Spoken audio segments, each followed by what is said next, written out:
Good morning, folks. Weibo versus LNG, first thing up. As it stands, no real stakes in this one. Weibo Gaming, 小虎, Zeta, 小号, Elk, Mohem. Glad to have you all here.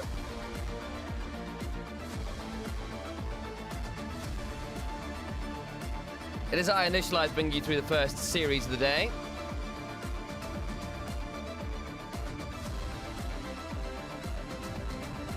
Alex has you back later.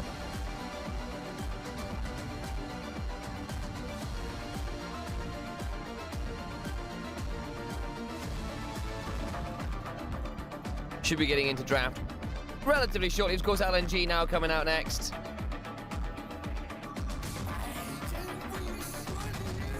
One extends, still my boy. Do need that. Do need him to win some games here. That'd be great. LNG Esports, EDG, Sheer, Wei, Nia, 樱吹雪.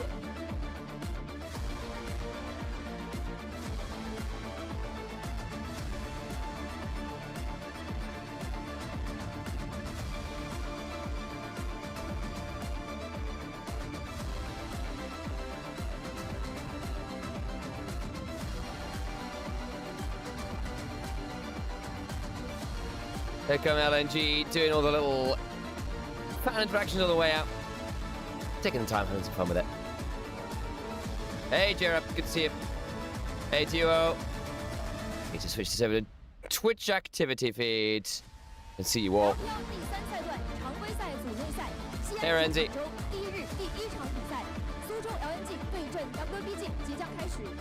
I should probably do that little bit of social thing where I take some photos and go, hey, we're live.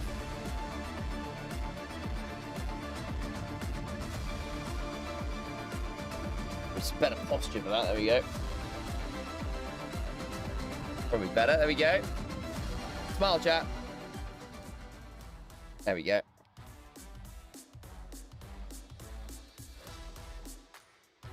That'll do.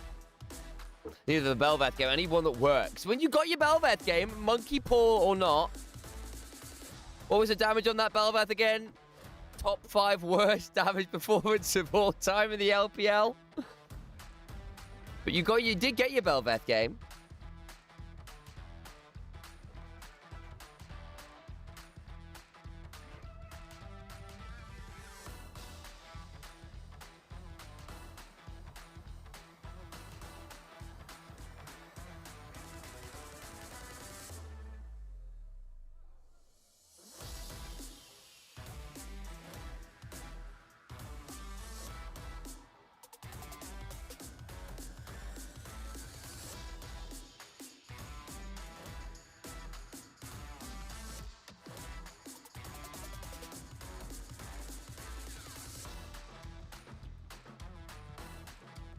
Should be in the draft fairly shortly.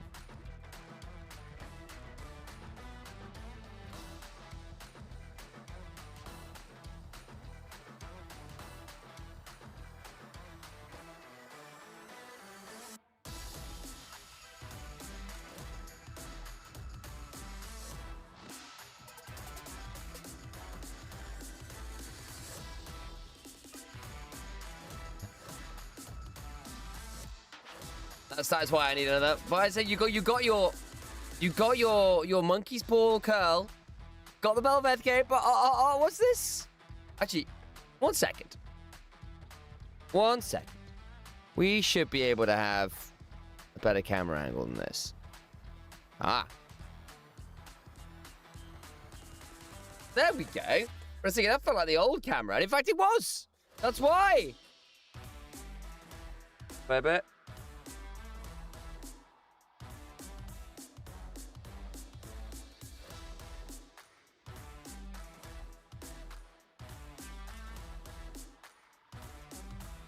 There we go. So I'm here with Just Woke Up. I mean, that's pretty much me all the time. But yes, I am. My head does kind of do its own thing.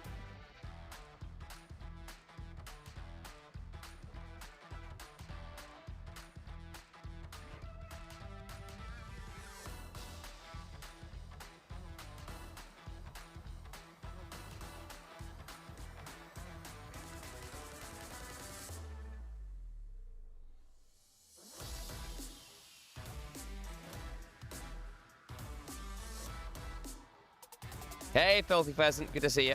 Imagine having hair. I mean, it is pretty nice. I'm a fan of the hair existence. But here come the lights, cameras, and action. Should be into draft pretty much now, then.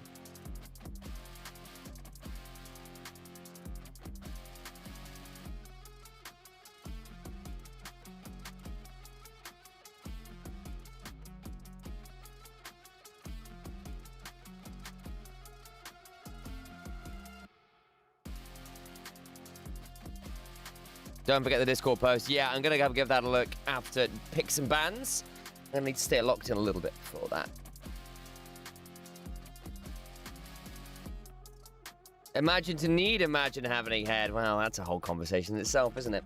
So, where are we at? We've got Ezreal picked up first for LNG, so 1xM will get one of his best champions and one of the best champions of the meta. They'll take the Karma away to deny that pairing. YCX does love a Karma when given the opportunity. What are we doing alongside that? Rise. Fair enough. Cassiopeia, Orianna, Viband will mean we're likely getting a Jarvan for Neferi trade here. What's the pairing they want with this Ezreal? Could also look mid lane for something into the Rise like the Anivia, even if that has really fallen away from your standard options. Bard instead with the pickup. Moam's actually been playing fairly well for Weibo, not really been his issue. And again, stakes here are basically not with the way these two teams have played. So it's Pride and little else. Elk debating a classic in the Xiaohu. In the Caitlyn. It's just Xiaohu's hovering the Caitlyn. And the Caitlyn's locked in. Lots of priority here between Rise wave clear and, of course, more importantly, this Caitlyn Karma wave clear is pretty disgusting. Does look like that's just going to get taken out fairly swiftly here. Twisted Fate ban away from near. Vayne ban on the other side to deny some of those options top. Alongside that Olaf ban. What else we might see banned here? Yorick, possible if you want to take out some options for Zerka. Jax, suppose you're looking for specialty picks, but Zerka hasn't pulled that out that often. Certainly not this split anyway, if memory serves.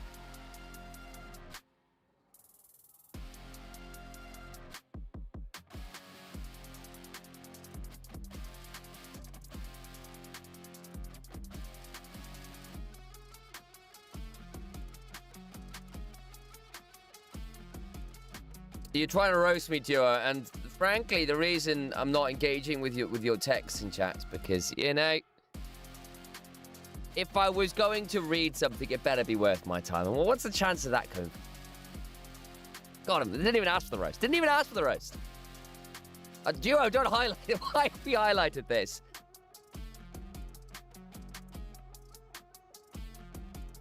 '20 streak for Corey. Congrats on that. The theory we said was likely going to be the trade here with the Jarvan, especially with the Lee Sin being banned against Xiaohao. Kiana's a fun hover. I think I would prefer the Neferi in most examples here. Is the next match supposed to be AL versus top esports? Maybe. Have I just typed it wrong? I think that's tomorrow. AL versus top esports is first up tomorrow.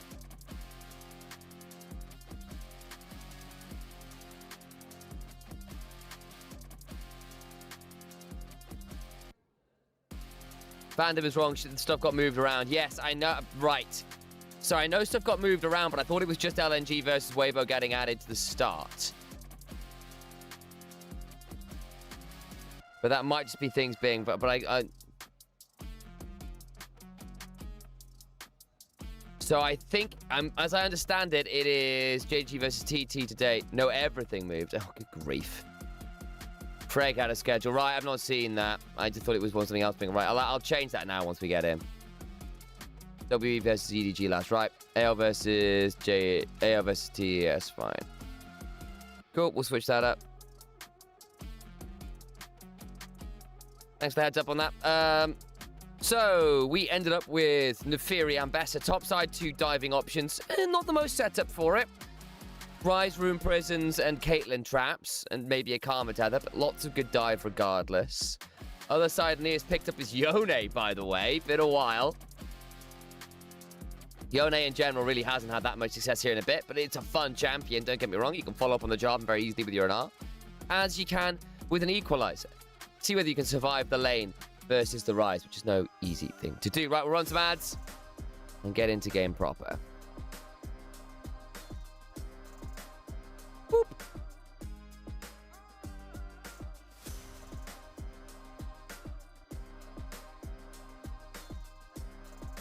Hey YouTube, how we doing? You think Sheer gonna do well? Possibly. Who's the best player on each team in your opinion? It's 1xM very easily for LNG for my money. For Weibo, Elk, I think, has probably been the most consistently good player.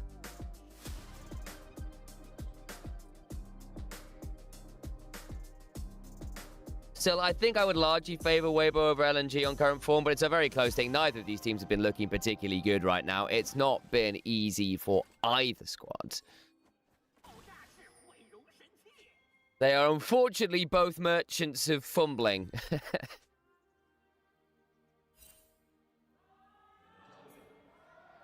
Do I stream on Twitch? Do indeed. Over on twitch.tv/Nymaera. Listen to these gyos now.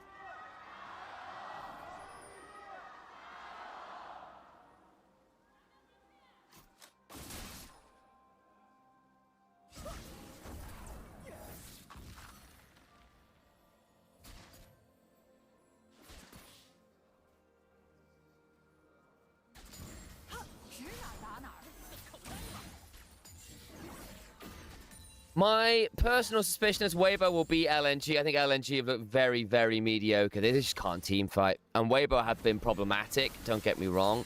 But there's been at least something there. But neither team has been exactly sparking joy right now.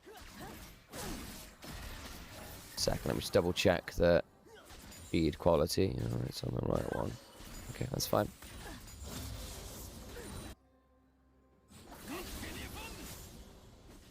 Nia chunked out lower here by Xiaohu in the early levels.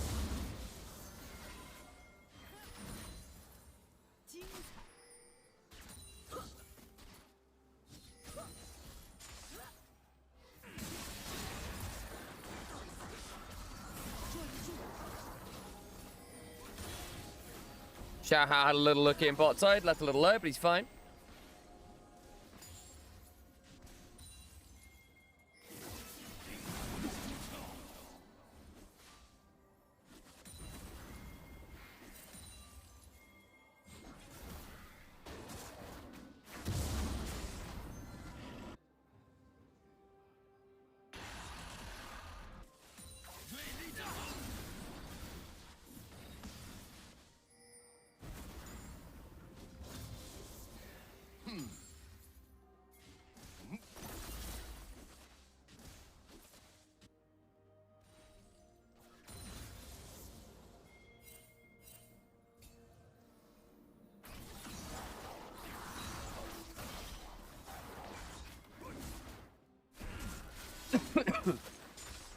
Excuse me while I try not to cough all over the microphone.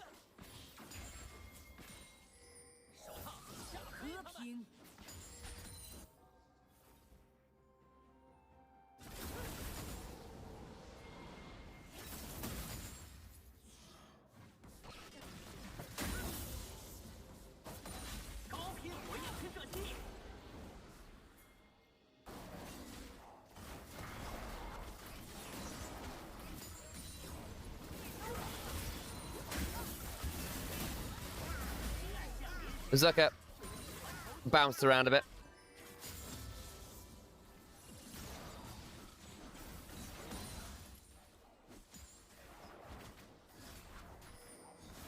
Not too much happening here.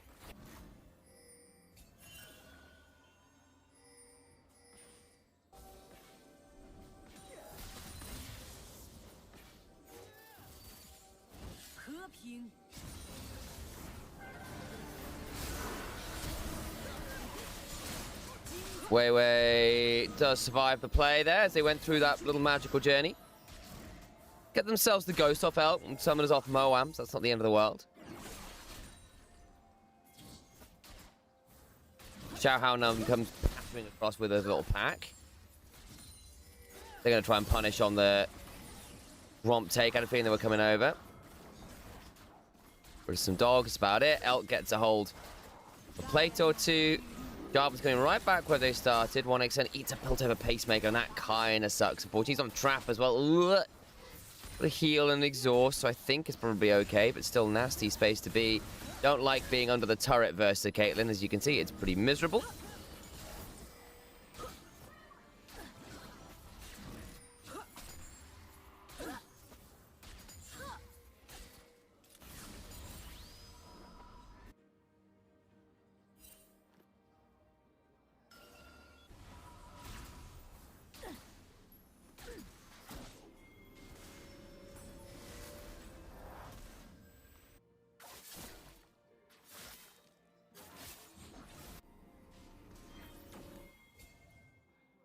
Whose settings are psychotic?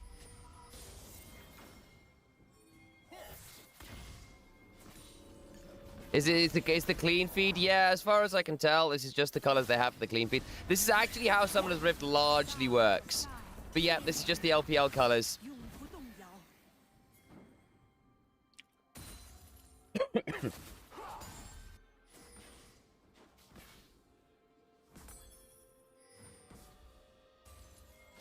Pace, all right. He just runs light mode, does he? Well, I mean, if most of you are trying to stay awake, then so be it. Flashbang your eyes at any given opportunity. Near down about 10-15 CS, 10 to 15 CS. Tell me you need medical consultation. I think I've just been under the weather for basically permanently for the last 2 weeks or so. I need some time off is what I actually need to recover, but that's not realistically a possibility. So here we are.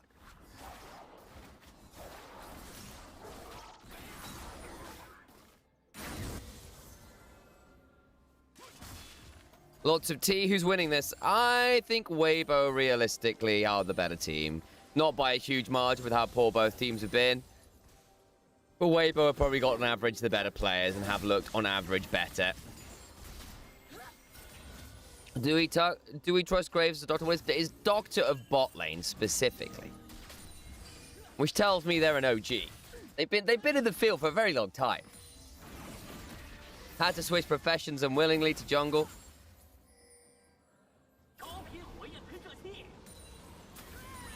Yeah, to be fair, it's been moved to 2027, Graves. So November, quite as full as it once was. You're actually an anaesthetist. That's hilarious. That's there you go. Surgeon in the house, I suppose. Actually, do anaesthetists count as surgeons, or are they just anaesthetists? I'm assuming they're just anaesthetists. You don't actually cut people open. You just do them, putting them to sleep thing.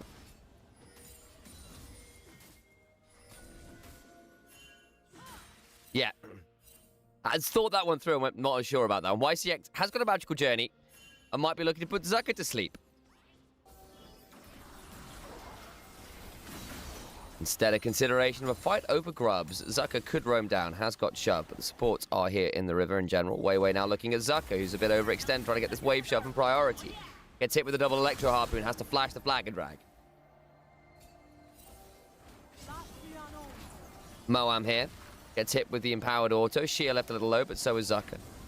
2 grubs taken.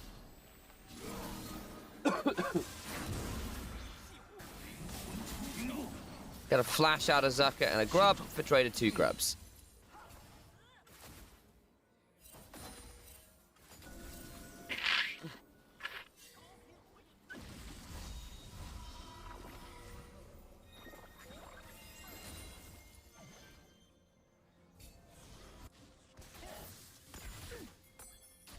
Sorry, I thought I was far enough away from the microphone on that one. My bad. I leaned right the way over as well. That's quite sad.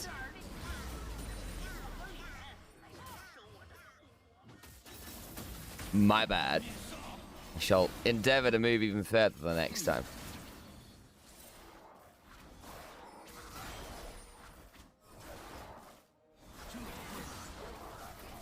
Well, there's still no Graves in Classic. Yeah, that's tough. That is tough.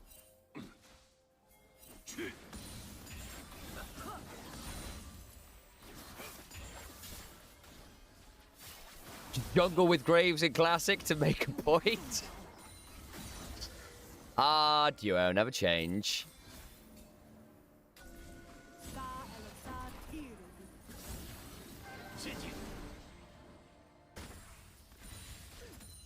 Old Graves was fun. I mean, don't get me wrong, I think new Graves is a more distinct identity. He's not really like his old champion.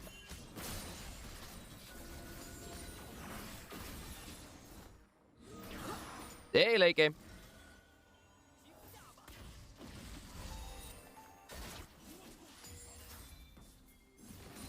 Give me old Aatrox. Yeah, well, exactly. Similar idea, right? Like, new Aatrox is probably the better design champion. Certainly more sort of like marriage of aesthetic and identity, and the kit is much more distinctive, etc., etc., etc. However, there is a very significant point to say, actually, the player base who grew up with this, or, you know, learned and loved that champion don't really have a main anymore because that champion just isn't the same as it once was.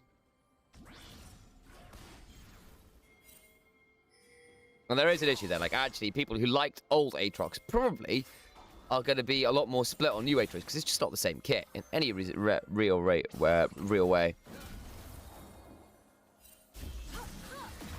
That's a lot of CC. YCX is in danger. It's going to get Realm Warped on as well as the Globals come flying, and they'll pick up First Blood. Topside, though, Zucker, remember, has no flash and will be traded.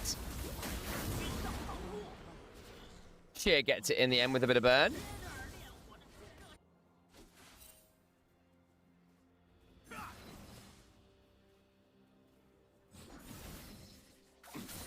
Someone just make a D's nuts joke in chat. Wow.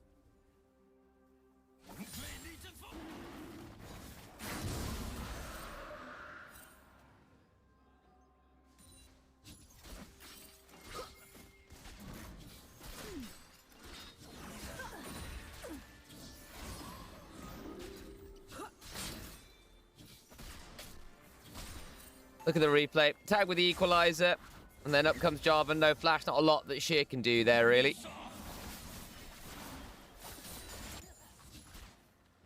He's getting that wave crash. But again, that's the price of the flash blown earlier. Weibo, though, still up nearly 2,000 gold. They're about to get this turret as well. Ugh. Didn't really manage to get the most out of blowing Moam's summoners or the ghost early on. And that's made things very tricky.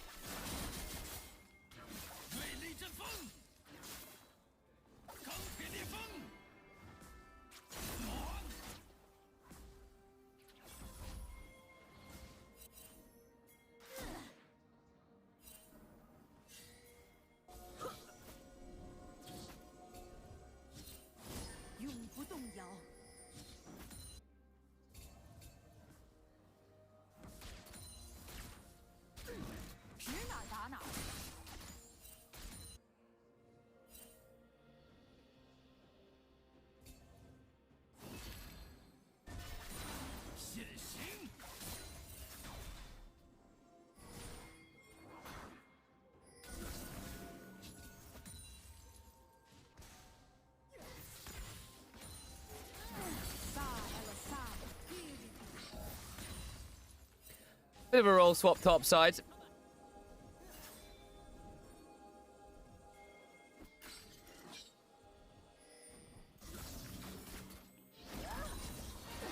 Oh, hang on. Flash. Ghost. Elk survives.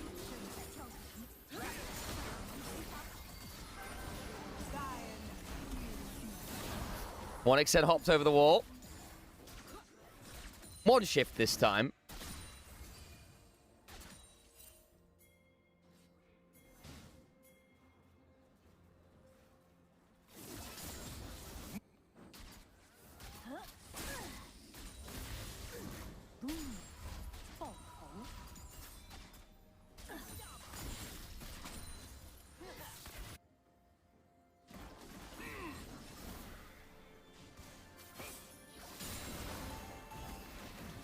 Spirit cleave on the wave.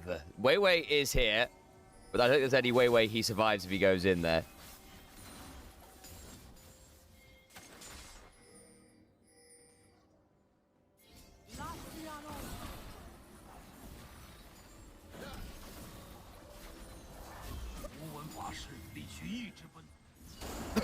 Realm War. Top, so that's a bad time to cough, Sam. I need to cast. What extends as far as 5. Excuse me. Xiao Hao has died for the attempt on 1xZ's life. Good. Leave my goat alone.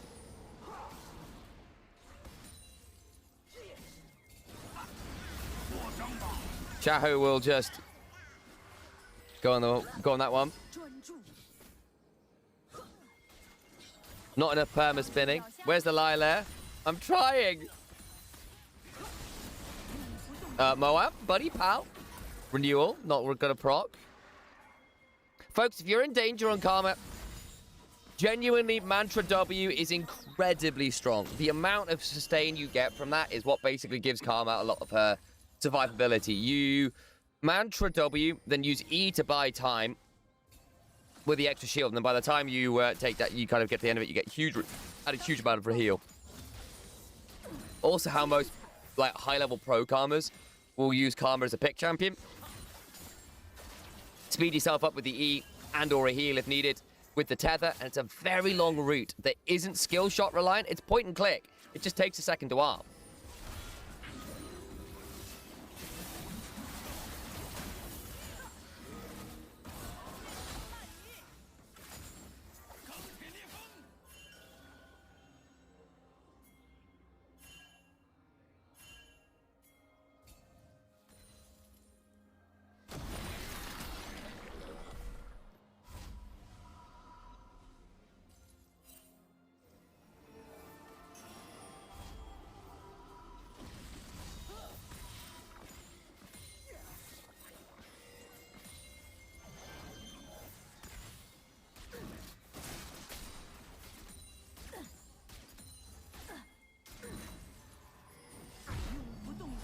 How about new? Dr. Gravespot.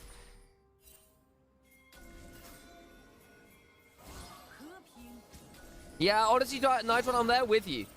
This game has like no real endpoint, so I would have had a lot more fun with it. Give me the Samiras!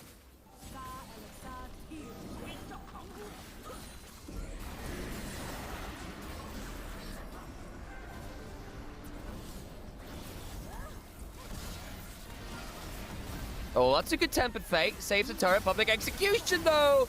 Flash away. Binding on the wall. And oh, that's too far. Zucker thinks he has the pick. Instead, he's the one who ends up taking apart the seams. LNG now 3-1. And look for some more. Xiao Hu has to flash out of the cataclysm, and Wei Wei will flag and drag out. Sound of Demacia. True Shot Barrage does tag Xiao Hu. Valuable target to hit here. Only at a 3rd HP. Elk, though, is still a menace. Untouched as it stands. Nia misses the cues he was looking for. Spirit Cleave times out. Elk gets some more shots down. He's spacing well here. New patch, newly buffed ADCs, as Trinity's pointing out in chat, and they're absolutely right. They've done a few shifts here and there to make people feel a little bit stronger into some of those mages. Champions like Caitlyn are certainly having some value. Fighting over this banana bush. That they got the kill on Zucker, but still couldn't get into the river. Elk just stood there and autoed. 1xN gets jumped up by Zucker, who's had that massive shield. It's kind of just safe to do so. Pulls away.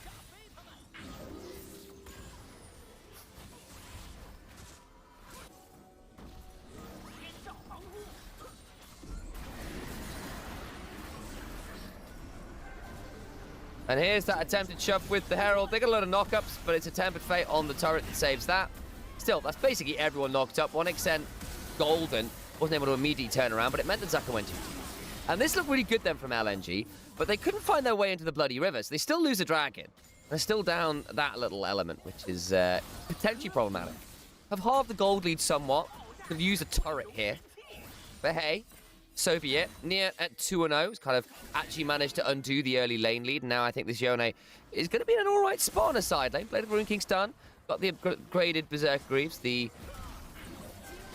I forget what the actual name of them is. There's, what are the name of the upgraded Berserker Greaves? I was going to say Martial Cadence, but that's Jarvan passive. Jarvan passive. A little bit of a play into this mid lane as Zucker goes in and finds himself golden briefly. 1xN survives the attempt on his life. He's left quite low, though. In comes Weiwei with the cataclysmic damage onto Elk, with a burning mecha robot behind him, the yodel of pain and fury. Wannixen is unfortunately arranged to be hound pursuited, but he does take the doggo with him, so it becomes a 2-for-1. 3-for-1, apologies, Moam's gonna go for the dive! Chow, who are you? Get out of here. Who asks? Nia will find the knockup, tries to go through the magical journey, but no, he's dead. How do you like my my Lincolnshire accent casting? It's not quite Yorkshire. Yorkshire would be a bit higher up there.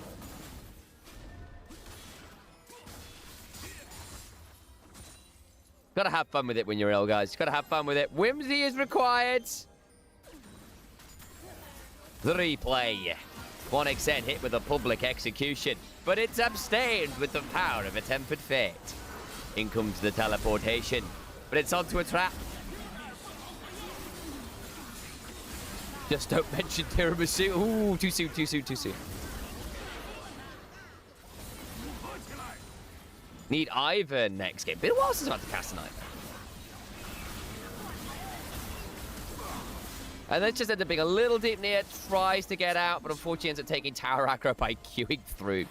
I think the wave had gone anyway, so who's likely going to take it regardless. Still, Nia actually having a very good game here. Has got the Immortal Shield Bow.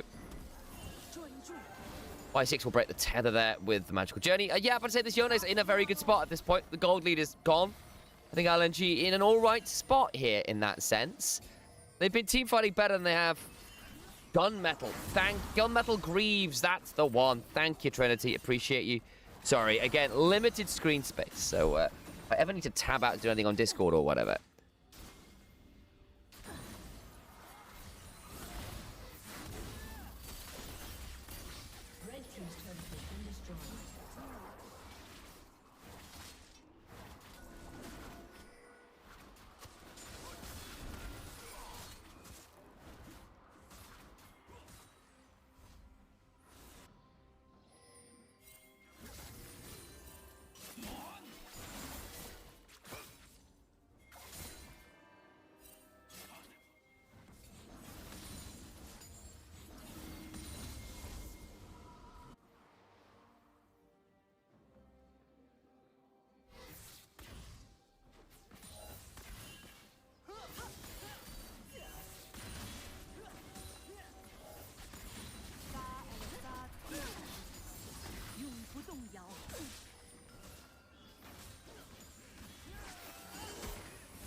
Yeah, to be fair, I think League is missing some whimsy. Like, one of the reasons why I like the Classic Show match, the people having looked at the League Classic Show match, was kind of the fun on that.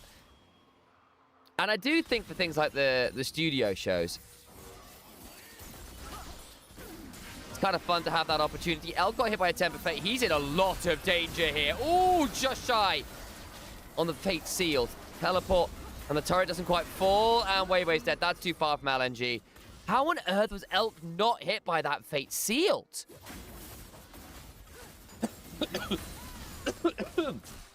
Ah, my days. Death comes for me.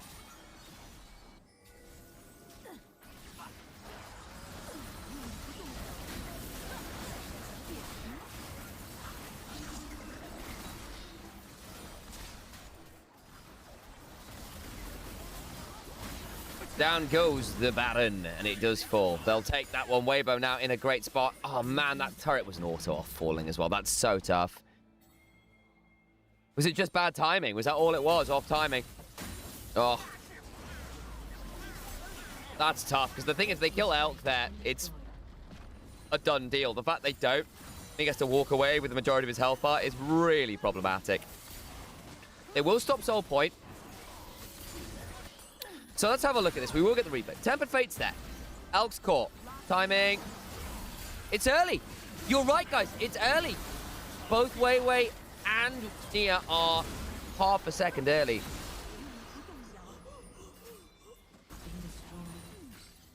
That's rough.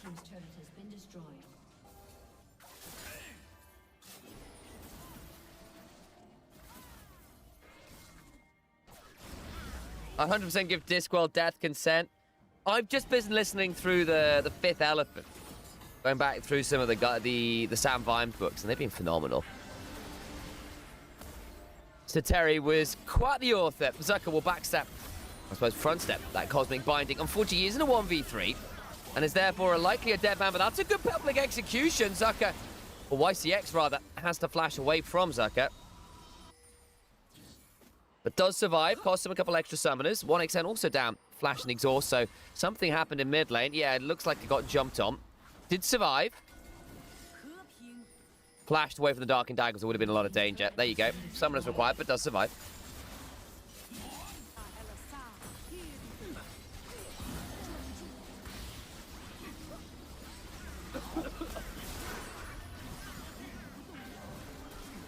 Oh, you're kidding me. I hit the wrong button to mute. I hit the depth. Ah, I hit the monitoring button, not the... So I tried to mute and failed to mute, guys. I literally switched onto a new whole tab in order to mute and failed. That's rough. Well, sorry about that one. Excuse me while I'm dying over here, basically.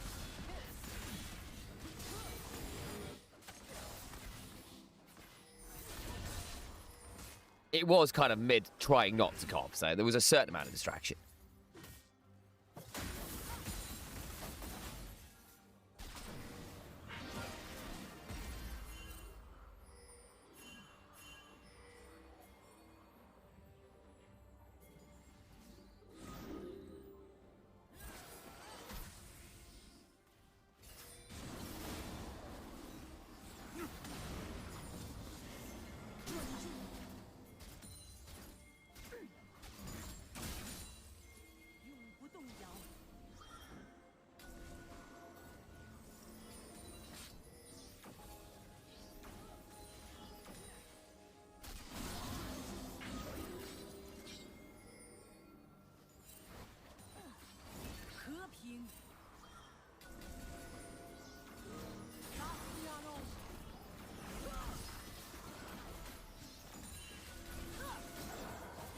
There's a nice little play. Xiaohu survives for a second or two, but the fate sealed is traded with the public execution.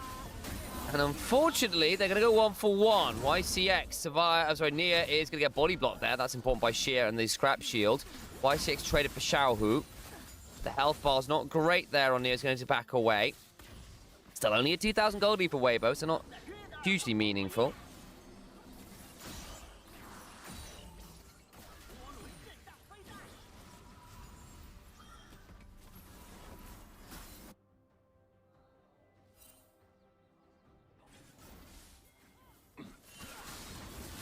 So they missed a flag and drag, flash out of the fate sealed, but there's still the cataclysm of damage there. YCX got blasted by Xiaohao in the 1v1. Or 1vx, really. Nia doesn't seem like an upgrade. I mean, Nia's 5-1 and 3, to be fair. Doing all right here.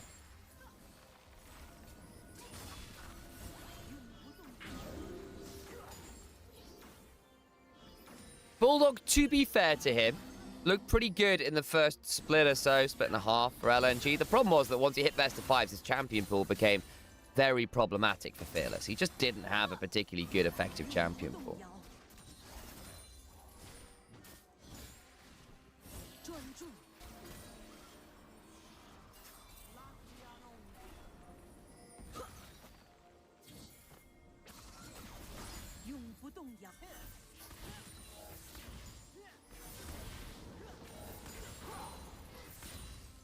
LNG, though, within touching distance here. That Tempered Fate catches Elk again. They're early. No, this time it lands. This time it lands. They get that important kill, but look at the backside of Zucker. He does get in and cause some damage as YCX falls. Room prison onto Weiwei. He needs to flash out Zucker. Still looking to step forward, but takes so much damage doing so. Nia, with that Mortal Steel in, will need to bind his soul again, but Xiaohu just overloads him down.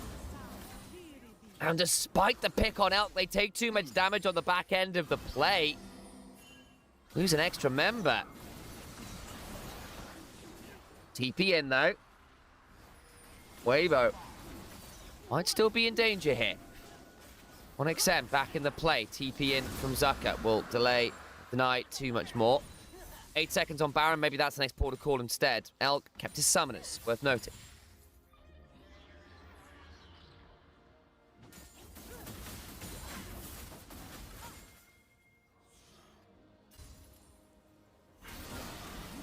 See, that's a good pick. Onto Elk. It is. But then Zucker basically manages to full send with Xiaohao and cause some real damage. Then what happens to Nier here? So he's still got 2/3 of his health bar. Just tries to trade on the Nier. I think Nier gets enough damage down there. Even trading with Xiaohook becomes problematic. Back to live though. YCX was nearly caught but Magical journeyed out. I think everyone else is alive. Indeed they are.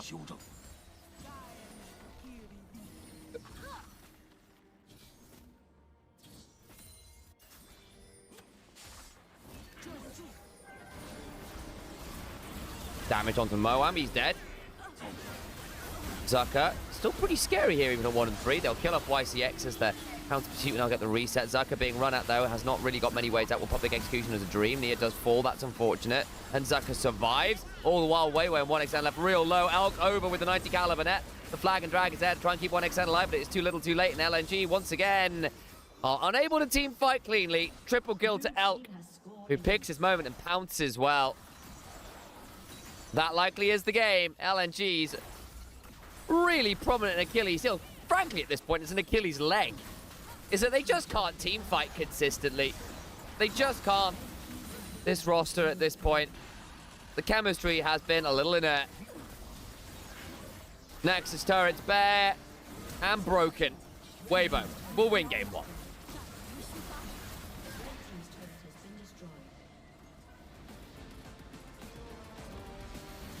Folks, LNG have got a little bit of work to do. Unfortunately, they've not really got any time to do it anymore, have they? Weibo, at the end, look, they were pushed. LNG got some decent moments back. That wasn't the greatest Baron of all time.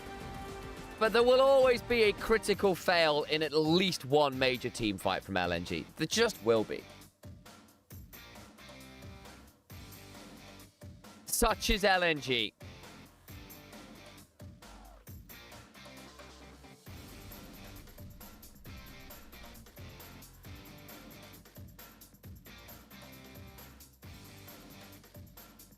And before 2-hour-long games, yeah. Xiao was MVP. Probably him, yeah. I mean, Elk was also pretty solid, but got caught by 2 very good Tempered Fates that realistically could have cost Weibo the game. And it was on the rest of the team to save the play.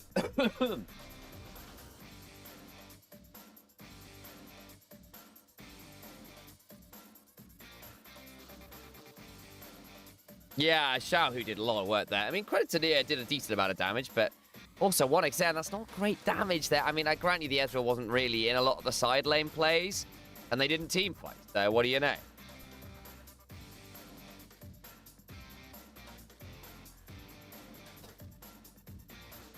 Okay, this is me being a little bit of a 1xN fanboy, but I actually think those numbers aren't as bad as they might look there. Partly because a lot of the plays happened away from him. When they happened towards him, he was offered the first target, so had to try and spend a lot of his time trying to survive, which, on the whole, he did.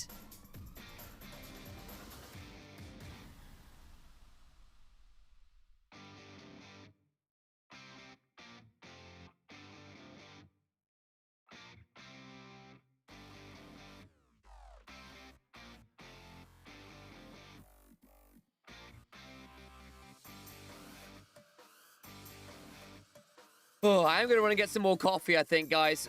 Try and survive. There's the blast going up and down. Oh, didn't break the tether.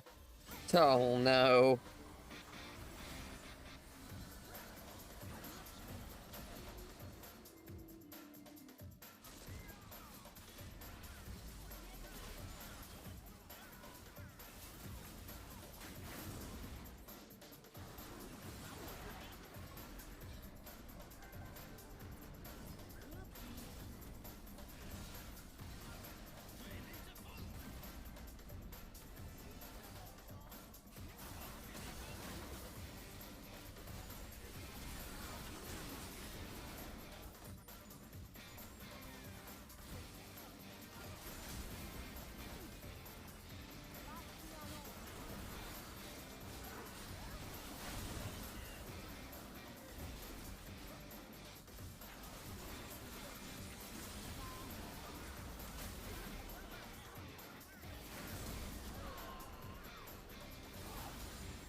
Show how player of the game.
上京东搜京东电竞直播，赢游戏键鼠和万元红包雨。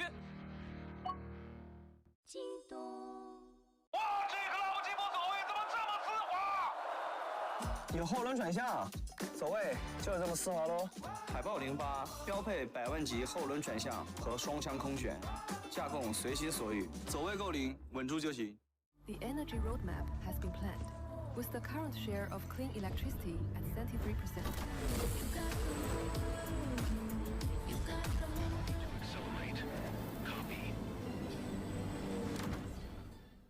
TCL X11H 领耀 QD Mini LED 电视，纯净画质，细节尽显，细腻光影，丰富明暗细节，典藏级影像体验。TCL。战马新装，能量焕新。战马能量型维生素饮料，更受年轻人喜欢的中国能量饮料。英雄联盟职业联赛官方合作伙伴，醒神好喝，当然战马。游戏久坐没手感，你需要奥风 G7 电竞椅，全面调节状态好，做奥风 G7，动态追腰上分快，做奥风 G7，团战 carry 不掉链就做奥风 G7，专业人体工学电竞椅，想赢就做奥风 G7。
召唤师们，大家好！各位屏幕前的召唤师们，大家好！欢迎来到互动游戏环节。那么这一轮的互动游戏将由我和究极风暴、霸王狂暴、雷霆混沌、战斗螺旋升天、小鸟兽一起为大家来出题。那么这一轮的奖品将是由不凡完美提供的选手小卡一盒，加上 WE 主题周边。主题周边是我们的究极风暴、霸王狂暴、雷霆混沌、战斗螺旋升天、小鸟兽玩偶，加上精美键帽一颗。那么也是提示大家 WE 的键帽可以在西安 WE 主场李宁快闪店去获取哦。那么也是欢迎大家来到我们的互动游戏环节。这一轮的互动游戏啊，也是国风主题相关的一个题目。大家平时对青花瓷系列皮肤应该都是有所了解。那么每一个青花瓷皮肤身上的纹样都是有所不同的，大家能不能单从纹样就猜出是哪一位英雄呢？那么这一轮的环节规则是这样的，一共2轮游戏，只要连续答对2道题目就可以带走我们的奖品喽。那么答错将有其他召唤师去为我们继续答题。首先让我们直接来看第一道题。好，该纹样是属于哪一个英雄的？3个选项啊！再等一下，谁举得最高？3、2、1。哦，来，举得最高。千珏。好的，你的答案是 C， 千珏。让我们来看这一道题目的答案啊！恭喜你答对了，来，快向前一步走，带着你的小牌牌。哇，还有2层双层的朋友们。好，要连续答对2道题啊！还有第2关，让我们来看第2道题，该纹样属于哪一个皮肤？依旧是3选1。EDG。哇，想都不想。好的，让我们来看这一道题目的答案。这一道题目的答案就是探险家伊泽瑞尔，恭喜你！那由我们现场导演来为你送上我们的奖品。好，谢谢，非常厉害啊！只思考了0.1秒就把答案说出来了，那么也是感谢你，可以到我的左边来。好，那么还有机会啊，我们还有1轮游戏，同样答对2题就可以带走喽。让我们接着来看下一道题目，来了。同样，该青花瓷纹样属于哪一个英雄？等一下啊，我3、2、1再举手，我看谁最快这一回。没3、2、1呢？3、2、1。哇！怎么说？女召唤师有说法，来到我中间来回答我们的问题，好不好？给你一个大大的镜头。你去哪了？啊，在这里。好的。好，让我们来说出这一道题目的答案。这道题应该选阿木木。阿木木。好的，让我们一起来看这一道题目的答案，就是 B。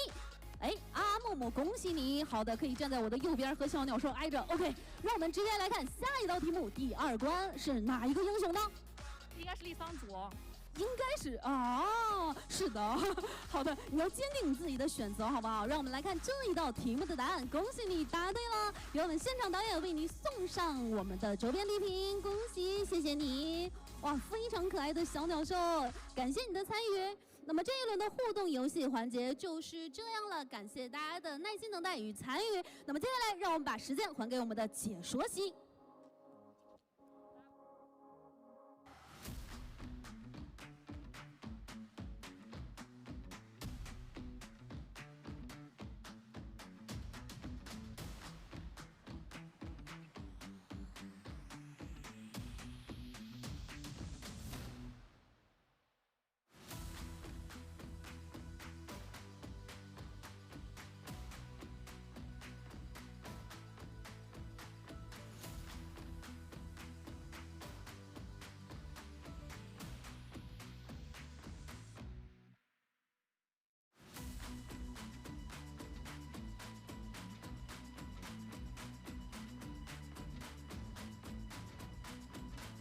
Hello, folks. How are we all doing? Has Audie made international? Yes, he did. Can't remember on who. Oh, he's online.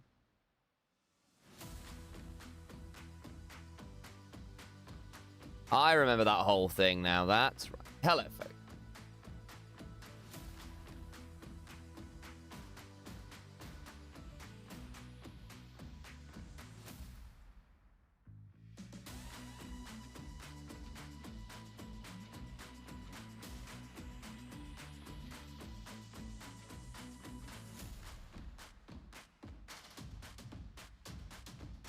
You look as bad as Lions and Lion. Oh, man, there's a throwback. Lion have come a long way since then. Long way.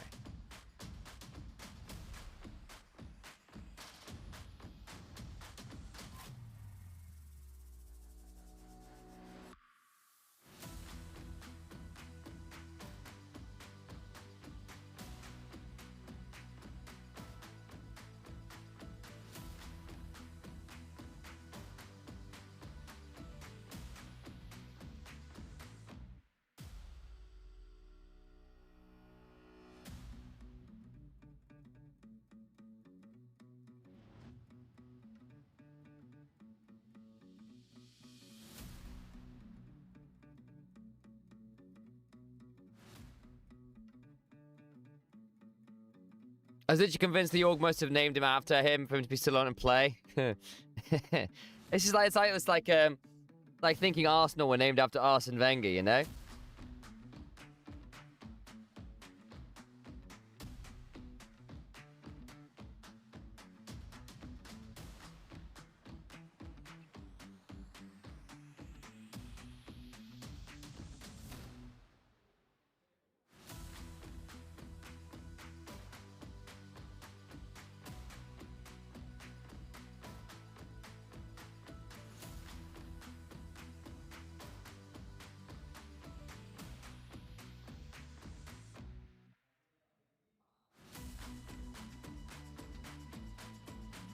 LPL got moved around. Yep.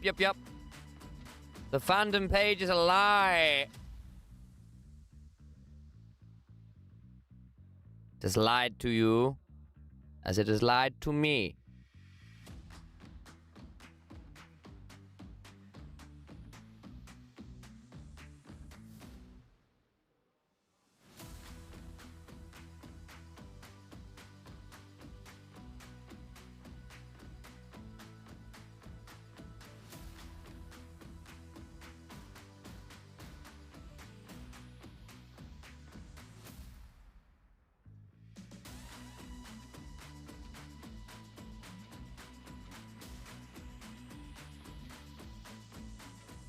What EDG? Yeah, well, there's that too.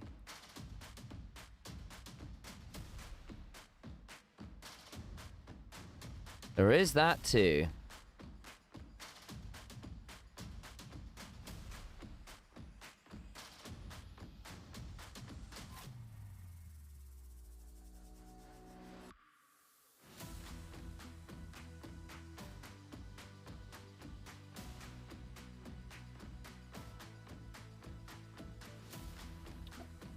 Second for the bottom teams. Yeah, basically, these guys are done for the split, really. So it is mostly for fun experience. Should be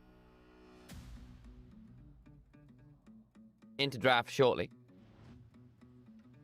One would assume. Frank posted about it earlier today in the Discord. Yeah, I kind of missed it because I was sleeping. The honest answer. But yes, we knew it was happening.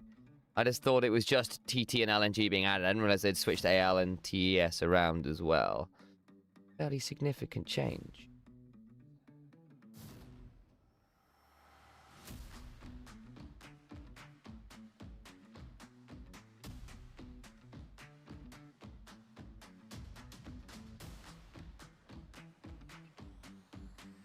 So I posted a schedule in your Discord. Yeah, I know. But again, well, I was, in fact, sleeping. I went to bed early to get back to this, so I didn't see it. So I woke up and just came down and did things. Because I knew the schedule had changed, but I hadn't realized all the rest of it. Escape from the basement. No, I'm still in the basement. Just a different camera angle. Draft inbound.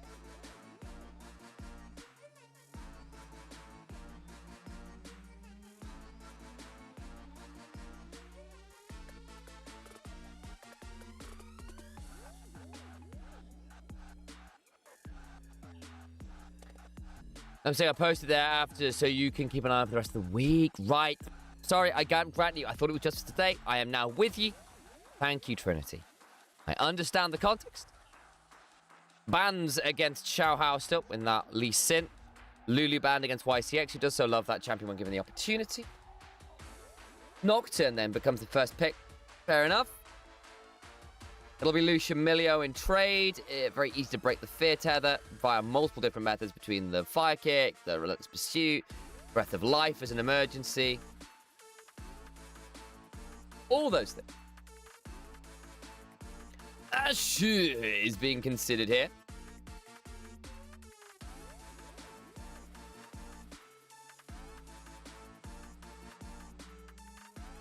Oh, who are your odds?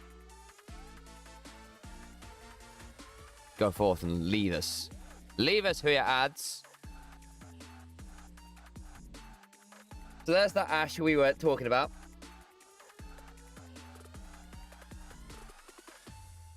What are we thinking about with it? Seraphine? You see the Ash? Okay, so reminder, Lucian Milio was picked up largely because it answered Ash Seraphine. You don't get the same kill combos you do against most other lanes because they can cleanse out of a lot of your damage. The shields help you mitigate some of the early poke. Better mid-game spike because the Ash Seraphine needs a little bit longer to come online. Still, it's a good combo with the Nocturne because obviously the arrow can follow up or set up for a Nocturne ult. You can send the Encore through a Nocturne super easily to extend it even further. So it's still a good combo. It's just the Lucian Milio has often been the answer to it. So surprised to see it picked into it. I know it's obviously a bit of a different era and things have changed around a bit, but still, we'll see. Not sold on that. Not sold on that. And again, Elk is a fantastic Lucian. Fantastic Lucian. So, we'll see. Let's leave it at that. We'll see.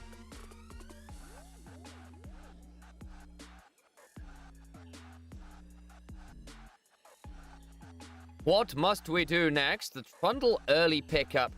I mean, Trundle's one of the few champions that can match a Nocturne at the level 1. You know how many tanks you're playing into? You can't Alistair at least because you've already locked the Seraphine unless we're flexing Seraphine around. Kali Aurora away from near. Was a bigger Kali player last time we saw them. Again, not a huge amount of game time we saw from them.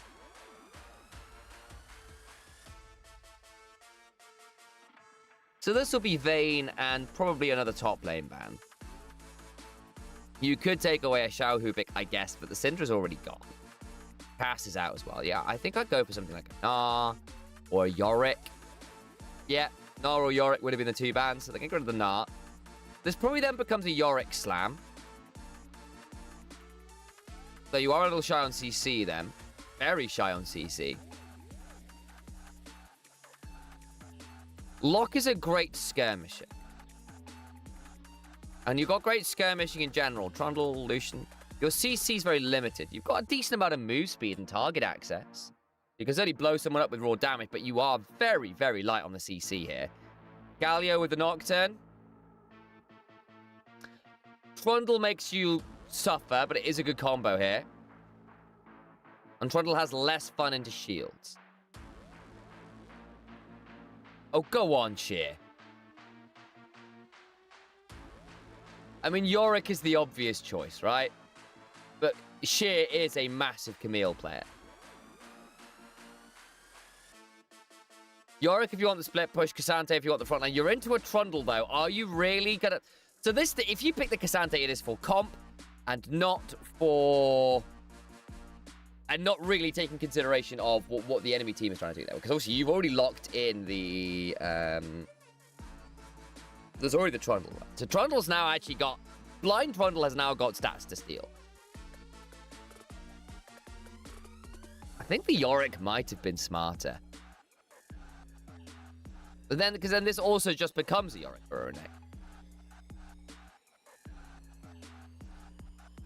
But go with the Zahen to try and survive the burst and play out the extended fights. Like the extended fights are good from Weibo in the sense that Trundle Zahen with an enchanter behind them will be very annoying if they survive the initial burst. There is still very limited amounts of CC from Weibo. Very limited amounts. You've got Milio kick, which doesn't really count. Locks low on his R. That purgatory again doesn't really count. You've got a pillar. If it's a good pillar, that's nice. Zahen gets a big AoE slow on his ult. There's the dreaded return, that pullback on your W. But you don't really have like a Leona Solar Flare, right? There isn't that bit of key CC that's really, really easy to rally around. You do have the ability with this comp to... I'm gonna run some ads actually as well. Guys, if you don't want to see ads, subscribe. And if you want to really be a baller, subscribe with a regular subscription to help us get towards Partner Plus. We're over halfway there this month. So, if 47 of you, or like 24 of you who go to tier 2, you get like double the sub points.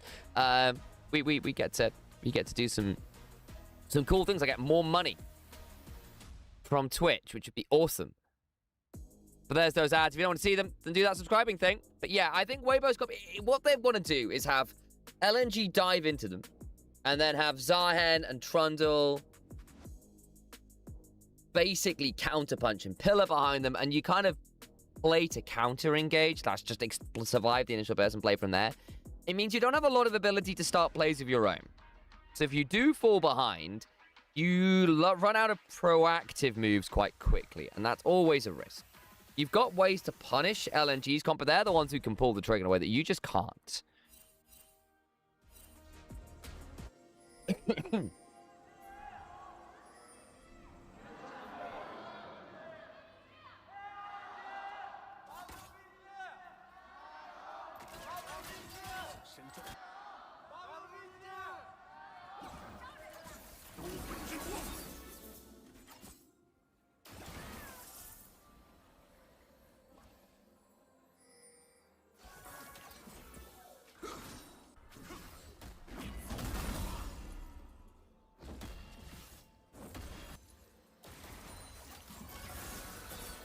Bit of level 1 trading, but not too much there.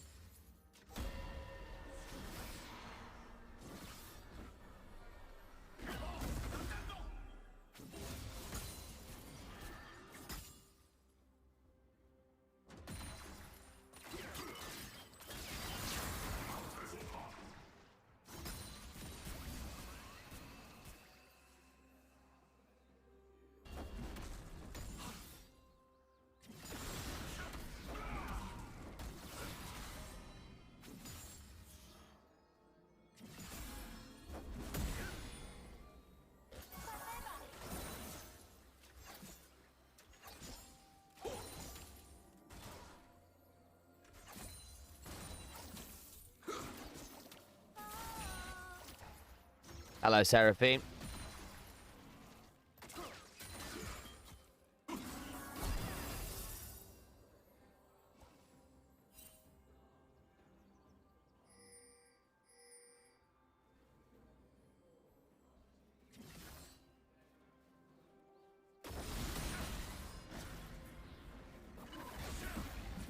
Bit of trading there on Ashir, who's been taken pretty low there, honestly.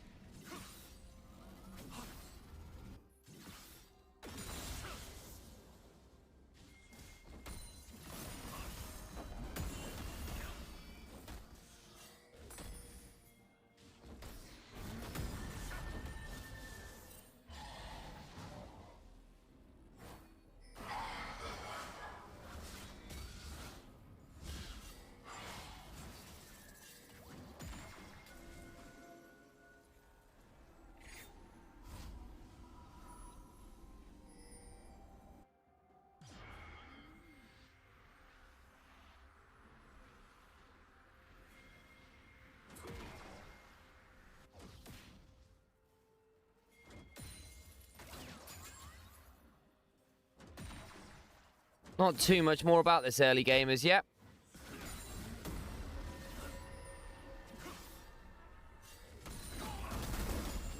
Bit of trading topside.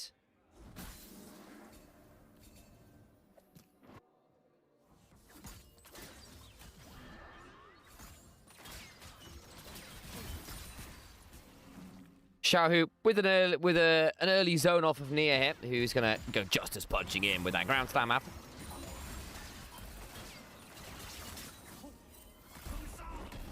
Burns that soul ignition.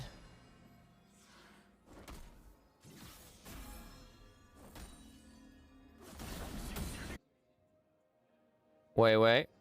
Potential invade here on the Raptor respawn.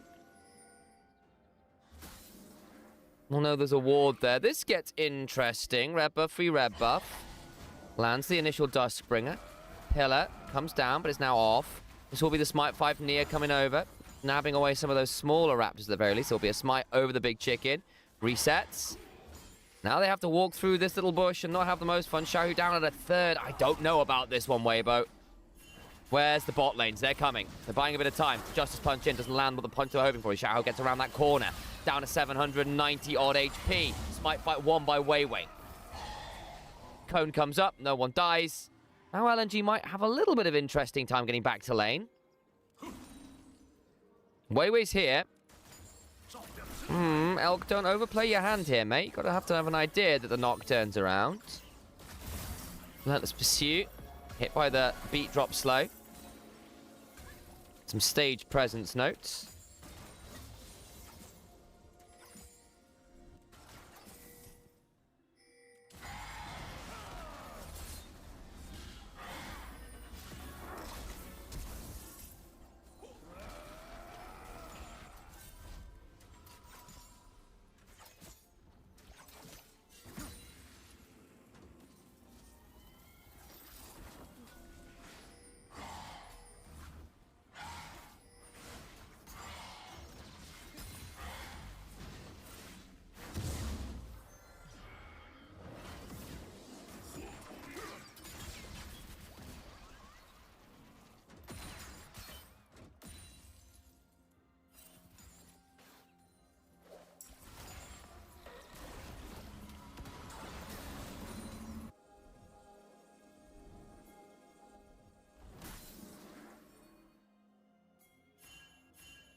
Again, we've been a little bit quiet in this earlier stage now.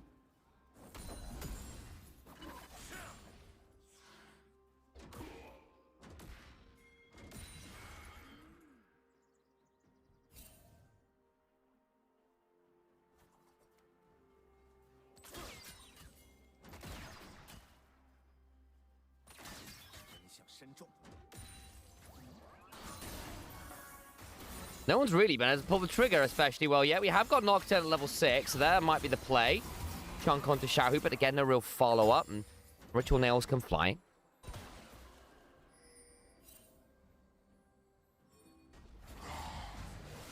Wait, just picking up his blue buff. Who does this favor?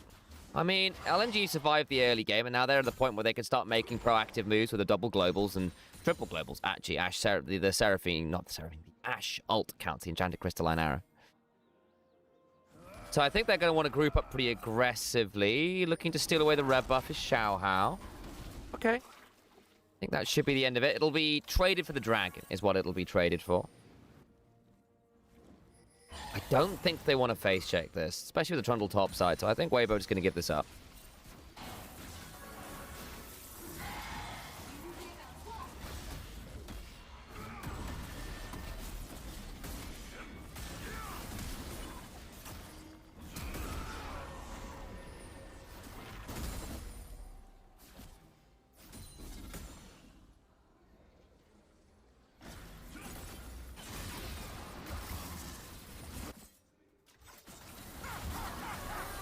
Bit of trading bot side as the culling comes out.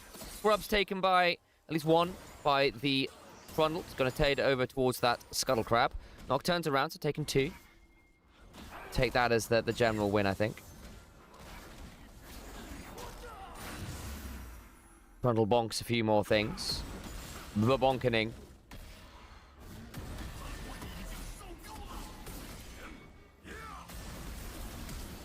Bit of a play topside, and Zucker gets the pull back, and yeah, Cheer gets the kill regardless. I think you could have just left that.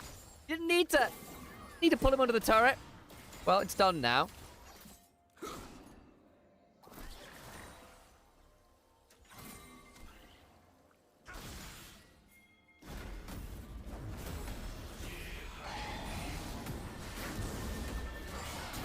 Topside play. Zucker's dead again.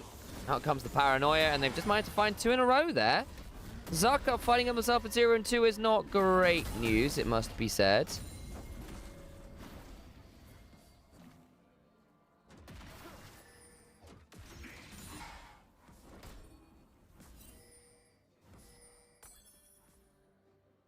LNG now up 1,800 gold, and Weibo kind of favoured them coming into this series, but I wasn't that sold on their draft here. Especially because of the lack of proactivity it offered. Some good potential, like, counter punches, as we said, but I think they were making their lives quite challenging for themselves. And lo and behold, it's been, well, quite challenging. I think Elk isn't looking especially ahead here either. Picked up about a 10 CS lead, but I think that's going to get evened up somewhat.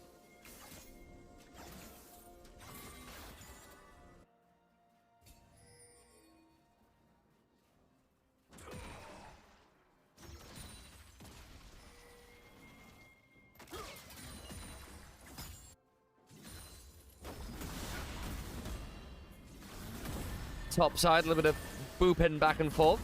The booping.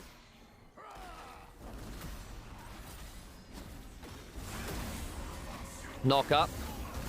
Grim Deliverance, all out, is decent actually from Sheer. Now Zucker's going to go down to that passive on his Shao's going to get run at. I wonder whether Sheer can look for a bit of a pullback here, but he actually plays that out really well. Elk is here. Sheer needs to not overplay his hand. Footstep away. Decent Omni Vamp. Weiwei's now around. Might look to try and deny Xiaohao from this Honey Fruit. YCX and the rest of LNG also down the river. 1XN waiting for an Enchanted Crystalline Arrow angle, especially from off vision.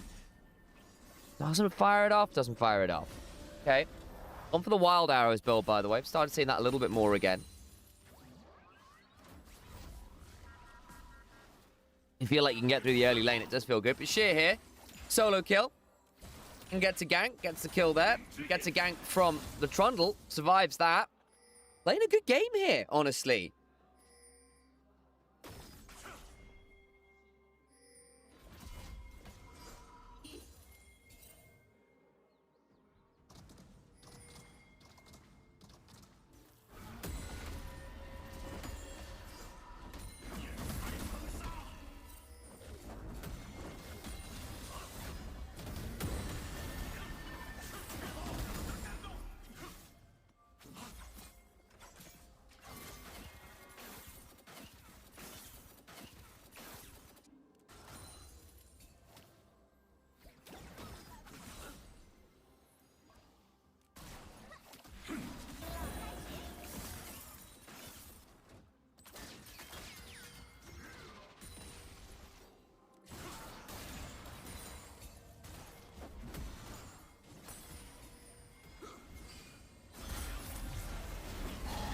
Tops on bot side play.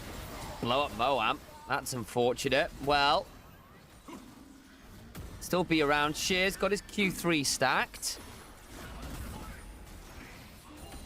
Over comes the rest of Weibo. The pillar onto Weiwei, who is going to have to flash. Out comes the hero's entrance. A little bit awkward synergy there, but now Shear's around. Lots of damage on the Xiaohao to flash. They got the subjugate. Shear not in range, and he's got no stats. And he's got no stats, so he gets executed by Xiaohu. Ooh, that was a bit unfortunate. Well, 1XN's going to get a big shove towards this tier 2, but that was a step too far there, Sheer. Just been praising you, mate.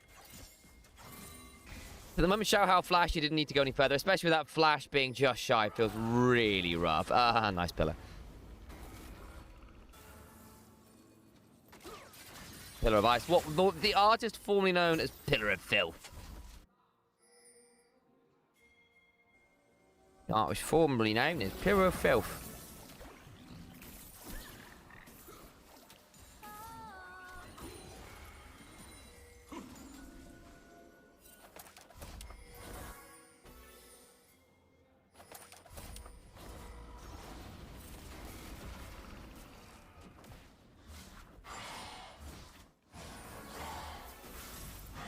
To the Dragon we look. We'll be second for LNG. Wanted to get themselves with 3,500 gold lead, folks.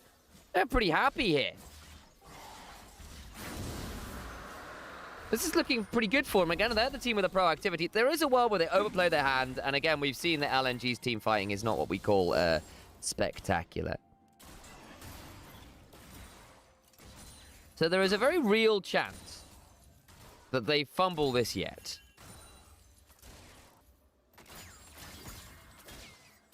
In fact, I'd almost be more surprised if they didn't.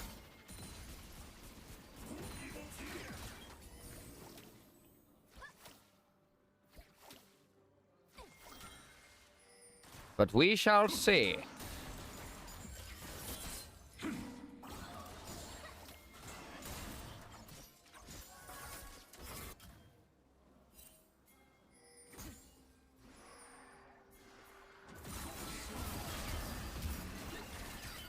Okay, bit of damage onto Neo, who has to flash out. The pillar doesn't quite stop him. And they still look for this? They might. There's the double taunt. Oh, no!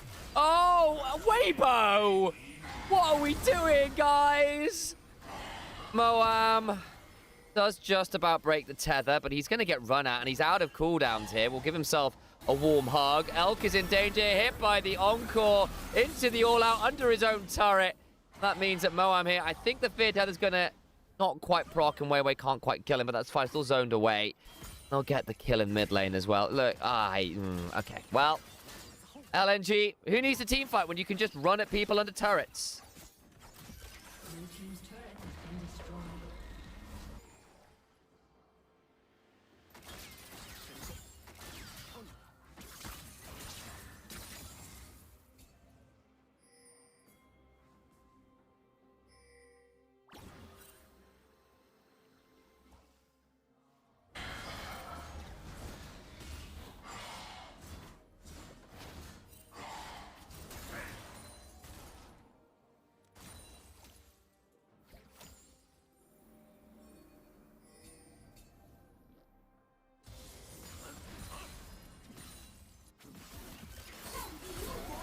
Bit more playing in this mid lane, but that's about it.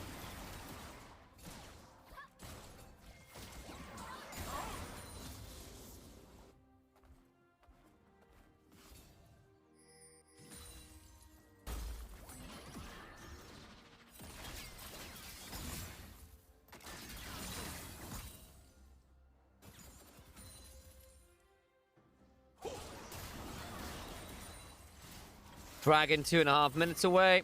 Well, under that, more like 2 at this point.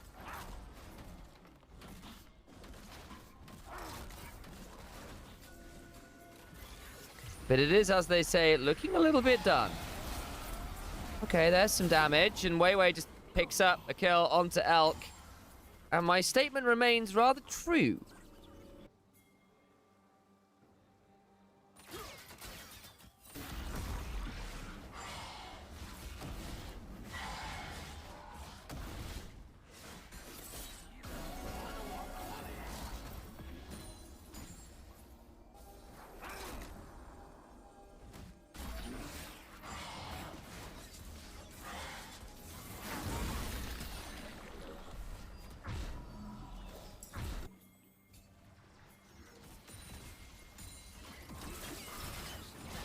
Bit of a play from Xiaohu there.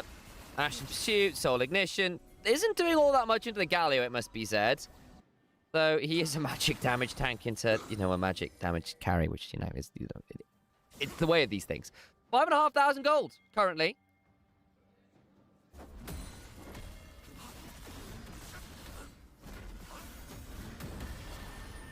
Is the advantage to LNG. Which is a pretty hefty gold lead for 18 minutes in the game, it must be said.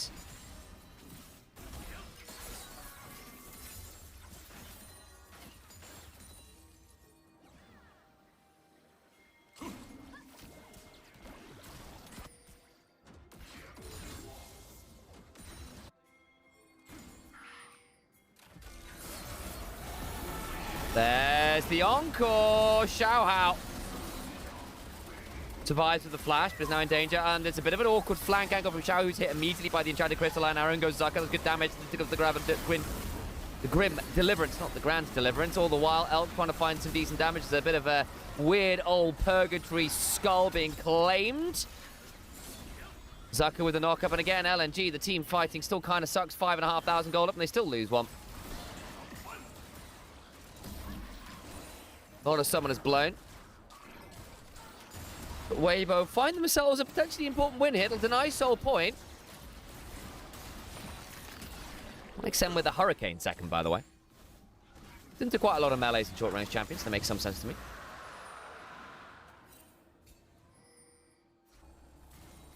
Still, I have my questions. So they're on Vision. And they turn for the pick. And I think they just... At this point, you could probably just look to disengage. 1xN, it's a bit of that culling at the end of the world. You think, okay, this is kind of all right. But then Nia ends up a little bit split off. Zucker gets in. It's a really good Grim Deliverance. And she has a bit of an awkward one. She is now in a 1v2 that he is winning. Nia's TP'd in. I don't know whether Nia needed to TP in, but he did.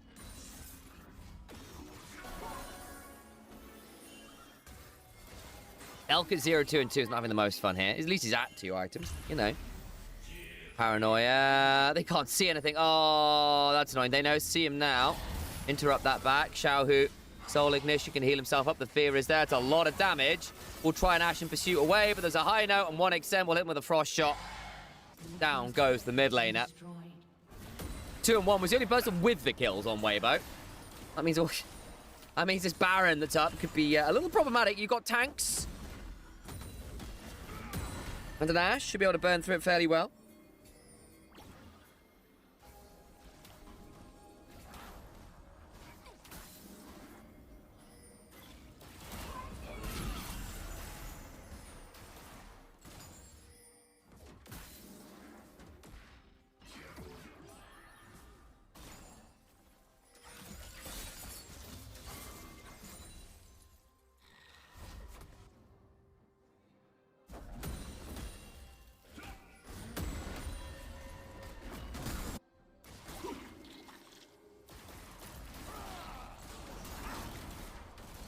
Invade for the red buff.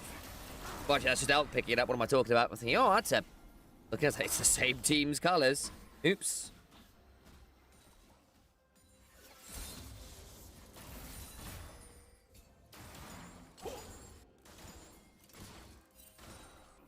I still have a horrible feeling.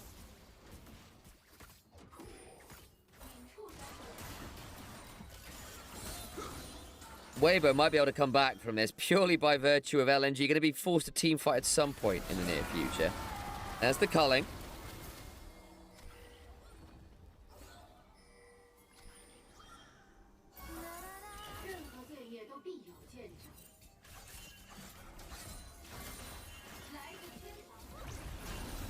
In comes the Paranoia. Decent damage. The turnaround strong. The hero's entrance knocks up Xiao Hao, but he gets to run away. Surely we've got the CC this time, LNG. And they do. Xiao Hao gets the kill.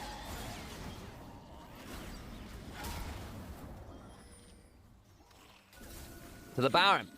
Trundle down, so no smite. This has to be a fight by Weibo unless they want to give up the Baron. They're doing it a man down and no smite. Y6 flashes for an encore onto the Milio. Going to bounce over the walls out, but it will fall nonetheless. No enchanter. Sheer. Eats some damage, but gets a Q3 pullback. Grim Deliverance is good damage. Has the passive. Oh no, surely not. That Baron's doing quite a lot of work to shred the resists here. Zucker, what are we doing? What are we doing? Oh!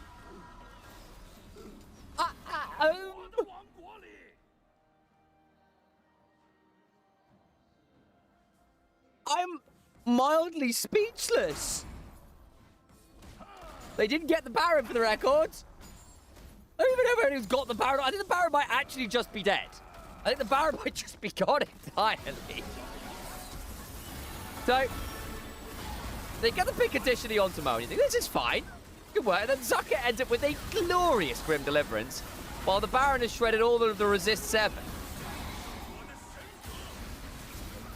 And so, what happens to Weiwei? He's just staying on the Baron and sort of dies. Yeah, that's not a great flash. Okay, so Zucker has a monster play. And then Xiao is still the Baron with a Ledge Main auto. Okay.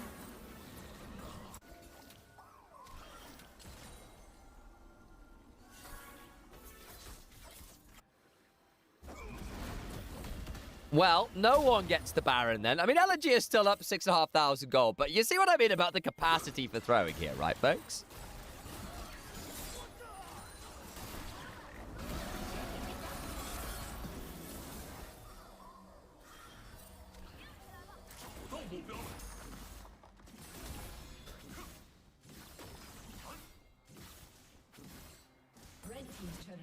destroyed.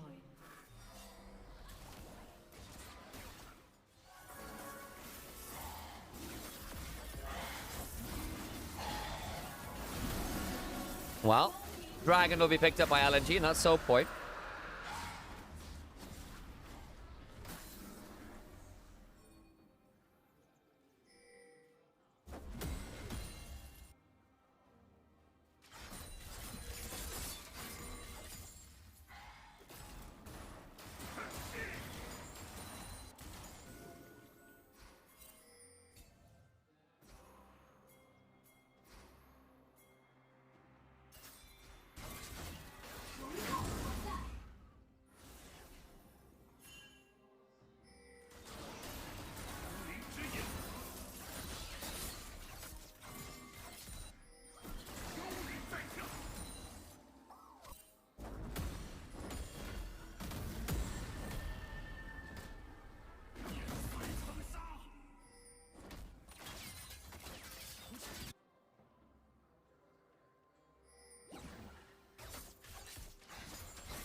Arrow lands on Samoa. Nocturne follows with the Paranoia, and I think that Milio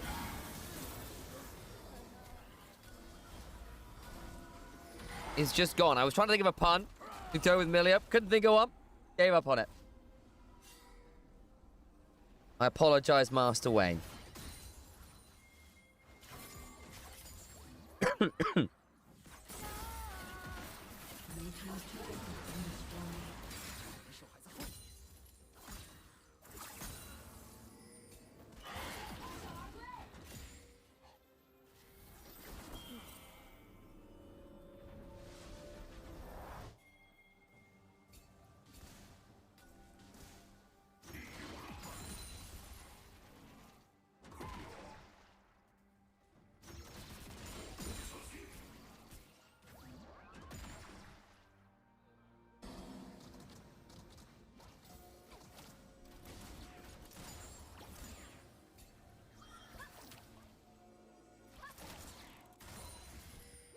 And the gold lead is just continuing to expand. We've got 2 minutes until Baron. LNG, look, we've said they've got that capacity for very heinous team fighting. But at this point, you have to feel the team fight is pretty straightforward. And individual picks are proving pretty dangerous. And again, Weibo's proactive play is somewhat limited this time. We've gone for the Storm Surge on Xiaohu for just that extra bit of move speed, I think. And a bit of flat pen into some of the squishier members. While the Soul AP, so it's not the worst idea. Especially people like the Ashe and the Seraphine, you need to deal with them out-kiting you somewhat. L's got 3 items, that's something.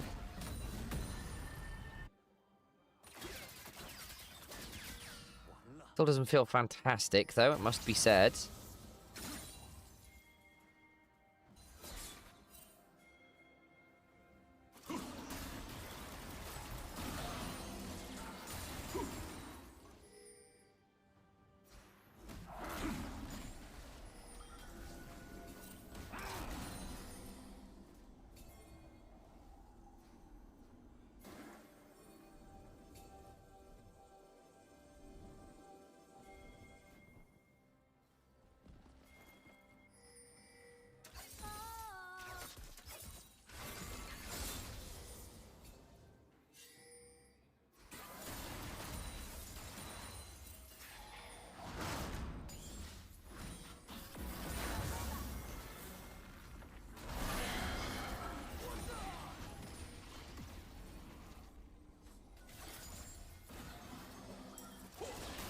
So far, the damage looks pretty spectacular from LNG. You look at those items, you go, well, this is going to be a problem.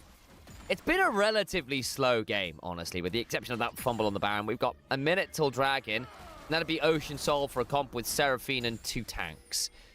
Yeah, that sounds pretty miserable. Like, Trundle's a good pick, and we've seen how the Trundle survived a lot of attempts on his life, but the proactivity options from Weibo are very limited.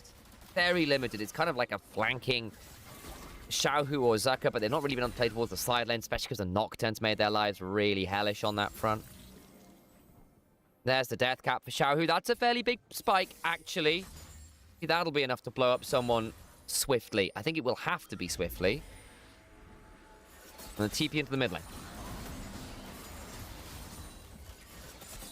Running shy on options here. Back with that Grim Deliverance. Sheer will survive.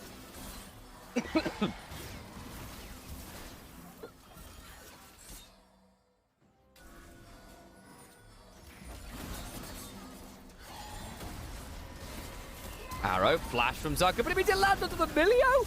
Oh, Weibo! That full Breath of Life will help him validate some of the encore, but the problem is Zucker doesn't get the opportunity then to get his his passive stacked. And another pullback from Sheer, who's having a monster Cassante game.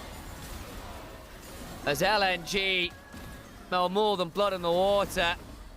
They smell victory. Inhibitor turret. Shortly to be sieged and broken down. And will be done so.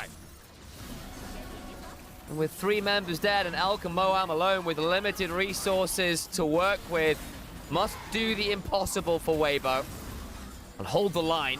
There is no Baron, so maybe there's a world where you can clear the way, but he is having none of it. Steps in, zones off Elk from one Nexus turret, and now one Exec can just flash on in and unleash a bit more hell. Gets himself a double kill to end up the game. And LNG make it an even series. We go to a decider.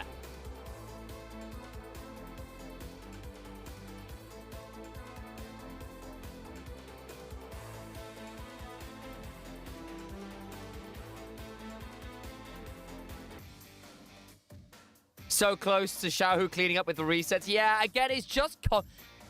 like, okay. Legitimately, what do you do to play proactively there as Weibo? You have, like, very limited options to go in. You have flanks from Zahen and Xiaohu's lock. Thank you for the follow, by the way, Horva. Horvath, probably, is actually the correct name there. Sheer had a great game. Yeah, I agree. I think Sheer also just beating up Zucker in lane and also surviving the ganks and also playing well with the ganks. Great Xante game. I was a little dubious picking them into the trundle, but they made it work, especially once Weibo went, actually, how do we do things proactively this game?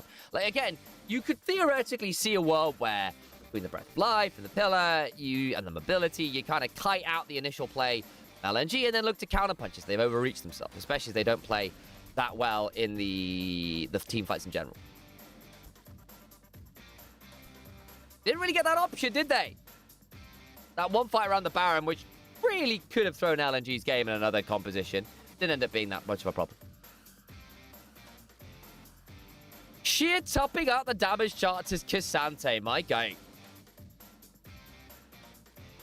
Bit of a diff in general. I mean, Xiaohao was nearly out-damaged by YCX, which is really problematic. And a game where the Trundle is supposed to be a linchpin pick, that's not great. Not great. Turn this off so you guys can see the numbers.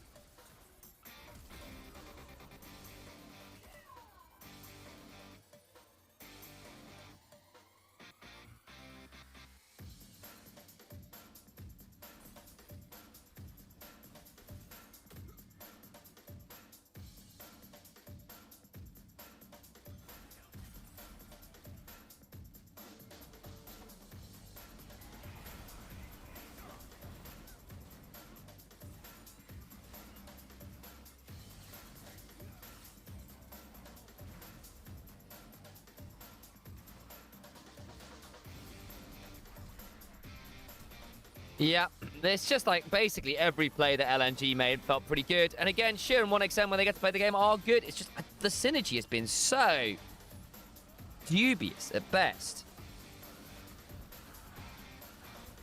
Dubious at best. How are we doing YouTube chat, by the way? I do apologize for being a little bit absent here. How long till the next game? About 10 minutes. Weibo win if they don't troll draft. Well, I think they kind of troll draft a bit there.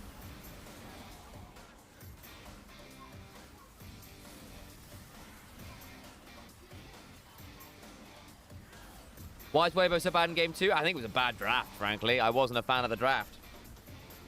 Made things unnecessarily difficult for themselves. It's kind of hard to fail a press out of win comp. I mean, yeah, there was this Baron play, though, which got a bit dubious, didn't it?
It'll be Shearer's MVP, and we kind of expected as much, didn't we?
Sheer and Weiwei split a little bit. That seems about fair in the communication.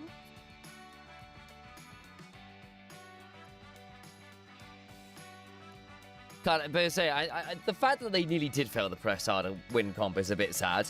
Sometimes that happens. Though I gotta think Weibo, not a great draft in general. You know what, guys? I am gonna realistically run off at this point. Get myself another glass of water and continue on from there. Run some ads so we don't get them in-game, and I shall return shortly.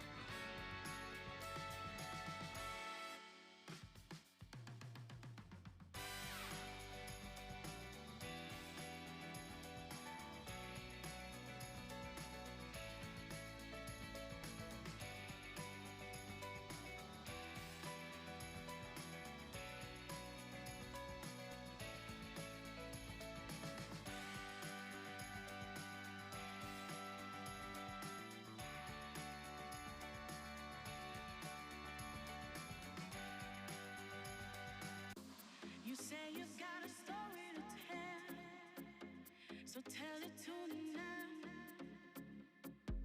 You say you've got something to say, say it to me now. Let me hear you, let me hear you, hey, yeah. Let me hear you, let me hear you. Tell it to me now, tell it to me now. Testify. To your story, feel glory tonight.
Hello, folks.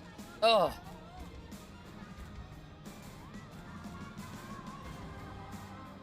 Bichuche's mana jog on Fnatic World Kragas Elite Classic. Hell yes. Hey, Katari. Thank you for the 26 months, mate.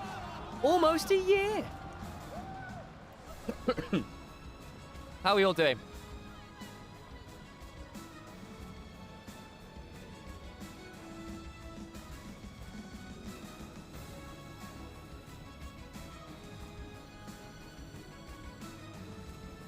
There we go.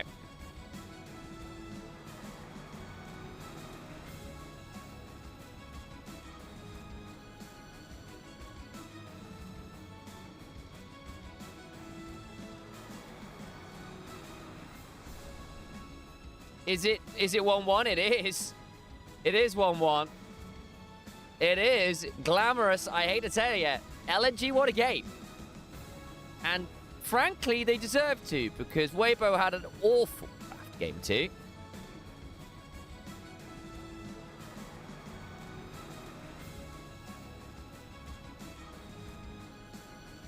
How long to the last match? Depends on whether you are looking for... Sam, we can do this. WE versus EDG, or last match of this, or last game of this match. WE versus EDG, I'd imagine, especially if it's going to 3, something like 1, 2 p.m.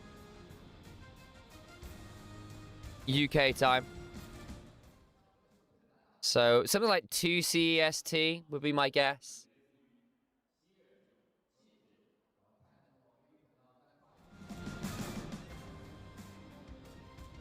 Bit of a delay getting in here.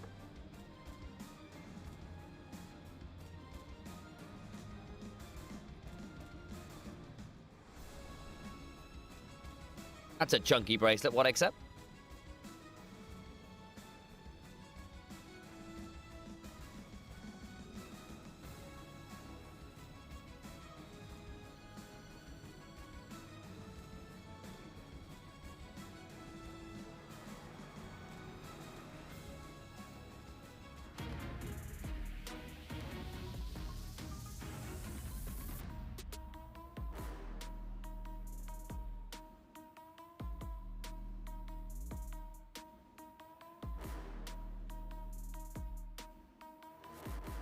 Well,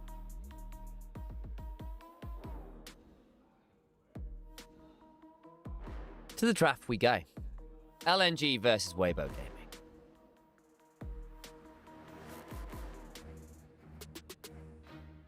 LNG had a fantastic game too. Much better draft from them than Weibo, who kind of just didn't really find a way to get the game rolling from draft. They had a lot of good counterpunch, but no real proactivity. Yada, yada, yada. Find our way through now to the third game. And see whether we get something a little different. Y6 had that Lulu banned away from him last time around. Might get it. The first pick option. Are we going for the Lulu Yunara? Was always a 1xN special. We heard about the off-season shenanigans, but no, instead they'll go towards the Shin's Alpha Weiwei with the Lulu behind. Lulu plus Shin's Alpha has always been a dangerous combo. Basically because Shin's Alpha loves ways to stay in a fight for longer, get through more knockups, and the wild growth is very easy to turn into a bit of CC with the Shin's Out diving in. Vi got through picks and bans, though, often is banned out in this first round to picks and bans, so that may well be a little bit different. Soikron, thank you for the resub, by the way. Morning, lads. A pleasure to see you again. Yeah, so it's a little hype train rolling. Choo-choo. Appreciate you all coming in. I think I can probably add touch. I think it's my sub anniversary as well. Why not? We'll get this hype train rolling. Boom. There we go. It's me. Initialise. Wahoo. Zyra Khan responds into the Zeri. Now, there's a champion I was expecting to see a little bit more of this year with the fact that we had a lot of enchanters earlier on. Zeri really was a niche pick. She never really had the time in the sun I thought she might. 60 whole months for me, by the way. That is 5 years dead on. Damn. Still, got to do it into Zyra Khan. Zyra was always one of the better options into Zeri because you had to play in her active range. Same deal with Nymaera, actually. Again, you would end up in the feathers, which was a bit rough. 5 years, that's almost a year. A singular year, indeed. 4 off it, but you know, that's close enough. Vayne plus, I'd imagine, a Narban again. Zucker's champion pool has been called into question a little bit here after that last game, but we'll see. Jace instead, okay.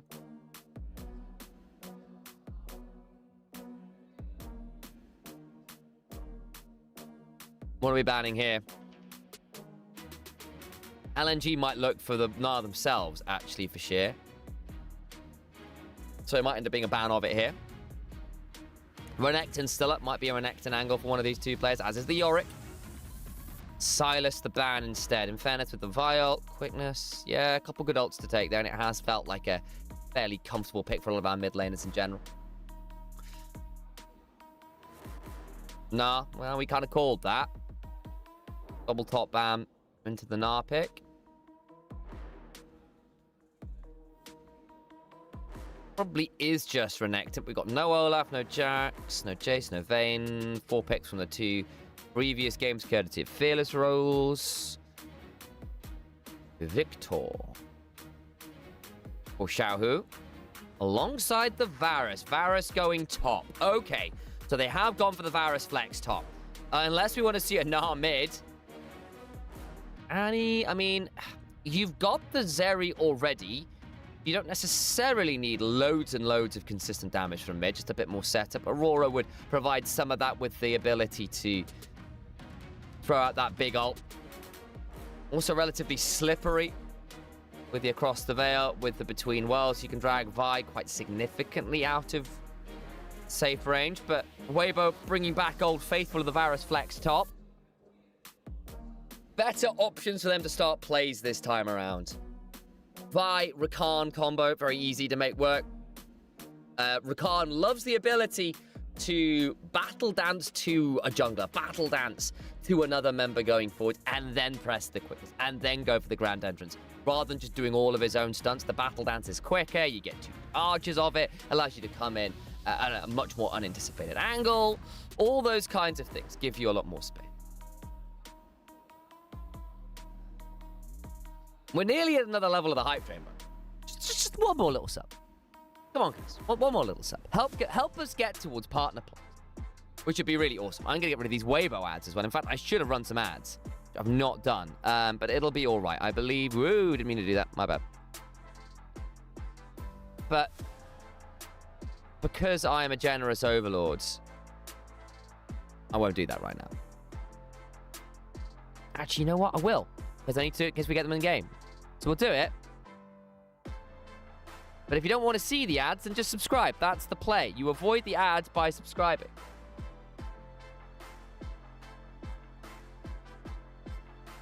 I think Trinity's gone to bed. It is quite late.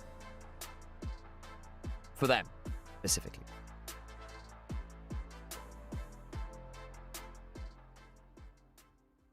And immediately into a pause. Love that.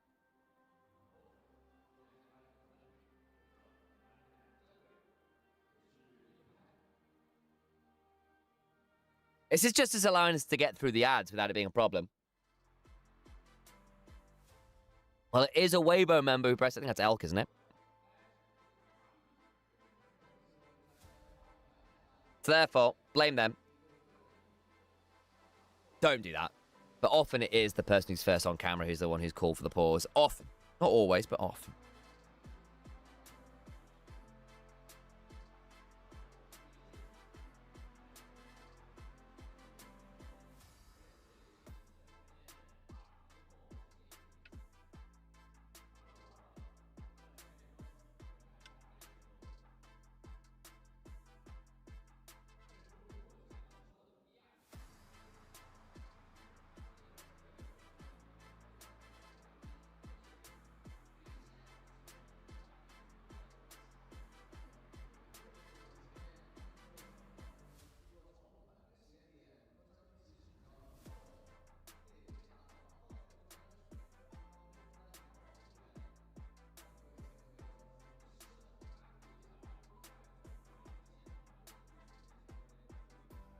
I think Weibo got a lot more playable a draft this time around with a lot more easy go buttons, which is what we were kind of asking for anyway. I'm not going to lie. So pleased to see they've at least taken some of that on board.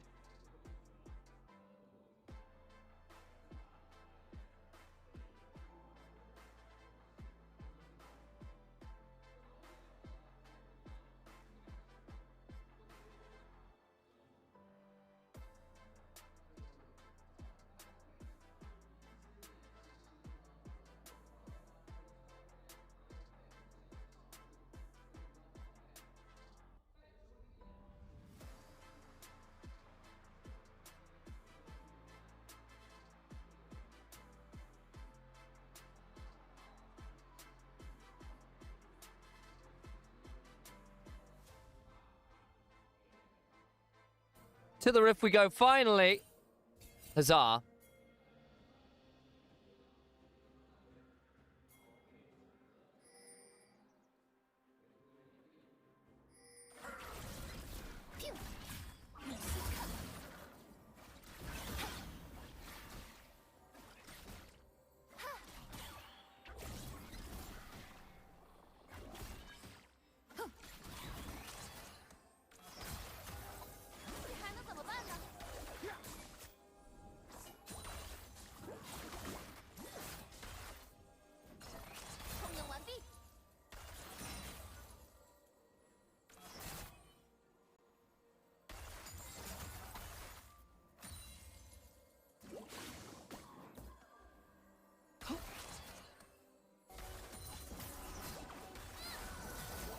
Bit of damage early on. 1xn and YCX getting the early shove.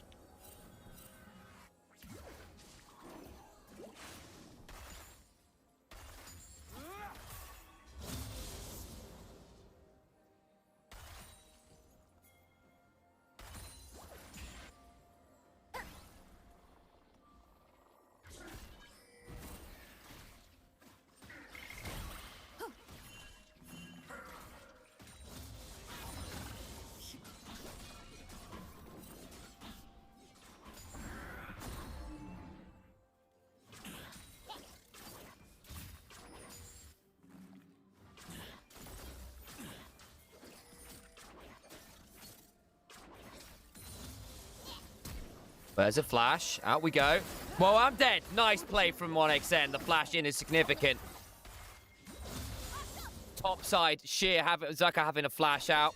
Sheer surviving. Weibo Gaming with a dodgy early stage here, but again, LNG, it's not been the early stage that's necessarily been the issue. Oh, I'm dying in that 1v1 is a bit, or in that 2v2 rather. Bit tough.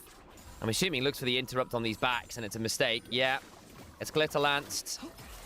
And over comes 1xn with the ghost rolling. Lands the Q, flash for an extra auto. The burst fire brings down the Rakan. Costs the extra summoner, but it means that back comes with the additional cult. 1xn relatively happy with the start to the game. Xiaohu potentially in danger. Across the veil goes Nia, looking for that Spirit Abjuration passive.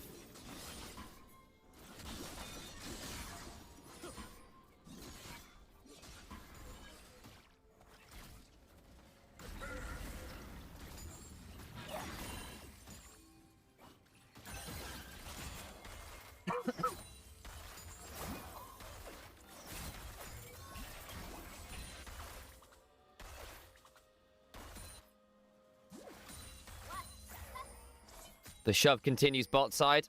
And again, you've got the Lulu into the Rakan, so you're always going to have a bit more shove. Rakan is fake range, let's be real.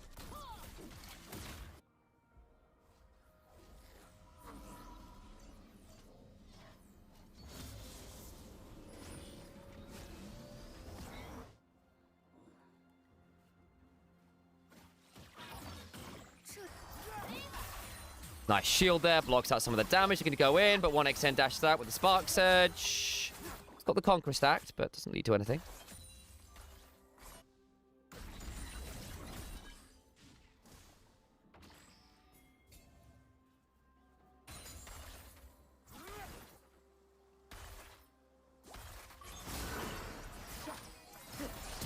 Nice damage, and they get 1xn. There's the punish.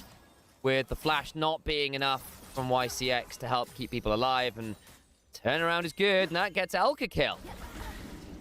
Ah, now there's a problem. Hope we get the replay on that one, 'cause I'm curious to see exactly how 1x ended up with that lane state as it was. Had burned the flash, it's worth remembering to get that kill on Moam, so it was going to be a little bit more vulnerable to the all-in.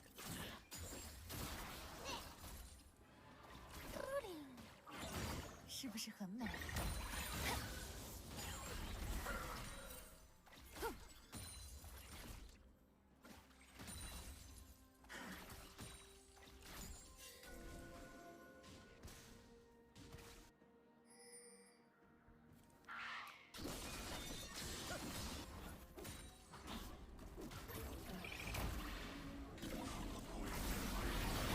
Damage solid there. Nia does escape.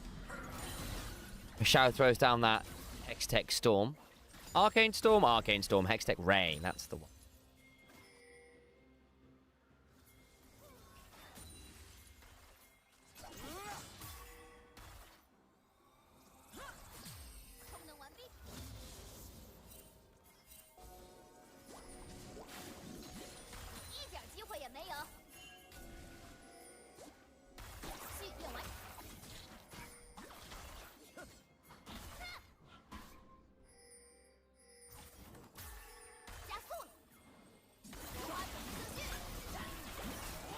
Decent bit of damage.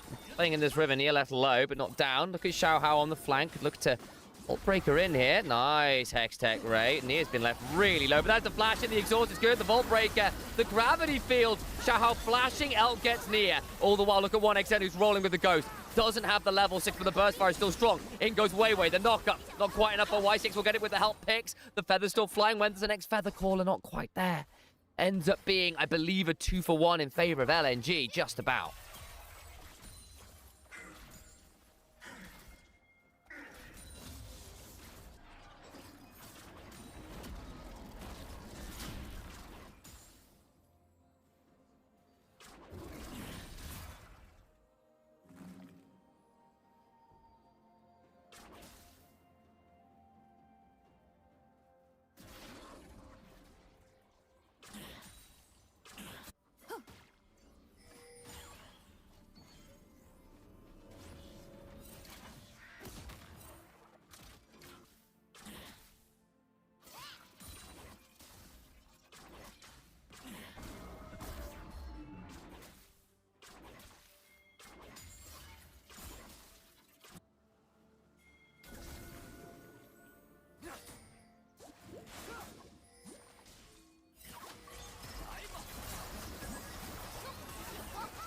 Solid enough damage there. YCX taken out. Nice pickup. In a very bloody bot lane. But the thing is, Elk is now 3-0. There's your win condition, despite the early start from 1xN and YCX. A couple kills back and forth have given Elk a lot more of a platform than I think he was initially deserving there. Played out well from this point. Mo, I'm still 0-2. Not had the most fun here on the Rakan, but some ways of damage done. Sheer taking the opportunity to come on down. Again, is down a fair amount of CS to the Varus, but that's kind of the way of it. You play the lane until you survive, and then you kind of try to go from there. Actually, I think going towards Merctress, interestingly. I get the Varus does do a fair amount of magic damage, but still interesting.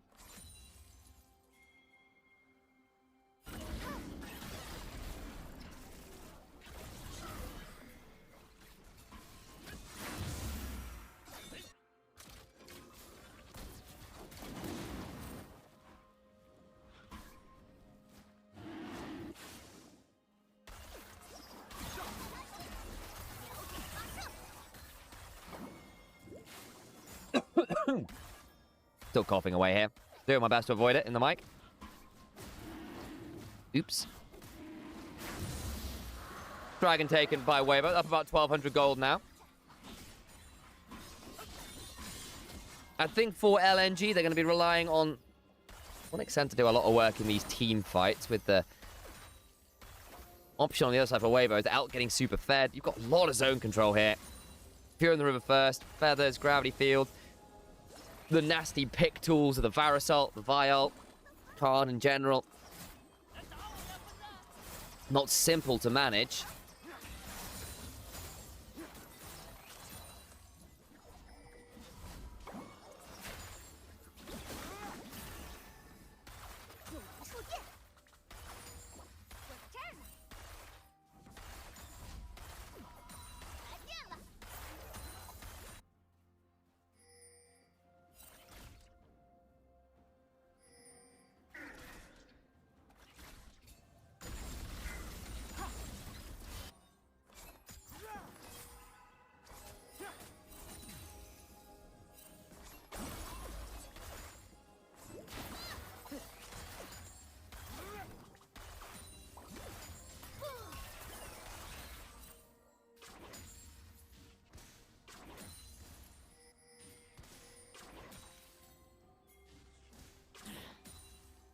Cheer. Just hanging out here with Wei. I think Zucker's got an idea. That was a little bit shy. Yeah, about to say that felt a little bold.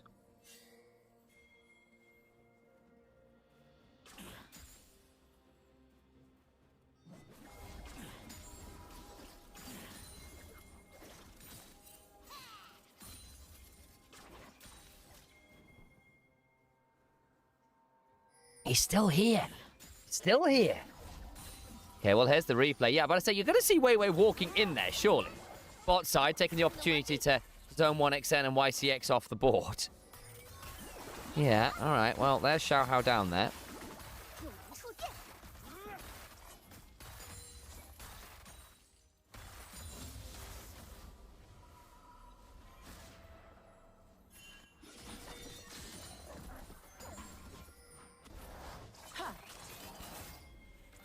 TP in.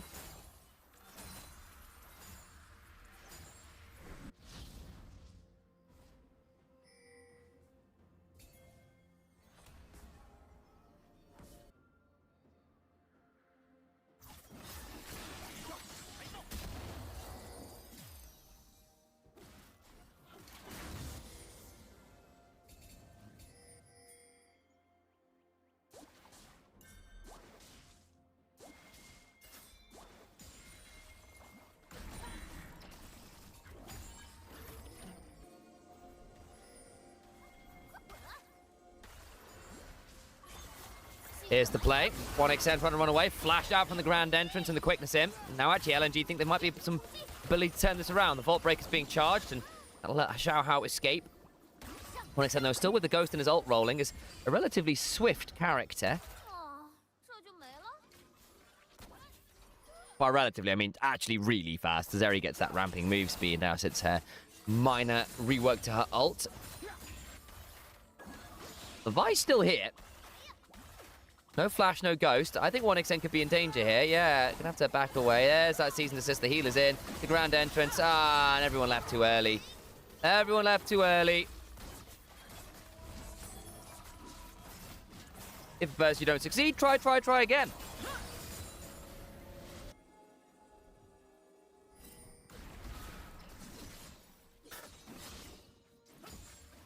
Well, that kind of sucks.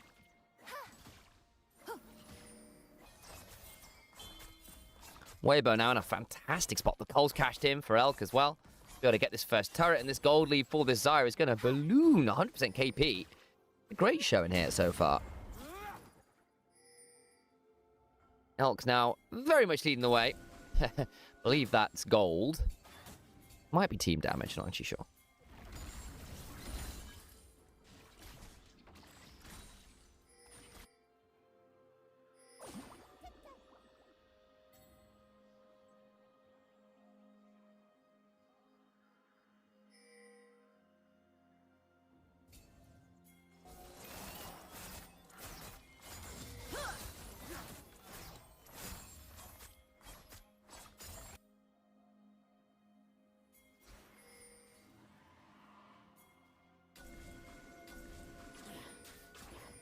Everyone survives for now.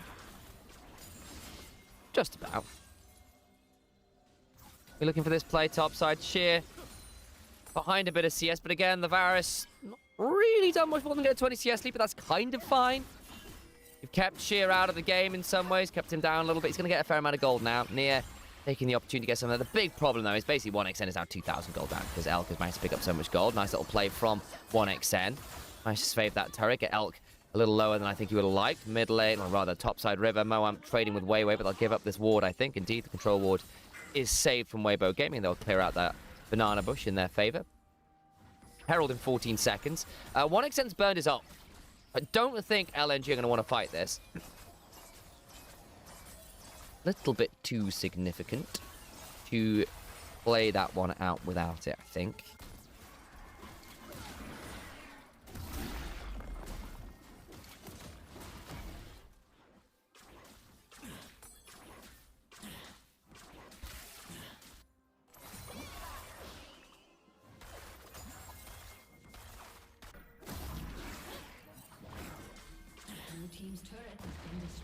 We'll get topside turret. Second turret of the game. The gold lead continues to expand. Weibo Gaming are pretty happy, I think, at this point. With the player things, as Weiwei's gone very deep for this Gromp. YCX is just not here, and they're all inside the the Crescent Guard. That's the name of that ability. And that means he's dead. Moam finds the knock up there on his shoes, nearly at Mega, but look, there's the Hex Gate. That means Sheer is likely dead as well. LNG. That was just not good. They lose 3 members. 1xN will get the mid lane turret at the very least, so there is a trade. It's not worth it, but they get a trade.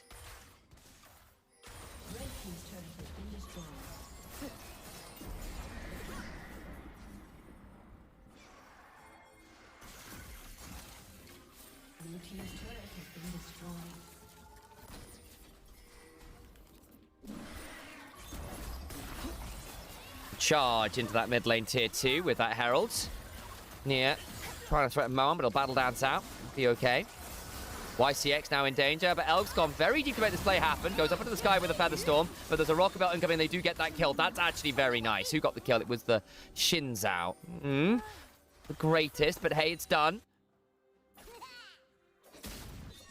So yeah, Weiwei goes looking at this Gromp, and it's just too far. And look, YCX is nowhere nearby. Sheer wants to take this turret, so by the time they get over, I mean, he's dead. Give it up. At that point, like, you're not actually going to get there in time. Instead, you give up 3 rather than 1. So you weren't close enough to defend. Weiwei's gone, either Weiwei's gone too far, or Sheer and YCX were too slow to move. One or the other. Either implies poor comms.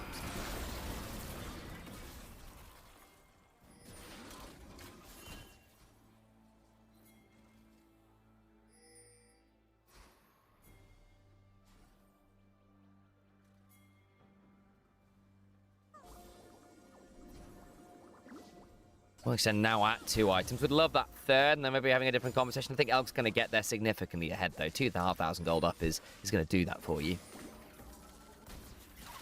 YCX flashes out from the ground entrance. Moam has actually been fighting, so after that initial kill in lane, found some really good angles.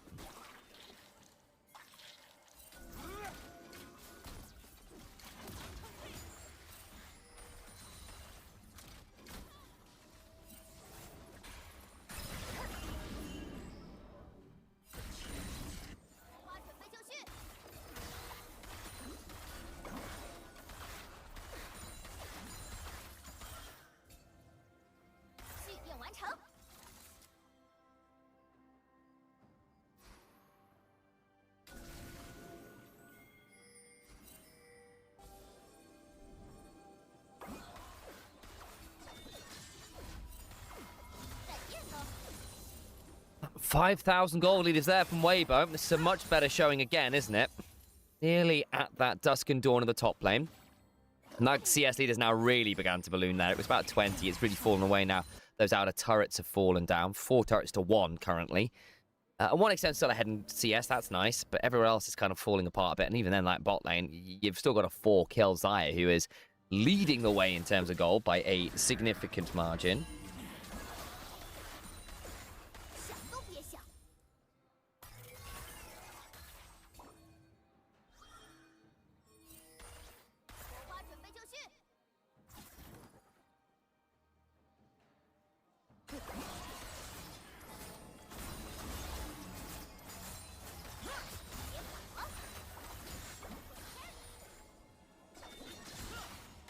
The wind becomes lightning. In they go. There's a knock-up. Interrupts one of the battle dancers, but not both. Dragon now down to 4,000. Look at Sheer on the other side. The lightning crash from 1xM flashes out as the engage happens, but he's still not struggling to do enough damage as the Vault Breaker comes on forward with the Season's Assist, and 1xN just can't survive the full onslaught. They don't kill off Moam and Elk on the other side. Y6 being split off. Weiwei on a blast cone. Sheer's nearly at Mega. And actually, Weibo might have ended up split up a little bit here. They're going to lose this Dragon, I think, at the very least. Chow House Vault Breakered over. Decent boulder toss. Ends up being, what, a 2 for none, but you get the Dragon. Oh, fantastic. Sheer about to go mini, but does get the Mega Gnar beforehand, and that gives them the kill onto the Varus. Moam's got the barrier, courtesy of the Spellbook. Okay, Dragon and 1 for 2. A little better. Nice from Sheer to find that angle at the back end of it. And hey, you deny Soul Point. Probably in the grand scheme of things, it gives you more time.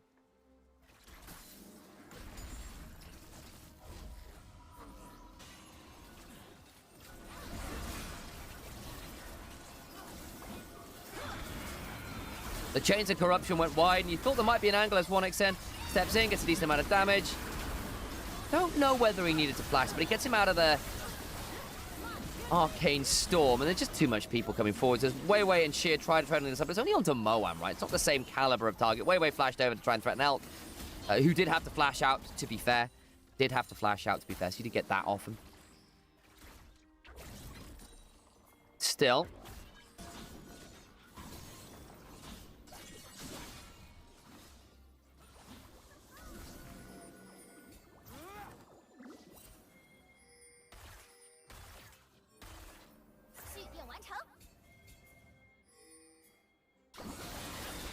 There's the engage. Moan battle dances out, being very slippery on that Rakan as ever. The third item is very much done for Elk, by the by, with that Infinity Edge. Nowhere near that for 1xN, who I'm assuming might actually end up going towards a non-inf edge option with that longsword in inventory. Might be a Flicker Blades, might be a Lord Dom, something like that. Possibly a Mortal Reminder with the double AD carries in there. I know it'll only be base healing, but it will be there. He's got Conquer and stuff. 1xN, flashed on, interrupted mid-season assist, but does survive for now. Moam goes in to find everything they're looking for. The gravity field doesn't quite catch out the rest of them. Moam's now in danger. They will likely be able to get something here, but all the while, Zucker's managed to get a 1v1 kill onto Nia. Not quite sure how that happened. Caught him in the rotation in the enemy jungle by the looks of it. So not as clean a pick as I think they were hoping for. Flash down on Shahao, kill on Moam, but it's not going to allow them to go to the Baron. So what happened to Nia? Yeah, literally caught in rotation. It's about as safe as it gets. Oh, he TPs in front of the Varus, who just goes, yeah, caught you. Very nice.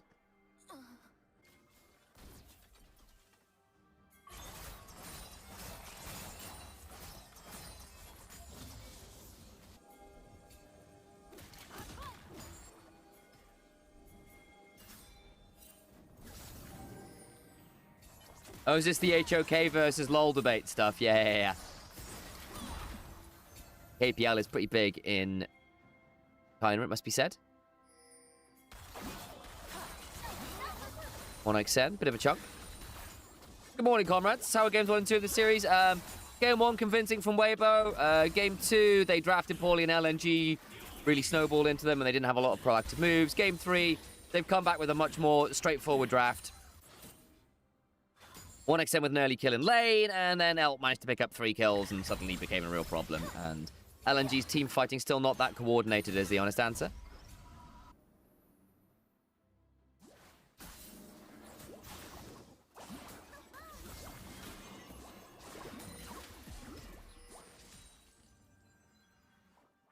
At this point, realistic, I think Weibo get themselves a Baron, turn that into Soul Point.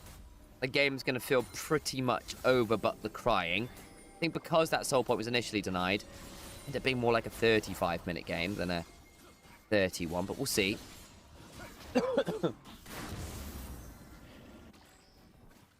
Exact opposite of Lyle multiplied by 20, very much so. Baron begunning. Not hit by that Ultra Shock laser, so he'll keep his Celestial opposition, is important. Weiwei now sees the Rakan. Can interrupt that now, down to 7,000. This is playable. Weiwei is in the pit. Guys, what are we doing? Oh, Weibo, that's a bad Baron. Really good Shinsek, I suppose. They'll lose the Aurora at the trade. The Chains of Corruption land, but Sheer gets to one hop this time, and Cha-Cha real smooth out of there.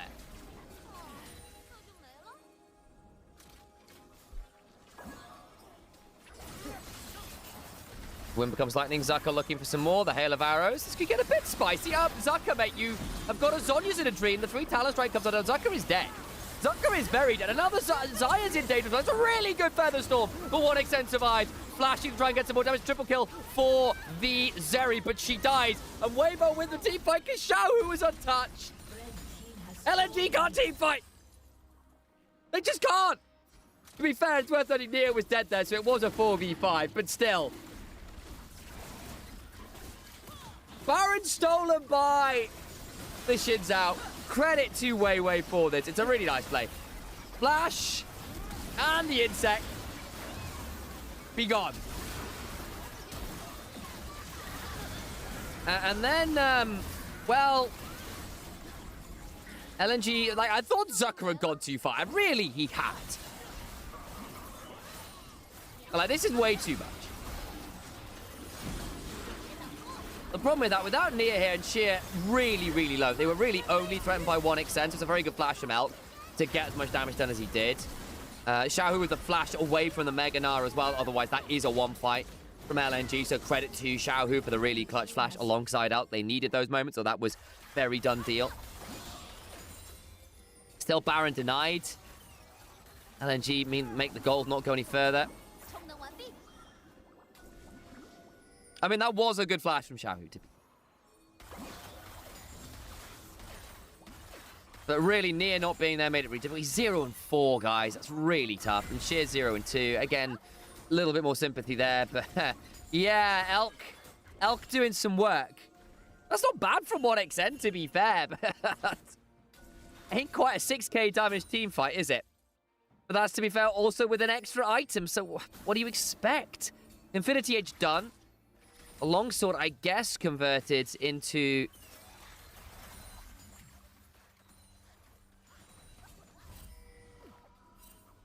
Phagey stuff elsewhere. With that Phage, is it going to be a Black Cleaver? Maybe it is a Black Cleaver game, just for a bit more HP. It was a really nice feather. Yeah.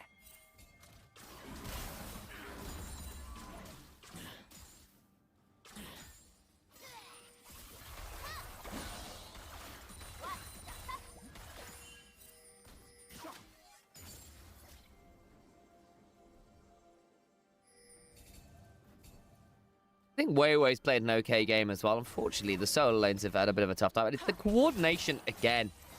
They just are a bit inert. I really don't want to watch Canyon play anymore. That bad, huh?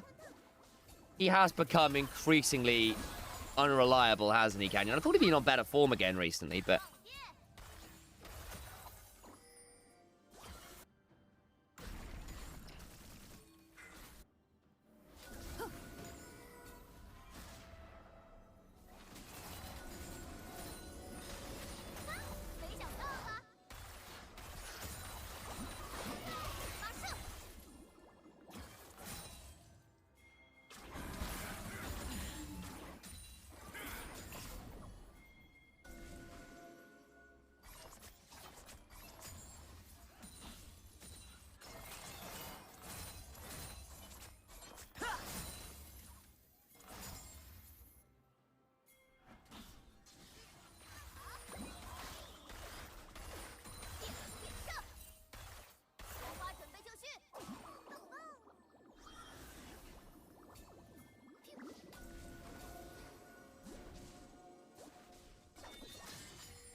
Wait.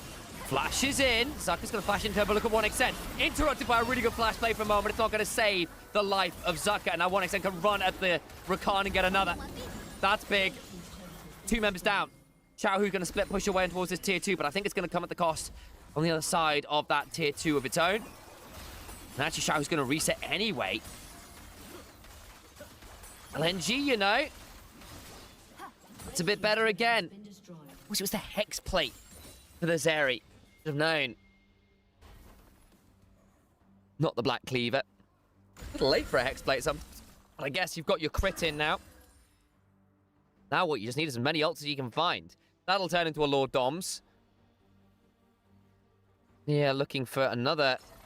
Is that going to be a Lich Bane? I think it is. It'll be a Lich Bane third. For Nia here. Is Soul AP effective? I mean, I know there's a Lulu, but it's not quite the same. 20 seconds until potential Soul Point. 2 seconds on Zeri having her ult. Has it. Wait. Got that Guardian Angel. Both junglers do.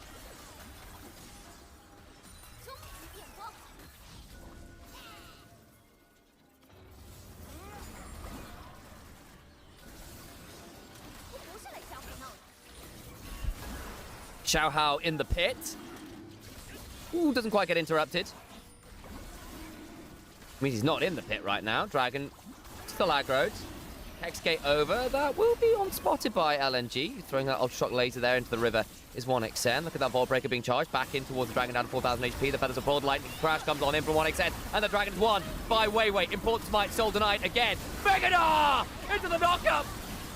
The Between Worlds is there, but the GA spikes in time. They just don't quite get the damage to kill. Flash out. Flash from Weiwei is not there. The Ultra Shock Laser turns some stuff around. 1xN left low as Nia gets a double. Elk is dead. The health bar from LNG so desperately low. An LNG win a team fight and a Dragon. This is huge. The gold lead is halved. Cosmic Drive, maybe. That was the other thing the Aether Whisk could have turned into. Yeah, so maybe. But that was huge. How is Weibo losing this? That's a very good question. I don't want to tell you. That is a very good question. So it's a lost Smite fight into a really good ult from Sheer. So how does Sheer get... He just walks at them, I think.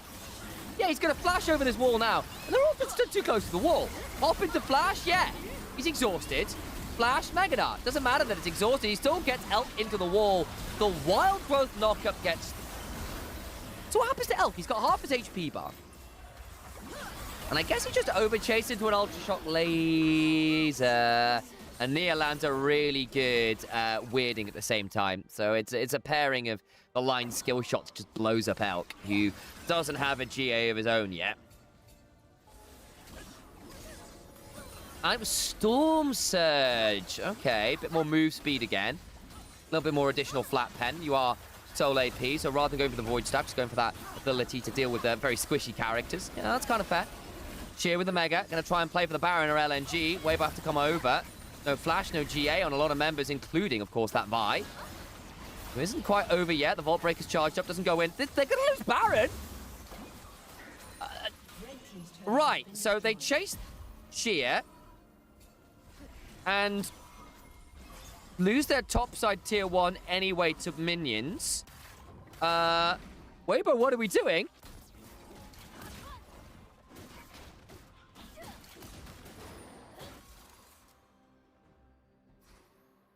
There's a Medjai's for Xiaohu, and I don't blame him. He's actually having a good game here on the Victor. But Weibo, you had this game in your hands, my friends. And it has been some significant anti-clutch in the later stages of this game into LNG of all teams as well, who we have lambasted their team fighting, have myself and Nymaera. But you now have Azeri at 4.5 items and level 16. You've got a level 16 Aurora with a lot of flat pen, and Anar who's managed to pick up a very significant amount of tenacity, so keeping them locked out of a play is going to be quite challenging.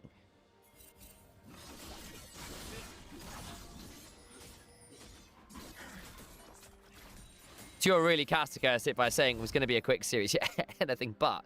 We're going late in this game too. No stakes but pride. We get into some mud wrestling here in the later stage of this game. It has been anything but clean. 100% chunked, but meaningfully with YCX behind. Again, YCX with a few enchanter items here as well. It's going to be a little problematic. We have got that GA done for Elk. That's huge. Keep your eyes on that. He's nearly off cooldown for the junglers, but not quite yet.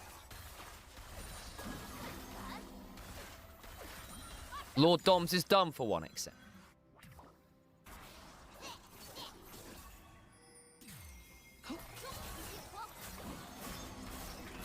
Okay, so Corruption, Spark surged away from. Ult down from Zucker.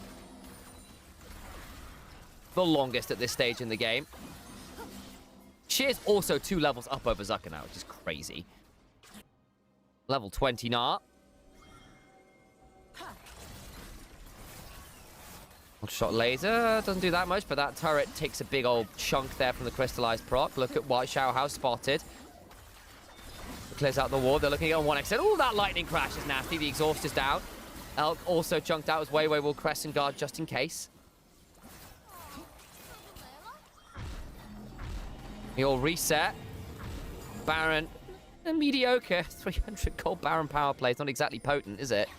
We're playing for Soul again. Resets are a little late. Well, key ults burned there. Crescent Guard down. Lightning Crash down. No ults from Weibo down right now. This, I think, is going to really favor them. LNG need to buy a little time. 20 seconds or so. I don't think they're going to get the opportunity. Chains of Corruption cleanse from Zucker's in danger. Goes golden, but they are not on the Dragon. So that's Hexo given. But will it matter if they can just end the game off the play? Between worlds, Nia left low. Will try and get some damage down before he dies, but doesn't really manage to do so. Flash, Vault Breaker, Caesar desist. The Wild goes before he's alive, but he's dead. All the while, Xiaohao got the GA. Wei with the knocker, but they just don't have any damage left. Everyone is dead at LNG. They burn the ult to defend the Baron play. Reset late, and Weibo claim the Dragon to have a Hextech Storm that is monstrous in scale. They'll barrel down mid lane, new soul to their name, and look to end it here. 36 minutes on the clock. The death timers are extensive with double AD carries. Surely the Nexus has to be a consideration. I don't think it's a consideration. I think it's a certainty at this point. 15 seconds on Nia, the nearest spawn timer. They've got a wave. LNG will languish at 0 and 6. A split to forget from them. Weibo will at least find a second win and spare some blushes for an ignominious split of their own. It's anything but clean. It was anything but easy. But Weibo find their way to the victory nonetheless.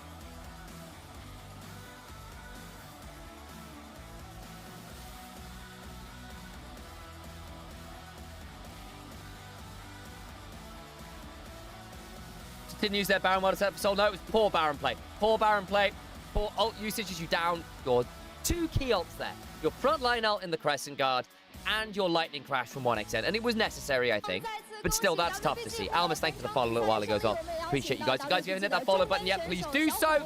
Also, consider subscribing to help us get towards Partner Plus. There's a coffee link in chat as well. Katara, if you wouldn't mind linking that, I'd appreciate you. I see you all over on YouTube as well.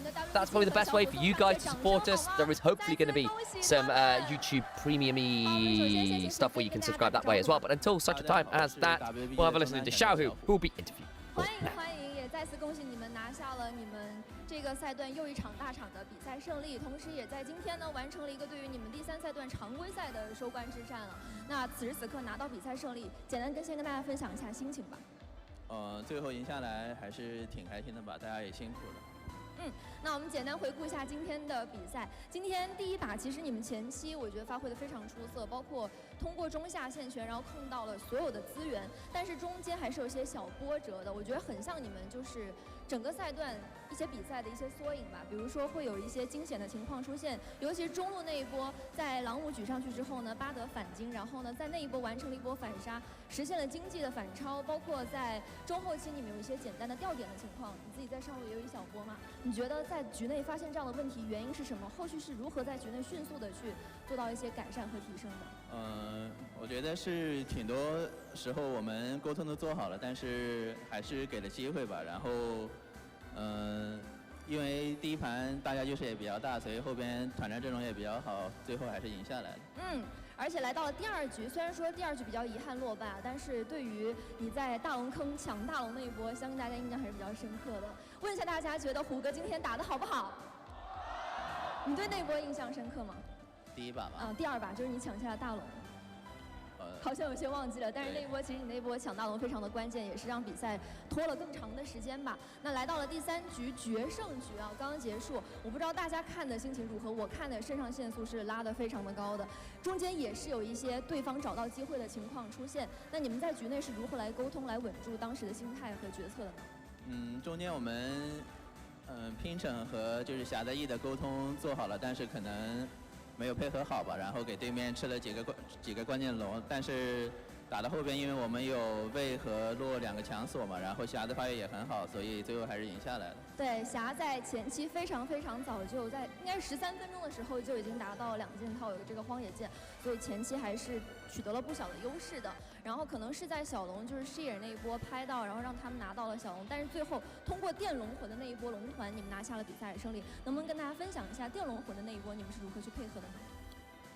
那波决策比较果断吧，就是先把俄罗斯卖了，我们把电龙魂拿了4打5，然后可能对面上的也比较着急，被我们抓到了机会了。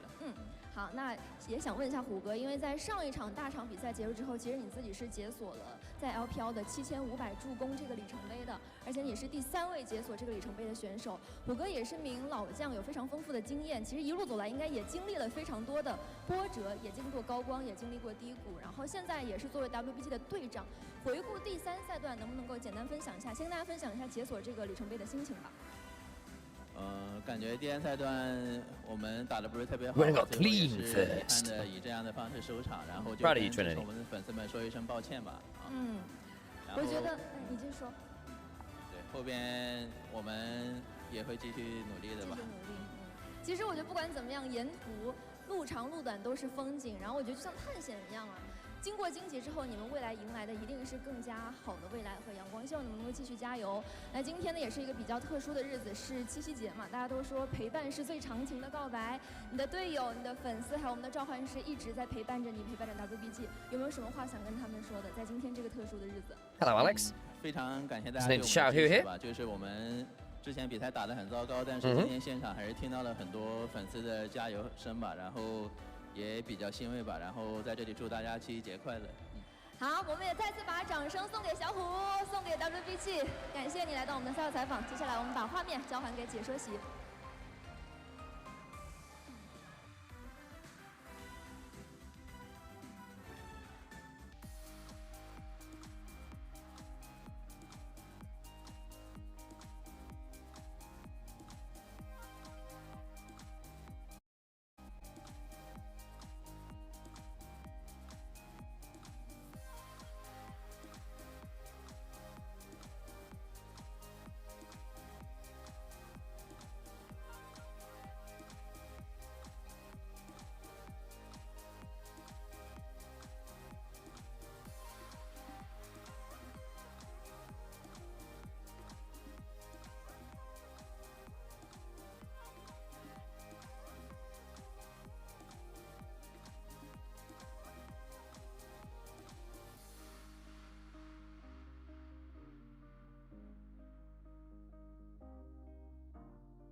Xiao Hao is the potential MVP. I don't know about that one. A couple fumbled smites there made me a little bit nervous. GG. Good to see you on YouTube chat. How you guys all doing? Hope you're all alright over there.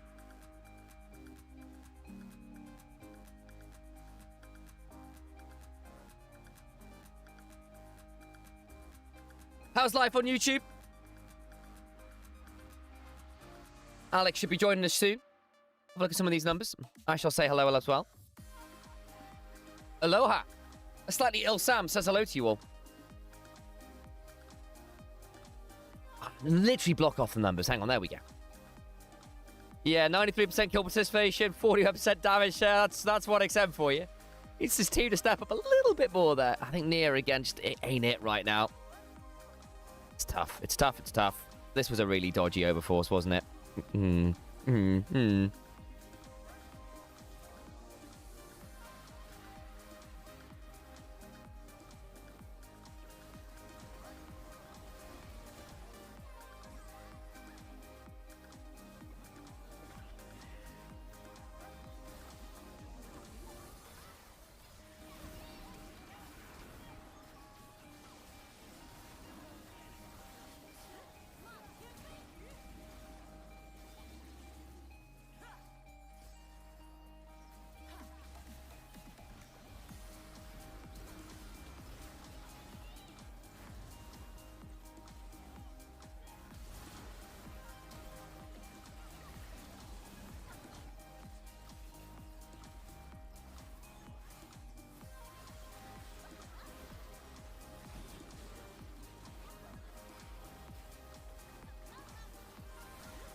Oh, man.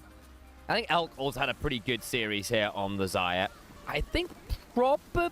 Who's MVP for them? Who's player of the match? Elk played pretty well. Xiaohu was also pretty damn good. Probably one of the two. I think it's probably Xiaohu. I'm not sure.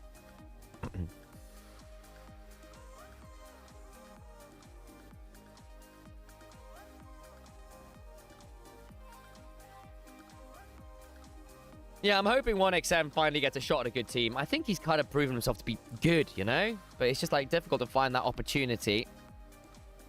I don't know whether his agents have hurt on that front as well. All those rumors of, like, not great terms with...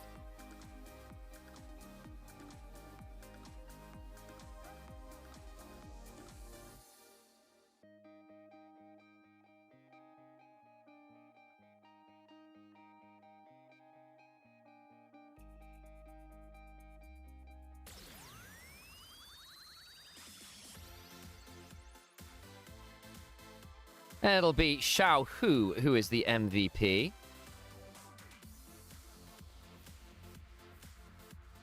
And I expected as much from this game. Had a really good showing. Basically didn't die. Got the Medjais. Found that clutch flash when it mattered in that after that Baron take. All those kinds of things, which you really have to give some praise for.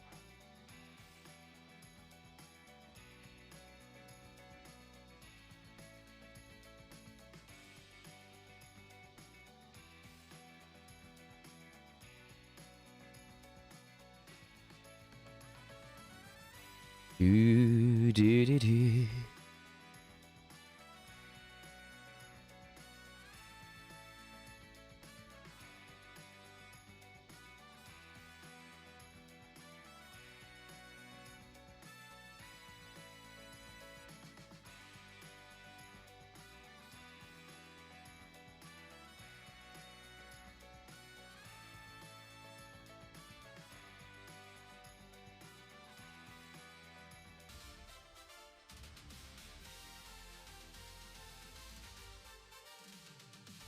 And it'll be player of the match for Xiaohu. Yeah, and again, even that second game, right? He was the one person who was doing some damage on the lock.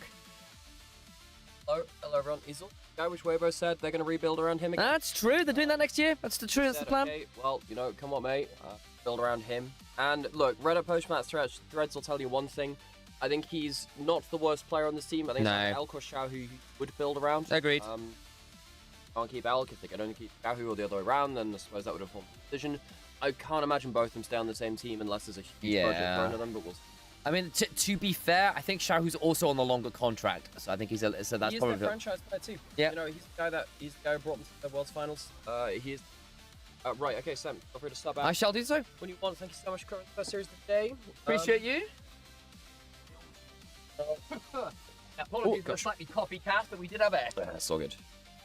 If he isn't retiring, so I believe that Weibo said that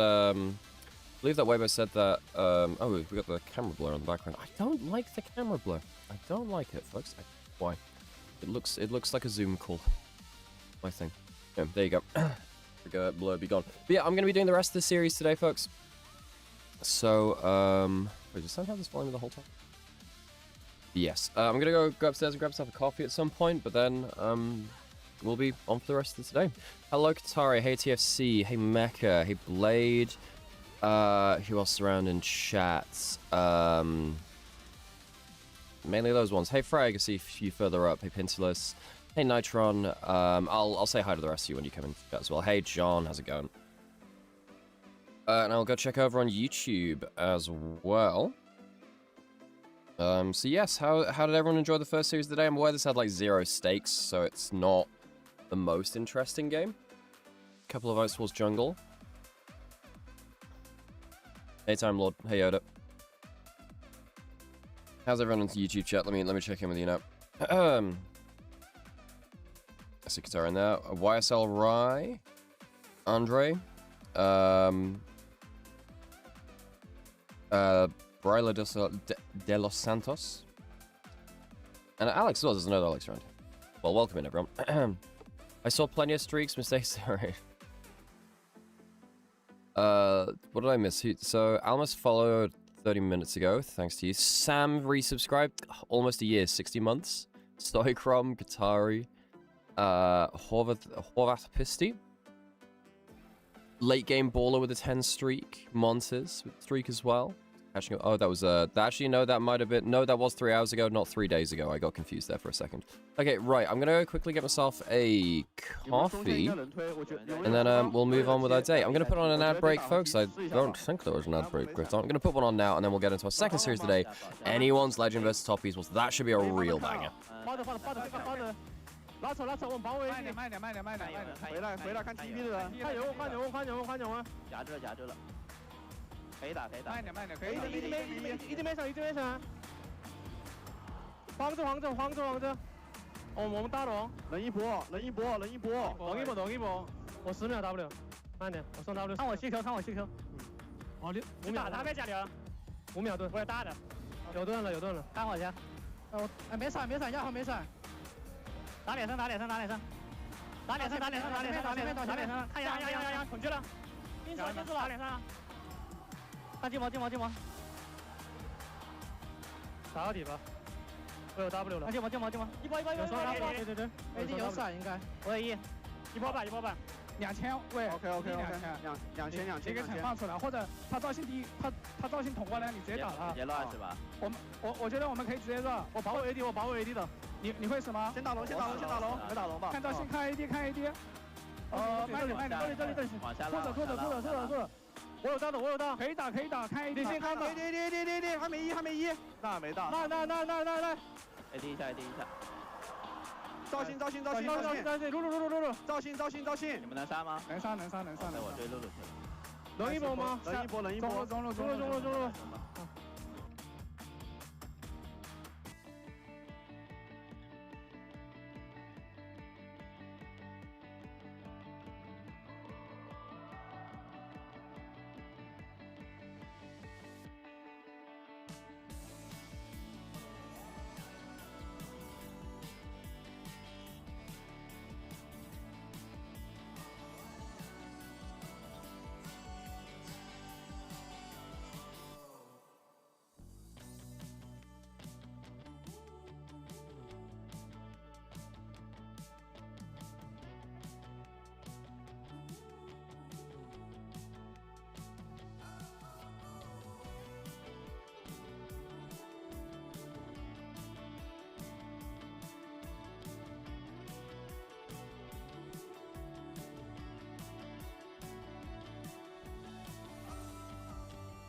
Okay, we are so back. Oh, tell you what, interesting podcast episode coming up tonight as well for those of you that follow Shut Up and Scale. I'm gonna have to put a fair amount of time in the rest of today to look back on some VODs I missed. Yeah, one of the questions we have today is ranking the world's finals MVPs. Which is, it's a hell of a task, because obviously someone's gonna come away feeling bad from it. But, yeah, I've been mulling over how I rank different eras. Does it matter that they were contested more? Actually, does it matter if they were more dominant? If they were pushed more?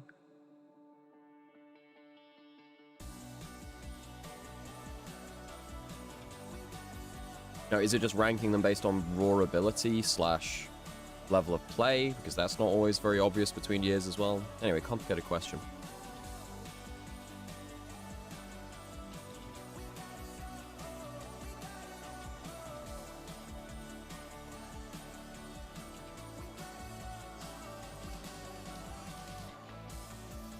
Anyway, onto AL Top Esports.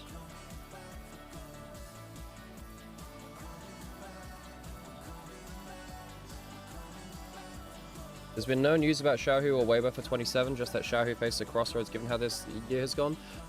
No, I'm pretty sure that one of the managers said who was being built around. At least that's something which I was presented to me pretty firmly anyway. I guess I'll have to go look into those sources. And go and search. Yeah, I mean, I thought people were pretty certain that was something that a manager had said, I think.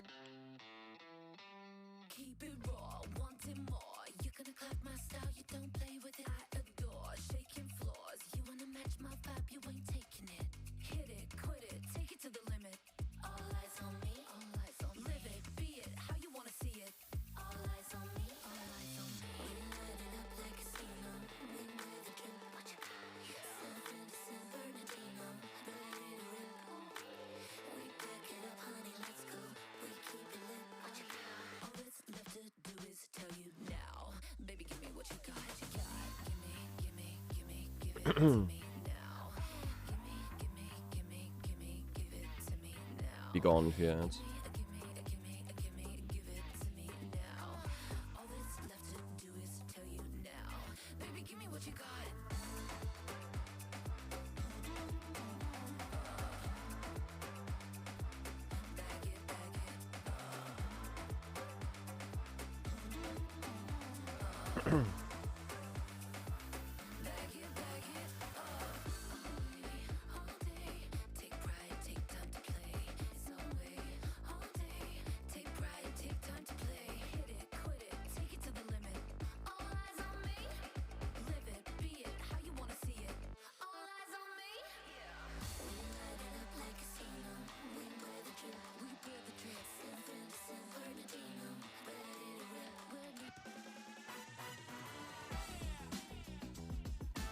Okay, on to Anyone's Legend versus Top Esports. So, this was a finals matchup for plenty of last year. We had Anyone's Legend Top Esports in both winter and in spring, which was the real turning point of this last year. Oh, sorry, no, not in second split. Sorry, my bad. Would have been between Anyone's Legend BLG and the finals of the split team. Sorry, my bad. But yeah, this was like I think after winter, after the level of these two teams, we thought basically this was our new this was our new matchup, so you kind of expect at the top of the table for a while. In the lane swap era, when we had Na'Vi Top Esports, we had Tabe's Anyone's Legend. Now, of course, a year later, things have definitely changed with both these teams. Now, Top Esports did go to MSI, Anyone's Legend didn't go to MSI, which was the opposite from last year. We're both still top teams, very much top teams. We're getting to the point now where we're actually determining, this is a really important matchup to determine top two. Top two for our LPL playoffs. We're getting to that point where, yeah, we start to figure out who gets like the most preferential places in playoffs brackets. So with Anyone's Legend and BLG both at 9 and 2, we've got 8 teams in the top group, so you play 14 matches total. So both these teams have played 11 total. They've got 3 left to go. So there's still some mobility. We'll get into our rosters now, then we'll start talking about that a little bit more in depth as we get through it.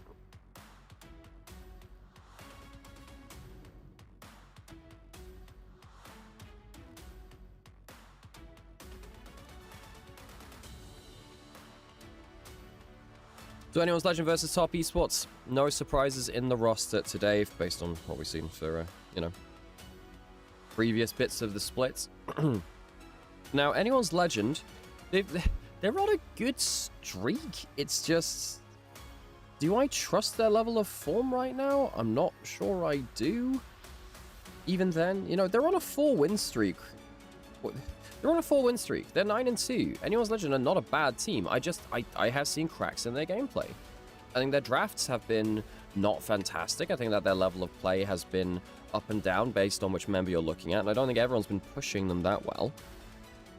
Top Esports on the other side, they're also 8 and 3, but then they had a horrid last week, which their horrid last week is what really kind of brings the expectations down a bit for them. They lost from LGD. They lost to LGD and they lost to Team WE. And yeah, that knocked them off their high horse a little bit. They were in pole position at the top of the table. Really bad week from TN in particular. And things go spiraling down.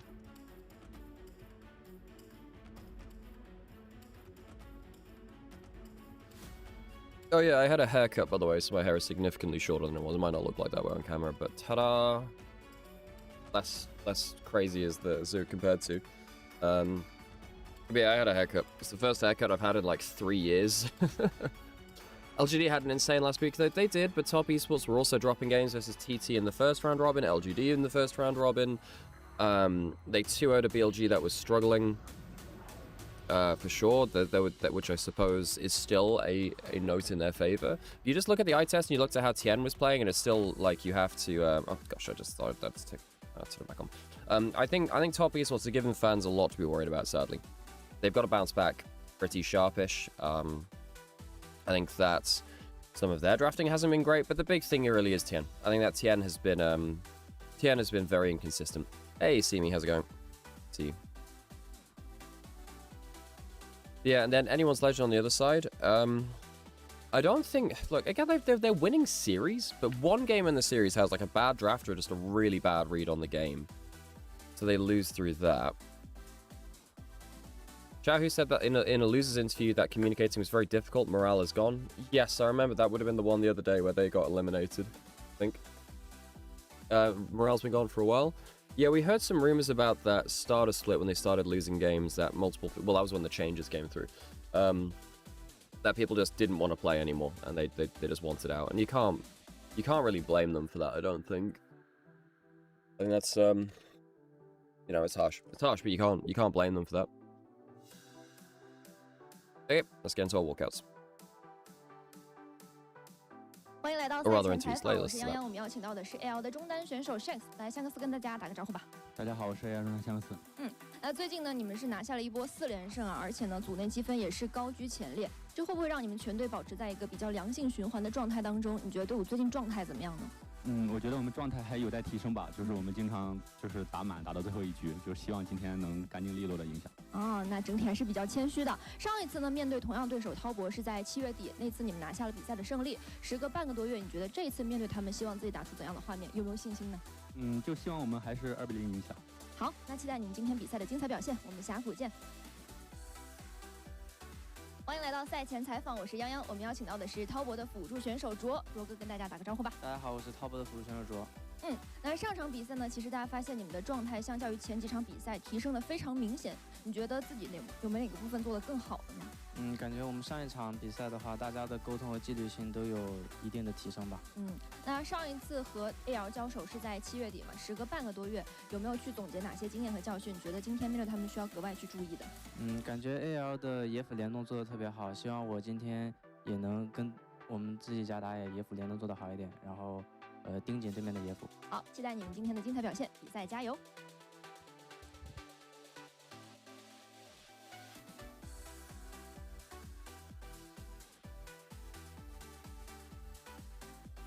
Okay, nice to hear something from this player.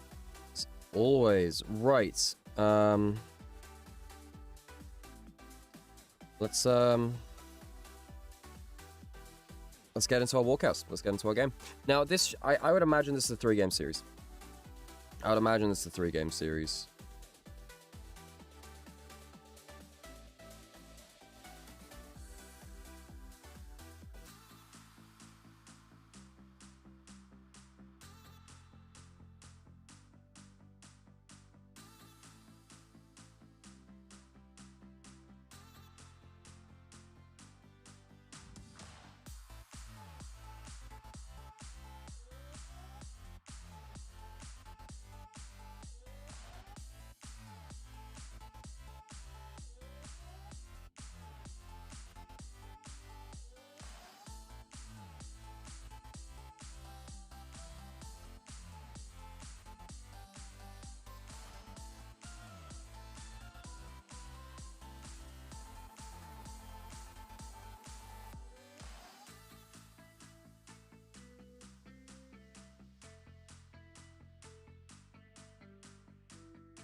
No, I was playing properly. Their top 6. I mean, I actually thought they were pretty good.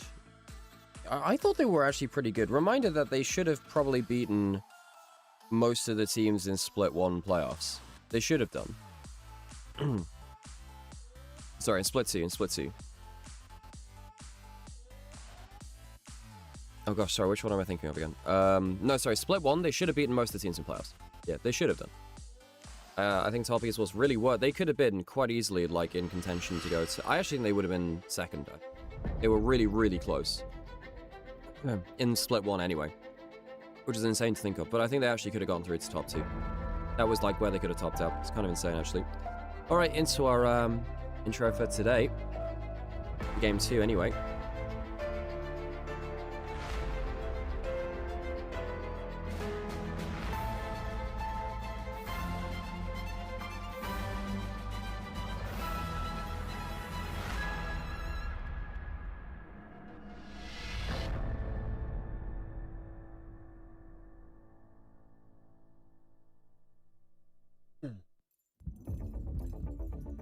Well, it's beautiful here in Xi'an, WE's arena, the old capital of China. W will be playing later on their home ground, but today, set 2 for today, Series 2. Anyone's Legend versus Top Esports, a finals matchup. In recent years, top teams playing off here and looking for a top 2 spot. Gosh, that's a hell of an intro. Oh, and the lights just make it better. Top Esports first out onto the stage. All 5 in formation. Following the leader, Jackie Love. Top Esports currently an 8-3. They were in pole position. They were at the top spot of Group Ascend. No longer. They lost a lot of series in the last week. I say a lot of them. They lost 2 series. And that's knocked them down currently into 3rd. Realistically, top 2 is between 3 teams. I believe mathematically so it is as well. They've got 3 series left to play. Have most of our teams at the top. And that includes Anyone's Legend. Anyone's Legend, a team which is sparked some, I suppose, controversy. Flandre gone, breathe in, replacing one of the long-time members of the roster. The photographer tries to get in and quickly has to get out. As once again, the formation comes in. The Flying V of players will lead their raid into the arena. Lock S foils to attack position.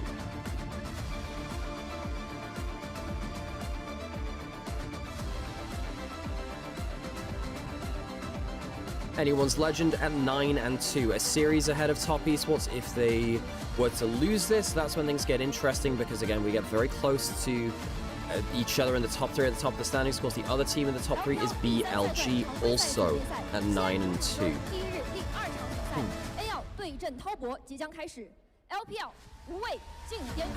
Okay, so get strapped in, get locked in, folks. Anyone's Legend, Top Esports, this promises to be a banger. Both these teams have shown some weaknesses. I think that Tien has not been on the best form. Those last series was pretty good, stomping through their last opponent. Anyone's Legend on the other side, some of their drafting hasn't been fantastic. I don't think they've been the best drafters. And I do think that Anyone's Legend do have some random off form as well, where the decision making in mid and late game has been a little off, but they still do have Tars and they still do have Kyle. I think Tars and Kyle have been really, really good. I think that on the other side, Top Esports, I think that Tien can be good. I think that Cream is still on very good form on the whole. Swian has been excellent. I think Swian's been excellent on the whole. And that means that Swian versus Breathe is going to be very fun. That's going to be really fun in the top side, based on both their current forms. Anyone's Legend Top Esports, a fun matchup in general, though. Yeah, we'll move ourselves closer towards those picks and bans. Oh, Beijing would close the walls on, like, the video walls, like, a few minutes before they walked out. I mean, Beijing has a really, really cool arena. I do like Xi'an as a city, though, and I haven't been to this arena, but the other one I went to for the 2023 Summer Finals was really, really cool. I'd really suggest people go out to Xi'an at some point. Lots of history of that.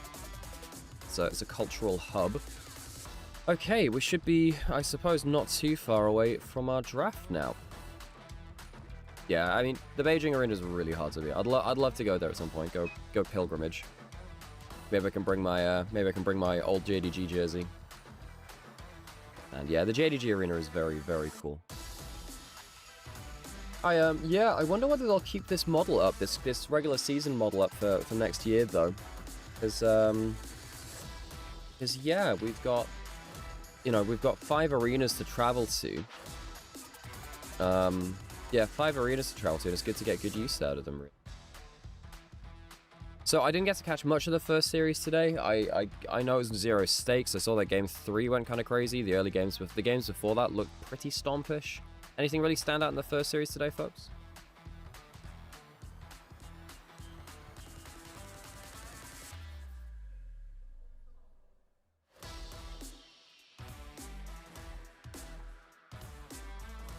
Oh yeah, and as I said, I have a very fun podcast topic before. Went to 3 games. I'm aware of this. Yeah. Yeah, game 3 was a banger. Game 1 and 2 were both stomps either way from what I saw. Yep. Okay, into the draft we go. Top esports time. Perhaps anyone's Legends time too, though. Really need to see what form. Need to see what form Tian and Tarzan are on. People like Kyle as well.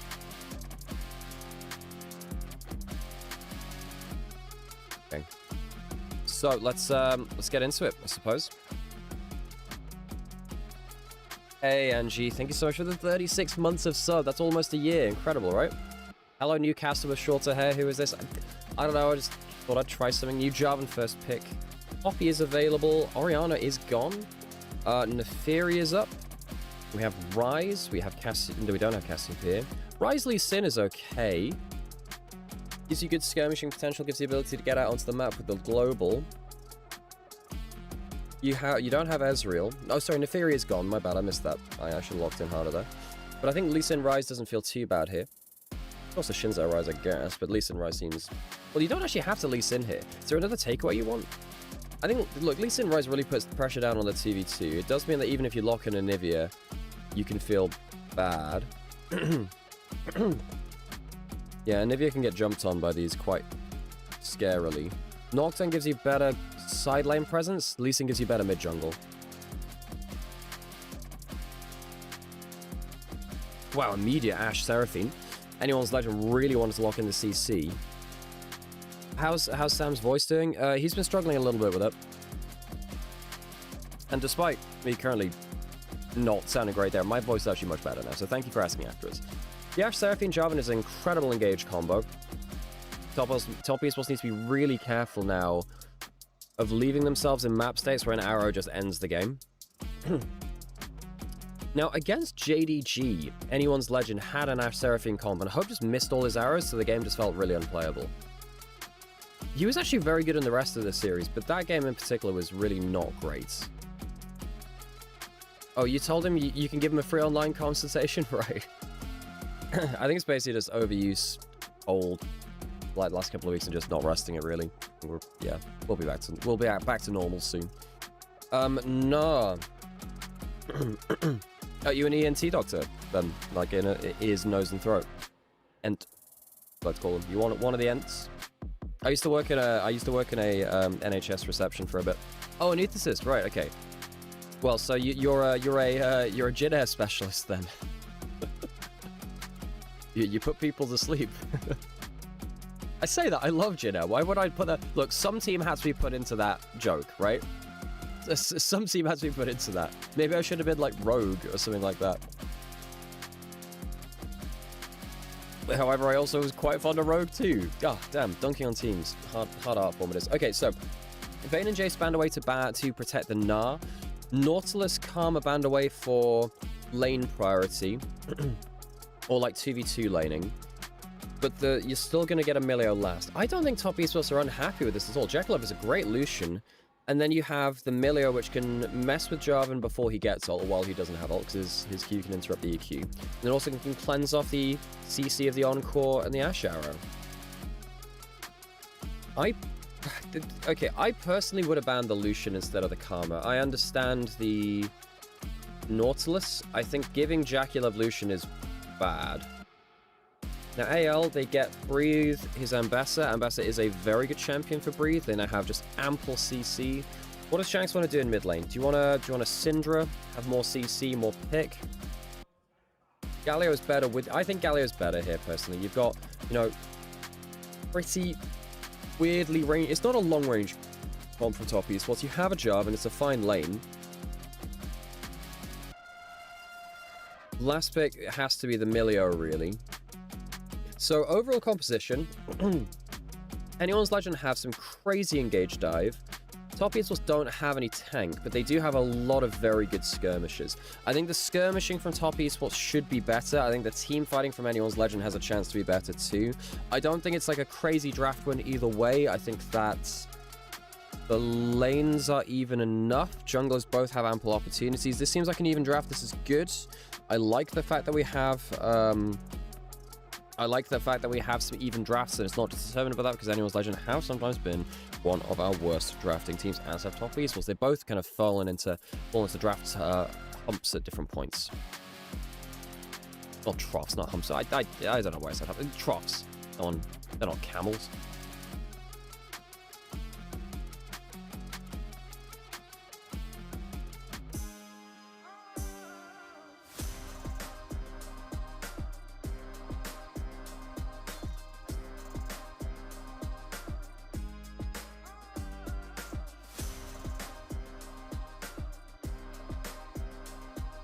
Okay, off to Chang'an Skies, the Xi'an Skies we go once more. Thank you for joining us again here for LPL. We know you could be watching LPL pretty much anywhere. Tape one, by the way, thanks for the follow, appreciate you. But yes, appreciate everyone who stops by, chooses to spend some of their time watching the LPL with us here. It makes our week. It makes our week. Let's get into game and let's have some fun. Anyone's Legend top esports. Lots of implications for top 2 finish here. Let's get into it. 全军出击！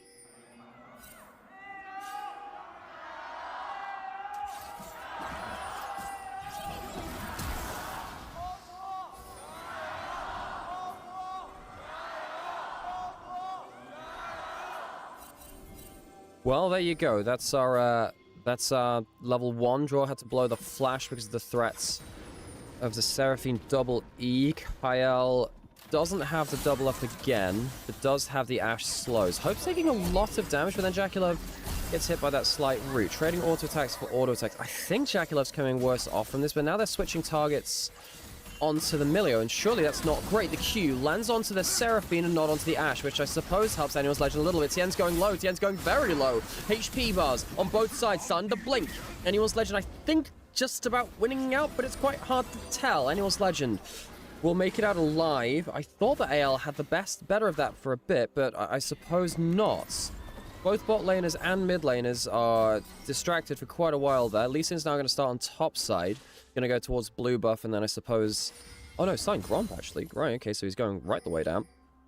We might see them go for the 3 camp into recall. Oh yeah, by the way, just let me know what the audio is like while I'm casting like this too. Because it's a new arena, so when things take place in a different venue, sometimes the audio is very different. Sounds good? Perfect. We'll work with that then. Sounds great to me. So let's have a look at the total... oh, hang on. Tarzan go for invade. We won't look for the shopping list of summoners then. Tarzan looking at the blue buff. We'll see that it's not... Oh, this could get really close. It's getting really close. Actually, Tien and Tarzan both have smite. Tarzan will get the steal on blue buff. Good read from him. He went Raptors into blue buff as Tien was going down the rift. We did say that this jungle matchup, probably the most important one in the game. I think that Tien on recent form has not been fantastic. Good damage there from Jackie. Oh, it's a single auto attack at level 2, man. Yeah, Vigilance for Lucian is kind of crazy. Really good from Tarzan, though. Ends up getting a camp away. Now, the question is, can he hold on to that? Because he had to take the trip over the river, get the smite, then walk back to his jungle. Now, because Tien has not had to do as much walking, he might be able to get onto double scuttle, he might be able to get onto bot jungle camps.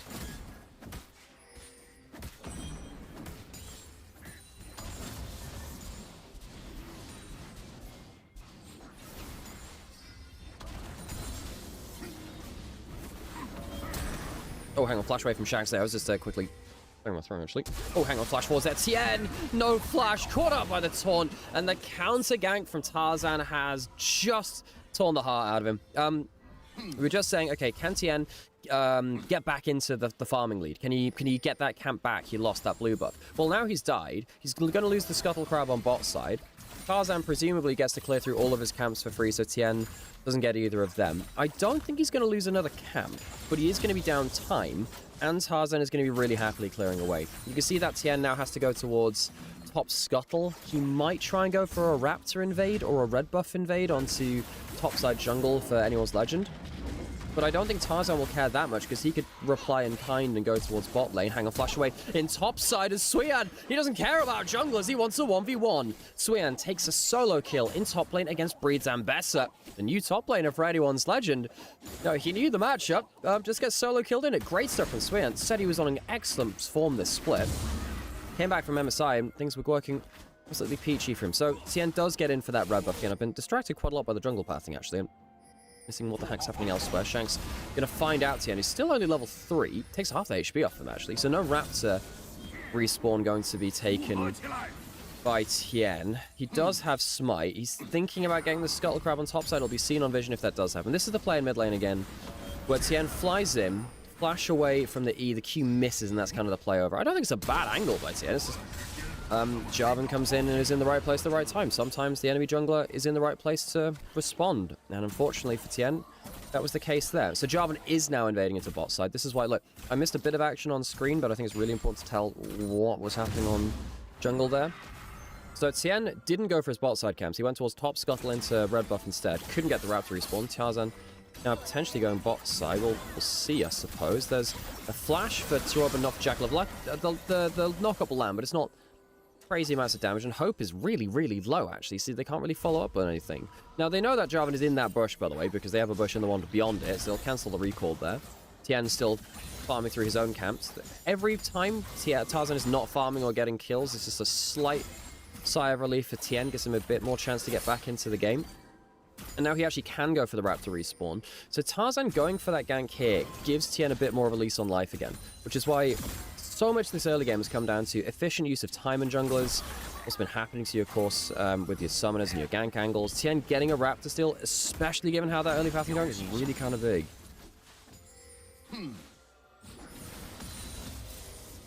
So now you see, actually, Tien, for now, is actually even in farm with Tarzan.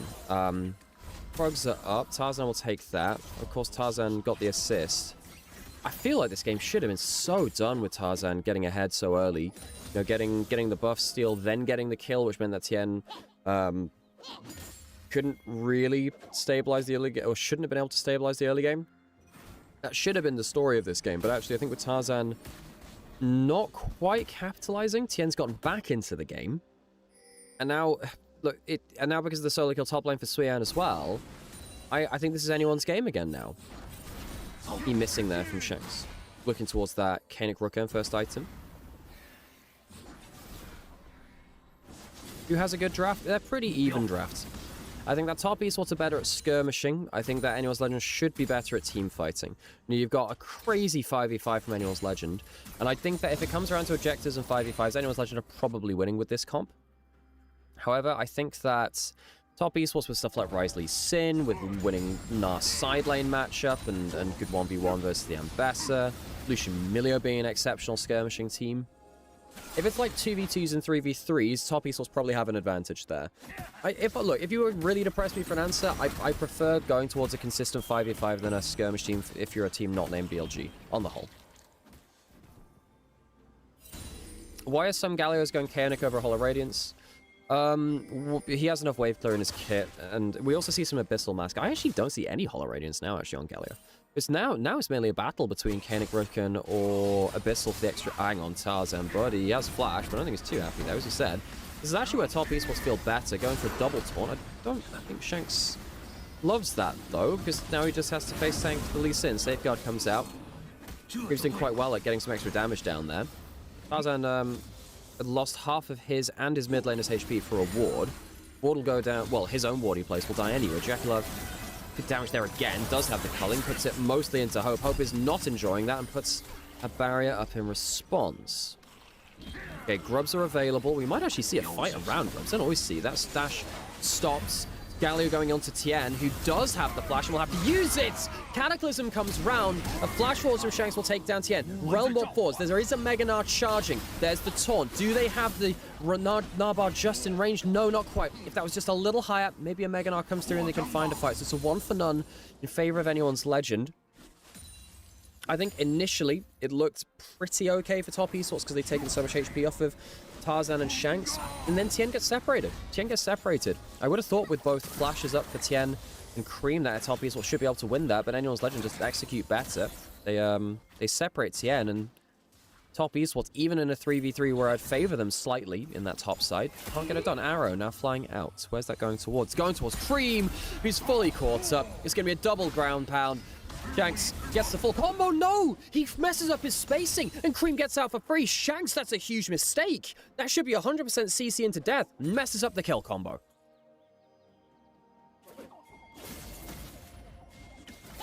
Oh, that's a sight. That's a shame, because Shanks should have been 3-0 at this point. The Galio should have been so out of the game. So ahead of the game, I suppose. Now, it's a very good flash by Cream. Very, very good from him. I think realistically, though, you can just flash to the side and you'll still be fine, but being able to hop over the E, obviously very nice too. You should be able to 100% CC combo there. Didn't manage to do it. I think it was an overcharge. He overcharged the W a bit. I think he... Have to watch that in slow motion. Very, very close, though. Cream gets out. Okay, Grub's going to go down. The last one taken by Top Esports. Now, who are the beneficiaries of all of these plays so far? We've got 2 kills for Shanks. He's doing really well. Does a really fed Galio win this game? I mean, it's really good to be brought into it by Jarvan and Bessa. I think anyone's legend would have preferred the gold elsewhere. I don't think this is a game where you get, like, mega Galio power, because Ryze, Nara... Well, Ryze is low range, but can still kite the Galio up points. Especially in side lanes can do. Gnar beats the Galio in a side lane because he beats, well, most champions in side lanes, really. And then, the bot lane, Lucian Melee pretty good versus Galio. The culling's very good, and the Q can stop your good Justice Punch. It was AP Galio, maybe? Yeah, but I think in a game like this, I mean, there is some logic to say go AP Galio this game, because you're not as useful as a Bruiser. But I think everyone's just going for Bruiser Galio. I think, yeah, of all the games I've seen from Galio, get really fed early like this. Maybe you do go into like a Rift Maker second then. You're less tanky. Okay, Tarzan around the bot side. Gonna be a battle ward somewhat. Tien is also here. No one's taken Dragon yet. Everyone's focused on top side, really, in jungle farm. Tien's actually ahead in jungle farm on Tarzan. So yeah, denies a cannon from Breathe. Ow. Hyper proc for the move speed. Top lane roll quest for Tien now, actually. For Swian. Oh, I see that Ian in there, and I'm like, oh, it's Tien. It's Swian.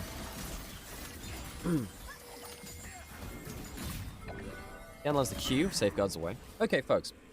At what point in this game do I start talking about tiramisu? I'm trying to learn from the LCK broadcast. You know, funnily enough, the LCK is like...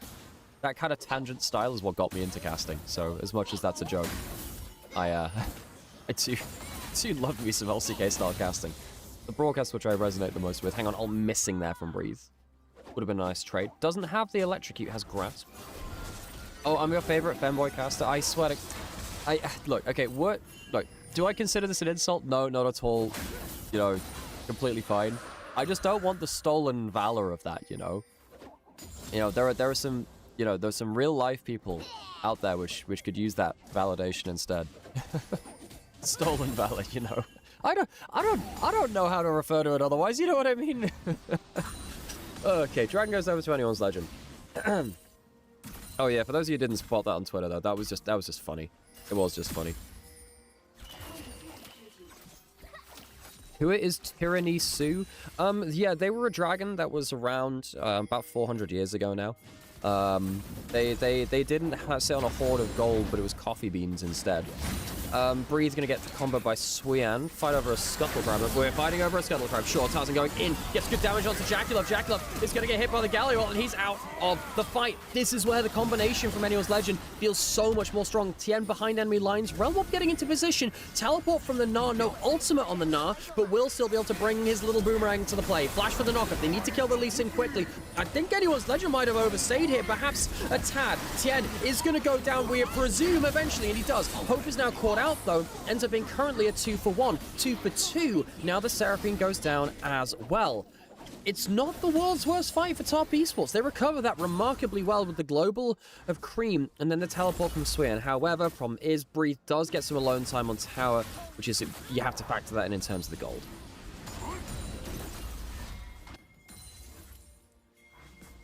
You know, best to get some plates. You can see how unplayable it can be if you run out of mobility versus the Jarvan. So what happens here? Why do they choose to pull the trigger? Jaculov, well, he walks way too far, and then he's not even within E-Flash range. Like, buddy, you're against the Jarvan Galio. If you can't escape with E-Flash, you have to be further away.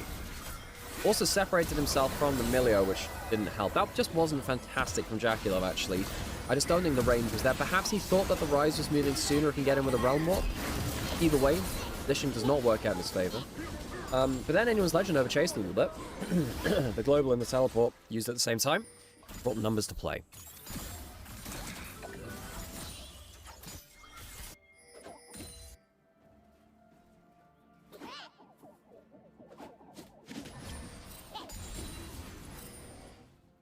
Well, the game's now had enough action that I can't really talk about Tiramisu. You know, the dragon with a coffee horde.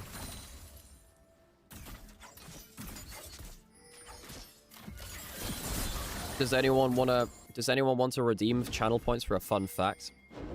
I could give you a fun fact about Italian food. Solo AP Abyssal Master. Oh, damn, that was two of them. What am I going to do now? Okay.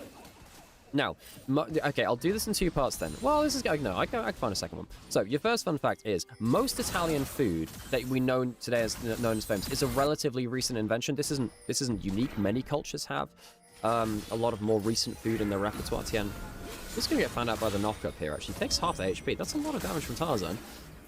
However, one of the foods that Italy is very famous for does have a really ancient history. Arrowlands and mid lane traded for Roy's Ultimate. I will get finished with this damn fun fact. I will do. Anyway, lasagna it originated from a food called lagana, which was, instead of like the pasta sheets, it was like fried dough instead, but very similar thing. So lagana is what lasagna became. They just replaced the fried dough with pasta sheets instead. So there you go. That's the history of lasagna. I did that for a school project once. Yeah. Okay. Harold being leashed by Anyone's Legend. Swian doesn't have Mega, but he is really strong. He has a Triforce, 2 kills. Swian is in a really good spot. Jarvan will take the smite on that. Dragon now in a minute. Top Esports pushing bot lane. Now I need to think of a second fun fact. Okay. Oh, I can tell you something about this because of no, the Galio shoes have reminded me of this. The two, I believe it's 16th century to the 1500s. The two big armor styles were German and Italian. And I think it was German armor, the full plate armor, made you look like a metal person, as in like it really was form-fitting, very slim, and it just made you look like you were a human made out of metal, whereas the Italian style was made to look like clothes. So it would look like the fashion of the day, with like these big billowy kind of like bits of clothing on the shoulders and on the legs. With the Galio armored advances, the shoes. Yeah, Italian and German armors were the two big stylistic differences of the, I believe it was the 1500s. Fun fact here. Okay, Mega Gnar topside. Cream has roamed up here. He was shadowing topside as opposed to Sonicking mid, and he'll just run down. Breathe, dies under the turret. Tower will go down too. Great little 2-on-1 play from Cream and Swian. In the mid lane, Aaron misses. Hope not able to make use of the Milio ultimate being down on cooldown.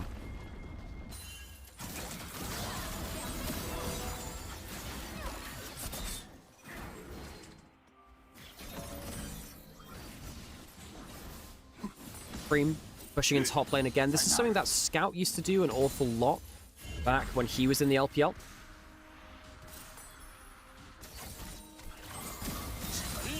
Jaculov pulling out that culling in mid lane. You can see this battle for mid lane priority.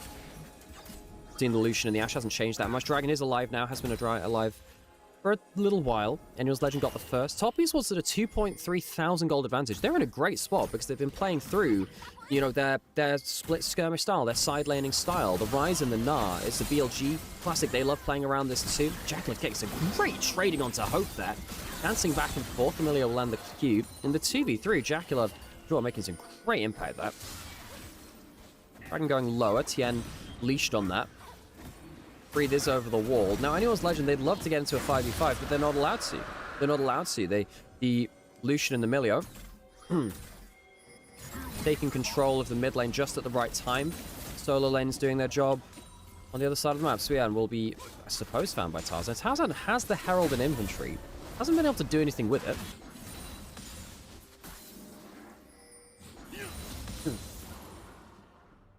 Yeah, no, I went to, I watched a video series on different armor types of medieval eras. I don't know, just one of the YouTube rabbit holes you go down. Cool stuff. Now, a reminder, folks, again, we've been yapping a fair amount in this game, and I enjoy that. It's fun. Top Esports Anyone's Legend are currently in contention for top 2. Tarzan, I mean, he's been so successful in regular seasons here in LPL. His playoffs performances have... Look, last year they really took a step up. I think that, sadly for Tarzan, he was kind of gate-kept away from titles, which you would have thought he was deserved of, because of how powerful he's been in both career and China over time. Once again, Jacqueline dashing forwards, this time not getting the best of the trade. But Tien on the other side, another domestic god here in LPL. And Tien and Tarzan, both these players, so powerful across their history, typically. Now, I say that Tien is currently 0-3. I think his form's been all over the place. But let's just put that in context, you know? In Tarzan and Tien are two of the best LPL junglers, at least domestically, ever. And while... 1 second. Ult's thrown out in mid lane there. Jacqueline going to dash away from the arrow. Hope's Ashe arrow accuracy hasn't been fantastic. We saw this in the last game they played against GEDG as well. Everyone knows Rune Armor is the best. I did buy a month of RuneScape membership. I did. Old school RuneScape. I did do that. I need to complete that one quest to get, like, Rune plate, like, full plate. Oh, Cream is once again going to be jumping into the side lane again. This is something that Scout loved to do on LNG. And then he did that on JDG as well. Now, Scout was the kind of guy that would just go into a side lane with, like, Nash's Tooth Azir and take down outer turrets, just rotate around the map. But then what he'd also do is he'd teleport into a lane and double up with his other solo lane. Now Tien's here too. They really want to get something through this Gnar, and this is what the competition is better at. Galio's not in position, doesn't have a teleport. If this did come through to a fight, Top Esports would be at the advantage, but doesn't have to. They've got 3 grubs, and they're just pushing in the tower. Galio's pushing in top side, but he's later to the tower, and it's also an outer turret from inner turret and gold standpoint. So it's a triple up of members into bot lane. Top Esports take the bot lane inner.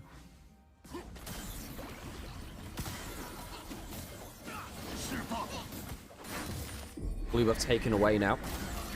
Top Esports going through that bot side of the map. Anyone's Legend need to find a fight, but will they be given the chance to? Realm Warp is used for vision. Jacqueline caught out, but will survive with the flash. Now the Galio comes into the play. Jacqueline lives. Now what do you do now? Flash walls from Shanks. It feels like the shotgun is somewhat empty. The Investor on this onto Jacqueline as well. They don't have any threat left onto the Lucian. The Asher goes wide again. And Anyone's Legend can't find their fight for now. Tarzan gets in with the combo. Flashes out. Jacqueline might now well and truly be caught. Top Esports, they lose both carries. That was a one fight for Top Esports. They disengage, and then both carries get isolated, and Anyone's Legend find the fight. It's a poor back end of the fight for Top Esports, after I thought they'd done the hard work. Hey, Kaz, good to see you. Top Esports, I don't get the positioning there, because, look, we'll see a replay of that fight almost certainly. We'll get that now. Okay, so the initial engagement on Shaklov is good. They managed to catch the Lucian, but the Lucian doesn't die, and he gets out with a flash. So I think Top Esports find that acceptable. Even though the Lucian isn't very high HP, he can still fight to a certain extent. This is okay. You have ended up burning almost every ult. Shanks then flashes. Another engaged tool down. Breed's ult misses. That's another engaged tool down. At this point in the fight, you just think, well, they've used everything. The Ashe ult misses. And then Jacqueline and Cream separate themselves away from the team because they want to wave clear mid lane. And then they die for it. They'd gotten rid of all the big cooldowns, and then they agreed to defend wave clearing mid lane turret, and they lose the fight. And then they lose the turret anyway.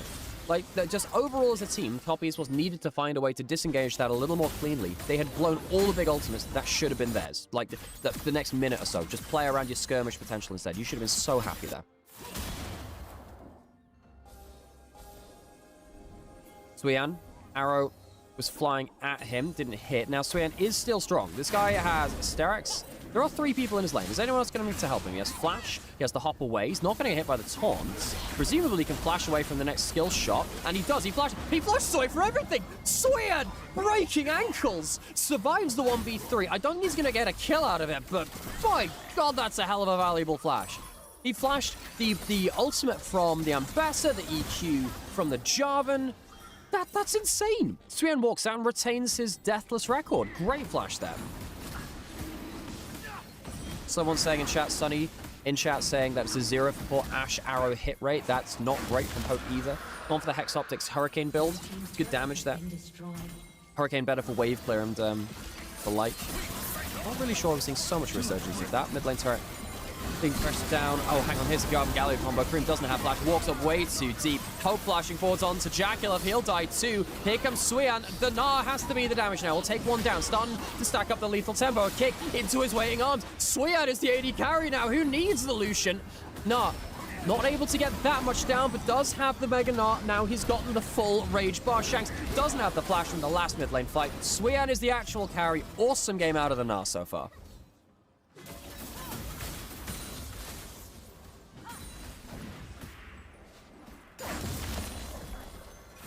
Real shout out to that pretty kick from Tien as well. Delivered. Tarzan right into Suyan, ended his fight effectively. Shanks went down for the first fight of the game.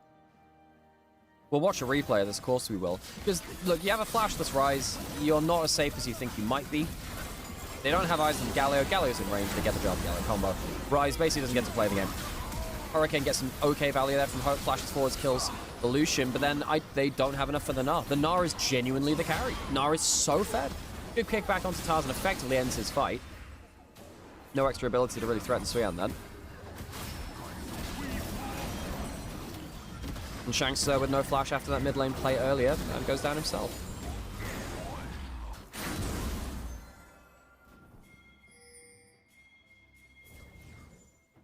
This battle doesn't feel like one for second seed. Look, I think regular season of LPL has been a lot of teams doing a lot of soul searching and figuring out issues. I think we've seen this across the world. I think if you were to say this about, you know, some, like, look how T1 are testing things out in the LCK right now. Clearly things are not working out well for them. Although I think that a lot of teams in LCK are really starting to ramp up. I think that a lot of the other teams are looking good, which makes other teams look worse by comparison. G2 don't look like they're in their cleanest state. Lion just dropped a series over in LCS as well. Everywhere you look across the world, regular season has got some blips in it. I think with the level of schedule, I think the level of crazy amounts of games that these players are playing, regular season has had to become a little bit of a testing board. It's had to be. And I think that both Top Esports and Anyone's Legends, I'll get the words right eventually, have been part of that. Now, they're still 8-3 and 9-2, and this is still a best of 3. There's more to be seen in this series. But yeah, I think that every region, because of stuff like Fearless Draft, I think making drafts less stable, you have less kind of linchpins. You can determine what your blind picks will be and what your matchups, what your preference for matches are. Unless you can't get you can't really get the matchups you practice for every time. You can't now because of Fearless Draft. And then also because of the schedule, yeah, you're going to have some points where top teams are going to look much less comfortable, especially in regular season. When you're also preparing for multiple opponents, I believe both of these teams play against BLG again this week. Yeah, the last match of the split, in fact, is Anyone's Legend versus BLG. So both of these teams have 3 series left to play. They're all against top teams. You got to prep for all of them. And yeah, the meta, the patch, and everything continues to evolve, and teams are starting to figure themselves out that goes along, which means that, yeah, sometimes it is hard to find that consistency. We're seeing that across the world. All right, okay, so Dragon's up in a minute and a half. Anyone's Legend, I guess they just wait to just load the shotgun for every ultimate, try and kill Jackalov and Cream, and see what happens. Maybe they have to kill Suyan now is the problem. It's 3 items from Jackalov. He's gone for the Black Cleaver build. Done that third, so it means that the Lucian has the extra 400 HP or so you get from that item. Suyan does have Mega Knight, doesn't have Flash. Another Ash ult misses. 0 for 5 there from Hope. They don't catch the Gnar. Really quite disappointing, actually. Good damage there from the Spell Flux from Cream. Shanks charges up the Haunts. Doesn't get much done with it. Jackalov takes a bit of poke there at least. Breathe jumps onto Suyan. Okay, sorry, yeah, he hit 1 arrow in mid lane. I think it was cleansed away by Emilio. So technically it's like 1 for 5, I think it is. 1 for 5 total. I can't remember another arrow in there. Anyway, it's been a lot. We've seen, I think, 5 missed arrows on screen. We'll put it that way. He has 3 items, though. I mean, Ashe, if he gets the DPS, strong build for that. Very good DPS build for the Ashe. And look, and again, for Hope, I do want to add in like a caveat here. While I don't think Hope is having a good game, I actually think his split has been fine. If you were to listen to the critics of Hope, I think that they would have less ammunition to use compared to last split. I think his mages have been good. I think his utility picks have been better than last split, especially when you compare it to how they were, you know, bombing out. Seems like Team WE on there. Rampant Rise. Dragon is now alive. Jackalov walking forward to the culling. That's a really good Mega Knight. Gets the players into the wall. Does he have any extra damage outside of that, though? Annual's Legend managed to disengage. Annual's Legend's jungler will go down. Eventually, Tarzan hits the floor. So jungle down. Top Esports can go towards Baron. They can go towards Dragon. They can do what they want. There's no smite on the other side. Now, Annual's Legend, I think they've got enough HP to go take the other objective as the Baron goes down. So it will be Dragon for Baron trade. No, they're actually going to contest in the 4v5 without ultimates. Well, they have an Ashe arrow. Okay, Hope, you got to hit this one, Sonny. It's got a melee ult on the other side, though, which will be a problem. There you go. Baron goes down anyway. You hit the arrow, but it's not that valuable. Suyan will get out of the combo. Cream. Oh, that's a kickback. That's a kickback onto Hope. Tien's found his man. And all hope is gone for anyone's Legend. The AD carries down. Tarzan not there to carry the flag. And anyone's Legend. I think this will be the fight which sees them out of the game. Great series of plays from Top Esports. They did have that one worrying moment in mid lane where they lost both carries. But beyond that, they have been the better team fighters. They've been the better individual players. I think Suyan on the Gnar has ripped open this game. The top side of the map from Top Esports on the whole, just giving Annual's Legend way too much to worry about. And Annual's Legend just couldn't find their plays. Tarzan will now jump onto Tien, but to be honest, I think Tien can maybe just make it out. I say that, there is Cataclysm. No, he just makes it out. Jarvan just get the kill with the Q. Will die on the other side, though. No defenders left. Hope will respawn now. Not really sure it can do much, though. Suyan jumping forwards, gets the slow with the Randrins, and that is a dead Ashe. Goes to 3 and 4. Top Esports will take the first game in just under 31 minutes. A battle for the top of the table. Top Esports trying to claw back the difference against Anyone's Legend and BLG. Back to that 9-win mark. They'd love to start here with the series versus Anyone's Legend.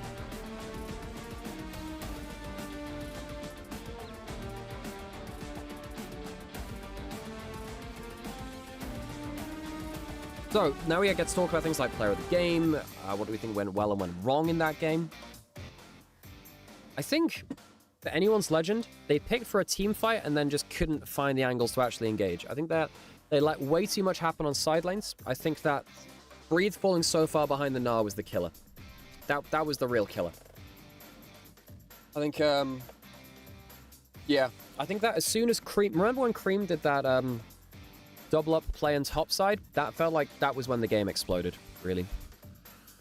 And it doesn't help that Ashe was losing so many arrows just into the ether, but also you are against Emilio, so it's harder to get value from that anyway. But yeah, Hope's Ashe arrow hit rate has not been great over the last week. It has worried me a bit. LCS is looking really good right now. I mean, well, we haven't even seen Inspired come back. We haven't seen Inspired come back, so we don't even know what that full level is, because Inspired is the most important player in that region by far. What else? But yeah, I mean, Suyan player of the game, quite obviously there, I think. Even though Cream did have... Well, Cream on the Rise also did some pretty mad work. I think it is still Suyan, though. Suyan was mega with the gold lead. Breathe, not fantastic on the Ambassador. I know in draft I said, oh, this guy's really comfortable. He's a really good Ambassador. Clearly not a good game from him. Hope does get most damage on the Ashe, but yeah, I would have loved to see those arrows hit, really. I'm reminded, look, this isn't Anyone's Legend that is still 9 and 2. It's just, this is why I have questions of them. I have questions.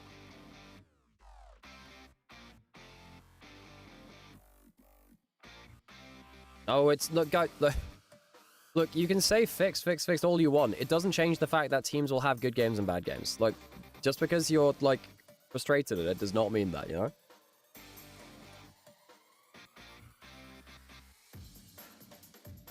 But yeah, top esports. Bad start from TN. I think Tarzan should have really took TN out of the game. I think that Tarzan missed a trick there. I think he could have taken Tarzan out of the TN out of the game. Okay, folks. No, I'm gonna wait for player of the game. Then I'll put ad break on. Then I'll get myself another coffee, and then I shall be back. I mean, after this, because he just stolen blue buff away and killed the Lee Sin. That should have been end of the game. But I think then he spent way too much time looking for something that didn't happen bot lane, and then TN got back into the game, and then it just felt like, well, you know. You've missed your shot there a little bit. Oh, you're gonna do your IC heroes? Alright. Thanks, Graves. Appreciate you. Try to make your handwriting legible, says the receptionist in the corner. Mate, I had to transcribe so many notes in reception, man.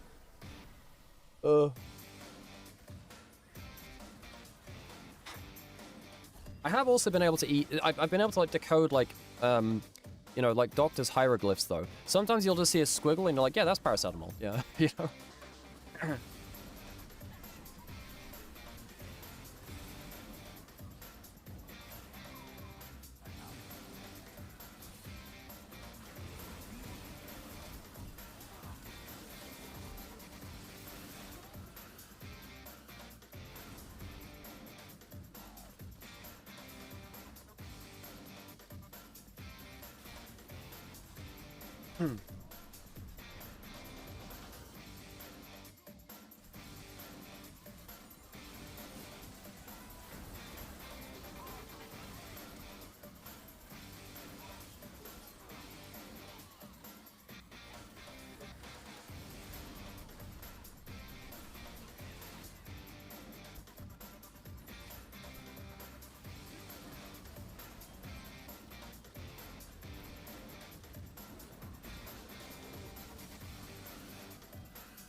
Okay, right. We'll wait for that player of the game. Get our ad break in. Then we'll be on to the next game. But Anyone's Legend, I mean, like I said, this is why I have just some weird feelings about Anyone's Legend. There are just some moments in these series where I'm like, clearly nothing's working in some of these games. They can't consistently find their win condition. They kind of have one bad game a series, and that does worry me. I don't like teams. I struggle with teams that have like start slow in a series. And that BLG have given me those worries before, and it has come back to bite them internationally at points. And the IG has had some issues like that before, and you know, again, these teams are really good. It just makes me worried that they can't find their successful kind of identity until midway through. Actually, a very split vote on the MVP, actually, between TN and Cream. Suyan gets it. No surprises there from me. Okay, right, I'm going to go put an ad break on. I'm going to get myself a coffee. Look after yourselves for just a minute, and I'll be back just after the break.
总能胜出。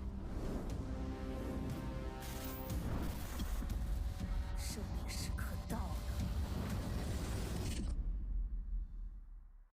哇，这个老吉普走位怎么这么丝滑？有后轮转向，走位就是这么丝滑喽。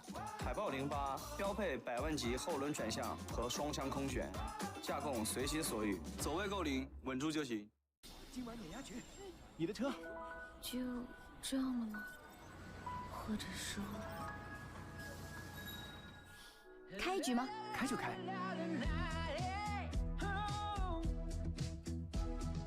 召唤师们，双城世界的帷幕已在上海拉开，没有上帝视角，也没有固定座位，拳风就擦着你的侧脸掠过，所有的舞蹈与打戏就在眼前。当熟悉的旋律响起，声浪瞬间将全场点燃。8月31日前场次开售中，上各大票务平台即可购买。召唤师们，双城大门已在上海打开，让你亲自入局了。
Hello， 屏幕前的各位召唤师们，现场的各位召唤师们，大家好！又来到了互动游戏环节啦。那么这一轮依旧是由我和究极风暴、霸王狂暴、雷霆混沌、战斗螺旋、升天小鸟兽一起为大家来出题。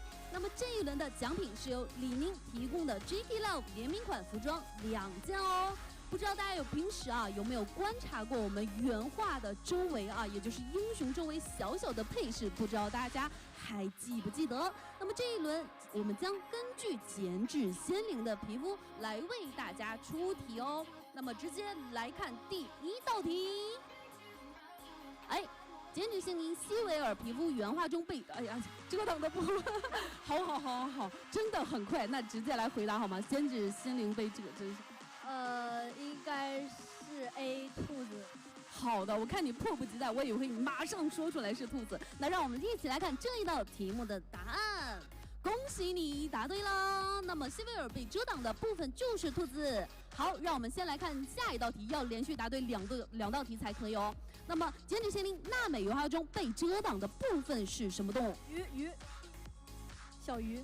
OK， 让我们来看一下这道题目的答案。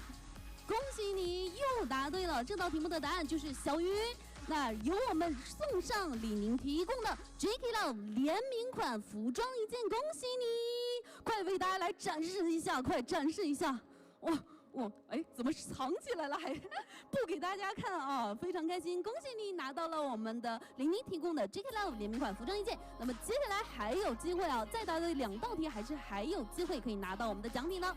那么接下来让我们先看大屏幕吧，让我们来看题目。好的，那么我们皇子被遮挡的部分是哪一个动物？让我来看一下，你们3、2、1再举手好不好？刚才被那个3放下，哎，3、2、1。哎，好，那果然是你。来，过来我们中间好不好？来到我和那个小鸟兽的中间来回答我们的问题。好的，我们的答案是什么？B 吧。怎么有点犹豫啊？好，让我们来看这道题目的答案。恭喜你答对了，就是小蛇。还有一关，还有第2关，准备好了吗？好的，来看题目。镜原画中被遮挡的部分是什么动物？C 吧。都要加一个8，但是啊，让我们一起来看这一道题目的答案。恭喜你答对了，准确率非常的高啊！那么依旧是由我们玲玲提供的 JK Love 联名款服装一件，恭喜你，快来展示一下正面、侧面，哎，背面哦，好的，非常的棒。好，那么也是再次感谢李宁的大力支持。这一轮的互动环节就是这样了，让我们把接下来的画面继续交给解说席吧，加油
！Okay, guess who's back? This time with coffee. Hello, how's it going?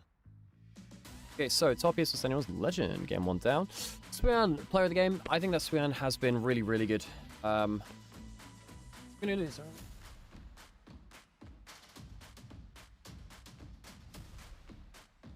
Because I want to be able to sit up straight. I feel less bad about that. Cool. Because I don't want to be slouching, because that's bad for my back. I hope they do these fan segments right up into the end of the year. They're so enjoyable. I think if they can do it as a road show like this, I think they'll continue. Well, I mean, this is the last regular season. I guess for playoffs it'll be fairly easy to do. I think playoffs is where people turn up to more. Yeah, they should do. I like these fan segments though. They're fun.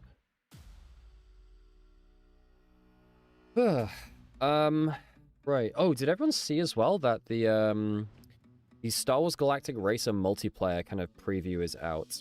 So that is something which I'm interested in delving into. Fun. There's also Star Wars Zero Company coming out soon, and I'm interested in playing both of these. Okay.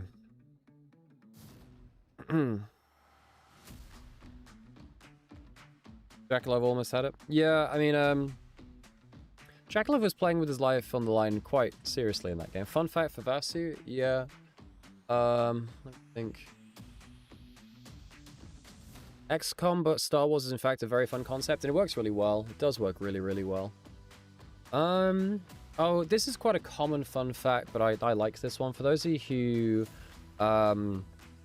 didn't know this, XCOM is very famous for being a hard game. I think it's something like only 10% of completed campaigns end up getting the good ending, maybe even less than that. It's an overwhelmingly small amount of people got the good ending to the campaign. So in XCOM 2, despite the fact that they were branching endings narratively, they chose to use the bad ending as the canon ending for the first game and then say, Earth is being invaded by aliens. We'll start from there.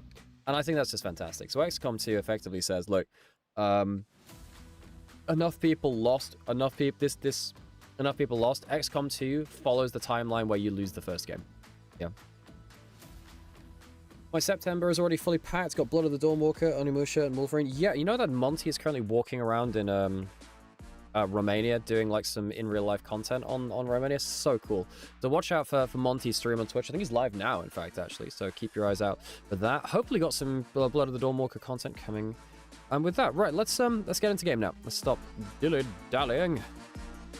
Let's get into our second draft. So first draft, I thought that it was fairly even. Anyone's Legend had a really good 5v5 team fight comp, but they couldn't pull the trigger effectively in those team fights. I think they lost too much on side lanes, lost too much in the skirmishing. Great job from Top Esports to say, okay, you know, our matchups are so strong. We can just play through individual lanes. Armor first pick. Ezreal is still available. You can Ezreal Bard to respond to this if you want, but then you might get Caitlyn Karma'd or Jhin Karma'd. So that's your choice. Do you take the Ezreal, or do you let them have Ezreal Karma? That's the first part of it. If you are going to take the Ezreal, do you go for the Ezreal Bard? That would be the obvious choice. You don't have to Bard on 2. You could go... well, you can't go Neferi Vi, they're gone. I think maybe you go Ezreal Bard. Is there another obvious, like, S-tier blind pick here? I don't think there is. So I think you Ezreal Bard, and then just let Anyone's Legends throw the next pick down and see what happens. Because AL have to pick their AD carry on 2-3. You can get an extra counter pick out of this. I think I would just lock the Bard and then wait to respond.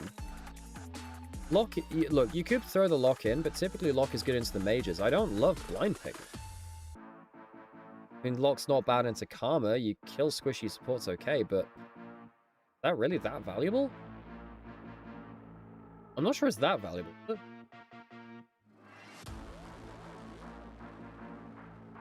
So now Anyone's Legend need their AD carry, really. You know, Sivir, Jhin, Caitlyn. Sivir's better scaling, Caitlyn's better laning, Jhin is good utility with good laning. Sivir with the laning is a little less strong. Ezreal Bard can kill you early on, actually. You need to be careful against that duo. You see the lock. I really want to see if someone play Riven into lock at some point. Apparently Riven destroys the lock. That's one of his worst matchups. But I don't think we'll see that in Pro, sadly. I would love to see Riven mid again. Riven mid is such a fun champion. I used to play it back in like 2014, 2015. And then again a little bit after. Nocturne comes in. Okay. So now you have Sivir, Karma, Nocturne. Everyone presses R and runs at you comp. Bard you need on 3. Bard's not bad here anyway. It's pretty good at just providing laning plus threat plus creativity. Bard is one of the best supports in the game currently. Even after half a year of play of him being at the top. Bard, famously one of the most unbalanceable champions of all time too, actually. We were talking about some of them the other day, like the Azir and the Kalista. Bard is also one of the most unbalanced champions of all time. Hey, Fred over in YouTube chat. I hope you're doing well. Okay, let's get into our second rounds of picks and bans.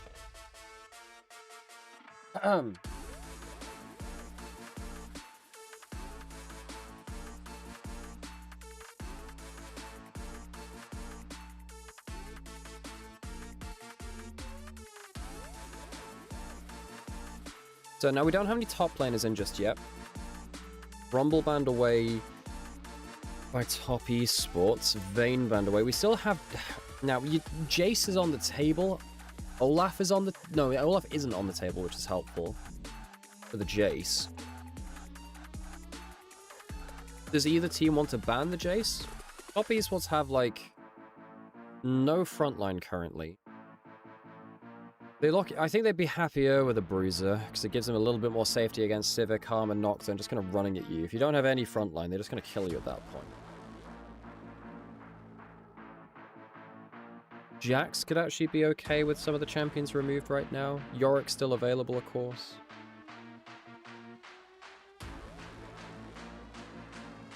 Sorry, man. Still not great after all. A Fever and Colds alike. LeBlanc banned away from Shanks for lane dominance. Yeah, we've seen LeBlanc do okay versus Locke 1v1. Akali's already gone. Akali into Locke seemed like an okay matchup too. Trundle banned away from Tien for level 1 pressure. It's a mixed bans from anyone's Legend. They ban away the Vayne, which can really hurt a lot of your Bruiser top lanes. And maybe even something like a Jace. Yeah, do you really want to pick Jace into a Bard? No, probably not. Top Esports, in terms of jungle, Xin Zhao's the obvious one. It's just AD, Bruiser, does a bit of everything. Presses the ult, delays a fight. Pantheon can go topside, so So you're giving up your early pressure by picking the Pantheon, although Tien has had some good games on it. You've got point and click stunned. Cassante now comes through though. And now the problem with this is Pantheon wants to be going onto side lanes, diving people, blah blah blah. Cassante presses W and it's very hard to get value out of that. How is the draft? I think anyone's Legend are getting a little better of it so far. Because I just don't think the Pantheon can do much against Noxa and Cassante topside. Although I guess anyone's Legend are quite low on damage. They're quite low now by locking the Annie. You have a lot of move speed, but you have almost no CC besides the Annie, so you're kind of forcing yourself into that. I'm not even sure if Annie's good against Locke. I think it's alright. Look, I like the Cassante in the perspective of it. I don't really think that Pantheon plus X does enough to it. Renekton plus Pantheon, it will put the Cassante behind, but not enough to put him out of the game, is the issue. Or whatever you pick in top lane. It's the Mundo, actually, from Top Esports. And now that might be a problem, because now you don't need to put the Cassante out of the game. The Mundo just runs at you. There's one piece of CC from anyone's Legend. I love this Mundo, actually. The more I think about it, there's one bit of CC. You've got a Pantheon to come help you in top lane anyway. Yeah, the Nocturne might answer in kind, but at least you have a global to come help you. I think Top Esports, I think this is a good Mundo pick. Now, the Sivir is going to have to...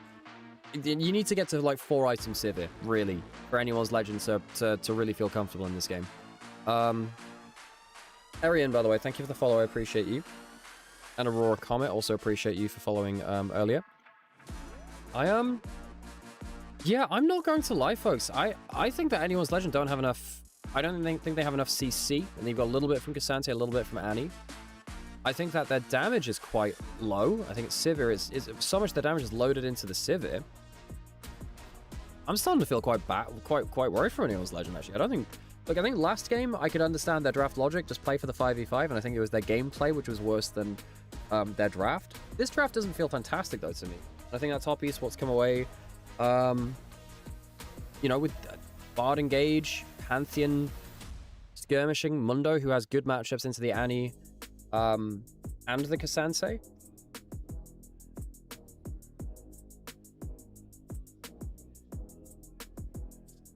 Dear streamer, I hope this letter finds you well. I'm heartbroken to tell you that I'll have to leave to watch the Transylvania expedition. No worries, dear dog. Okay, folks, if you guys are enjoying Monty's stream over in Romania, go say hi from me. We'll raid over to him later if he's still live. I hope you're enjoying his content. Let's hit the gyos.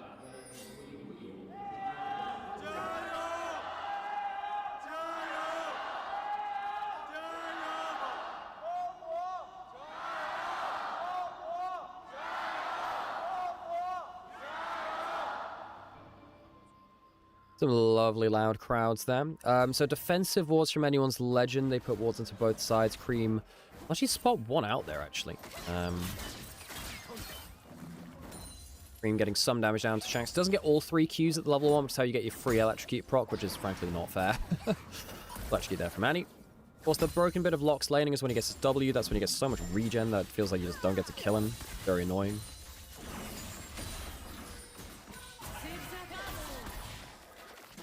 Level 1 can actually be a little bit scary from Ezreal Bard onto Sivir Karma. Sivir Karma is meant to have a lot of push, but just the lethal tempo Ezreal plus the Bard kind of crazy damage does go very hard. Some summoners used either way there to try and dodge some skill shots. Ghost and heal from Hope and Kyle. Heal from Jaw. Level 2 hit from Jackie and Jaw. And you know, we've been saying this over the last week or so, whatever. Just a reminder that, of course, Jackalov is typically the best laning AD carry within the LPL. I think some of their losses, I think that his laning really didn't look as good. I mean, he was on Corki just getting ran down. Definitely hasn't had the best last week, has Jackalov alongside, particularly Tien. I think Jackalov and Tien are probably the biggest 2 bits of the moving needle for Top Esports. So they're so good. 500th game from Anyone's Legend, by the way, in the LPL. And you know what? I was around for almost all of them, thinking about it. Because when I started in LPL, you know, I was lowest tier of caster, I suppose, on the broadcast because I was the newbie, which makes sense. And Anyone's Legend were the bottom place team for a long time in 2023. So I cast a lot of their games as, you know, one of the newer casters until they trusted me to take on the big ones, basically. Yeah, so a lot of my LPL career has been alongside Anyone's Legend, actually. I've been around since they came up to the fore. Q will land from Kyle into Jackalope, gets a little bit of extra damage with everything. Root will land. Because the root lands, the double Q bounce from Sivir lands too. Is top Esports draft bad? No, I think their draft's pretty good. I think that the Mundo doesn't have to worry about anyone besides a 4-item Sivir. Locke, if he gets out of lane, actually feels okay here. You do have Pantheon and Bard to combo up with. There's almost nothing to catch Ezreal.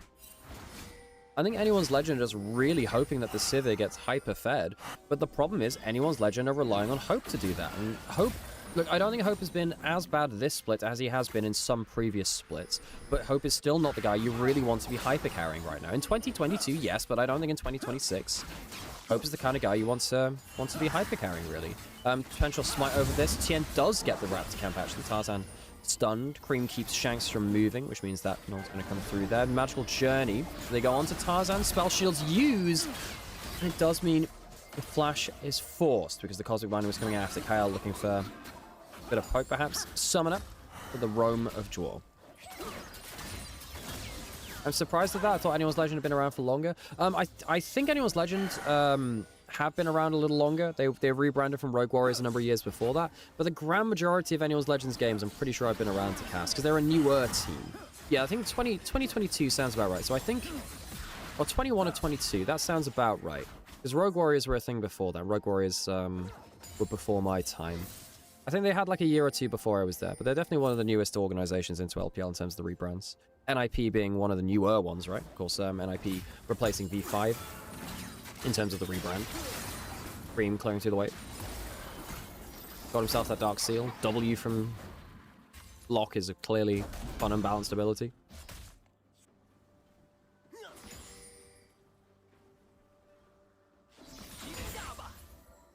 But yes, even though they're one of the newer LPL teams, they played 500 games now in the LPL. Anyone's Legend. One of the real selling points of watching the LPL in the last year or two, actually. Anyone's Legend, very, very entertaining last year.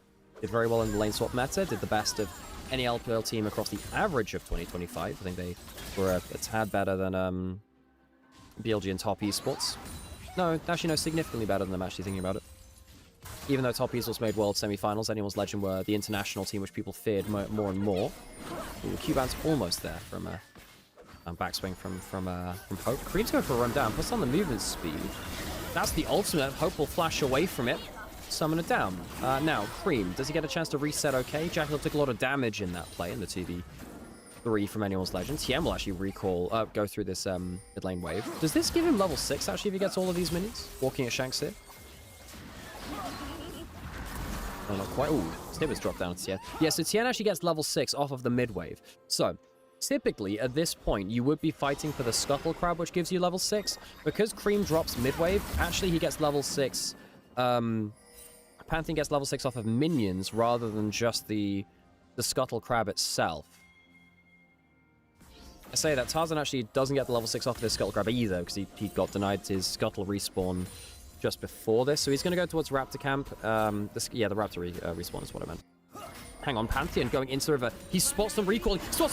They don't manage to stop the recall, though. The shield comes through. That is close as hell. If they manage to stop that recall, it would have been an easy kill onto the flashless, ghostless Sivir. Close run stuff. Tien hits level 6, immediately looks for something. As it stands, Anyone's Legend have themselves a slight gold advantage. Basically nothing. It's very even in this early game. Bot lanes are both trading summoners, but very even in farm. We were a little bit worried for the Sivir Karma against the Ezreal Bard. We have seen that lane go poorly for the Sivir Karma in LPL over the last week or two.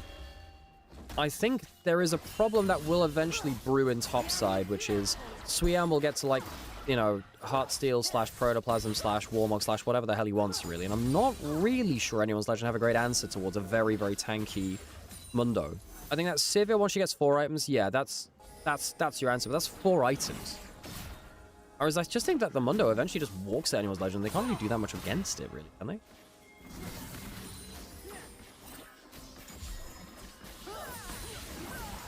Oh, anyone's Legends bought Rogue Warrior, so it wasn't just a rebrand. So it actually... Right, okay. So so sometimes an esports organizations, they'll just change their name and their branding. That's a rebrand. But sometimes they will just get bought out. And then it's a different organization taking over and different people involved.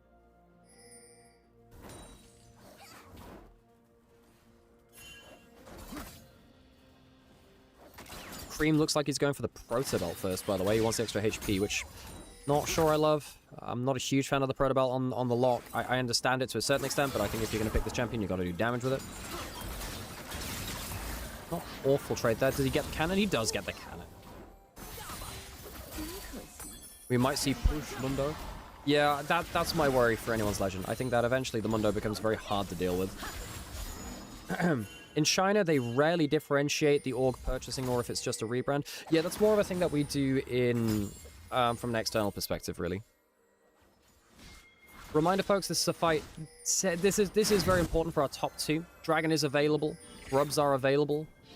Neither team's starting them. I think that both teams are somewhat afraid of the map movement of stuff like Paranoia, Grand Starfall when it comes back up. Stuff like the Magical Journey, of course, for Top Esports as well. Top Esports looked like clearly the better team in that last game, although over the last week, Top Esports looked really bad. Top Esports looked very poor. Actually, in Suzhou, when they were playing last week on LNG's arena. Didn't play very well versus WE, didn't play very well versus LGD. I think they got rightfully beaten by both those teams. I think they were lucky to get away with some of their wins from the first round robin too. TT should have taken down Top Esports 2-0. Just couldn't find their way through the gold lead they had in game 1 back in that series, back in the first round robin, could TT. But anyone's Legend on the other side, they're 9-2, but it's not like they haven't given us some worries as well. And there's some worries for Hope. He doesn't have Flash. He's used the Ghost. Spell Shield is down. Hope is way too far forwards and will go down. Another tower shot. Well, would have needed another 2 onto TN to get another kill back. Hope way too far up. Grand Starfall is good. It is going to be traded for the Grubs, but Hope goes down. And that's important because the Sivir needs to be the win condition from anyone's Legend draw. Should not have walked that. There will be a Paranoia on top of him as well. So both teams having a death kind of thrown into the abyss of the enemy jungler's ultimate. However, one of them is an AD carry dying, one of them is a support dying. The AD carry dying is going to lose farm, lose experience, loses more for the play. The longer the game goes, the better the Mundo gets. Yes, but the better the Sivir gets too, I suppose, unless the Sivir dies to the log. If it's just like Mundo versus Sivir late game, then the Sivir will eventually win, actually. But, ultimate coming through from the Ezreal. Nope, not going to be stolen. Dragon over to the side of anyone's Legend. Cream is walking over. I think he has the E to get out. Had the W on for the move speed.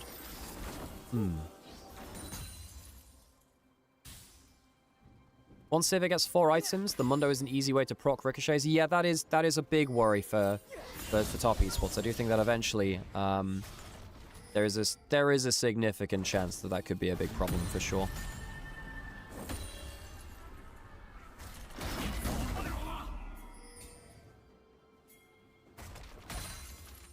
And we calm down a little bit again. Got Grubs over to the side of anyone's Legend, Dragon to the side of anyone's Legend, but Top Esports did end up picking up the kill onto Hope. Ended up being Tien picking up the kill gold. Going on to Shanks, who steps forwards. He still has Flash too, so that was always likely going to be a bit prospective. He had Swiftness boots, he had the Molten Shield. Quite easy for him to step out of that. 3 Grubs from anyone's Legend now helping push elsewhere on the map. So while, I was saying, Top Esports, I think that the Mundo in a good spot. I think that Ezreal has not many answers to him. Anyone's Legends still have themselves an objective lead, slight gold lead. Not awfully played by them. And I think particularly for these two teams, I think we've seen quite often across this split, anyone's Legends sometimes lose with good drafts, win with bad drafts.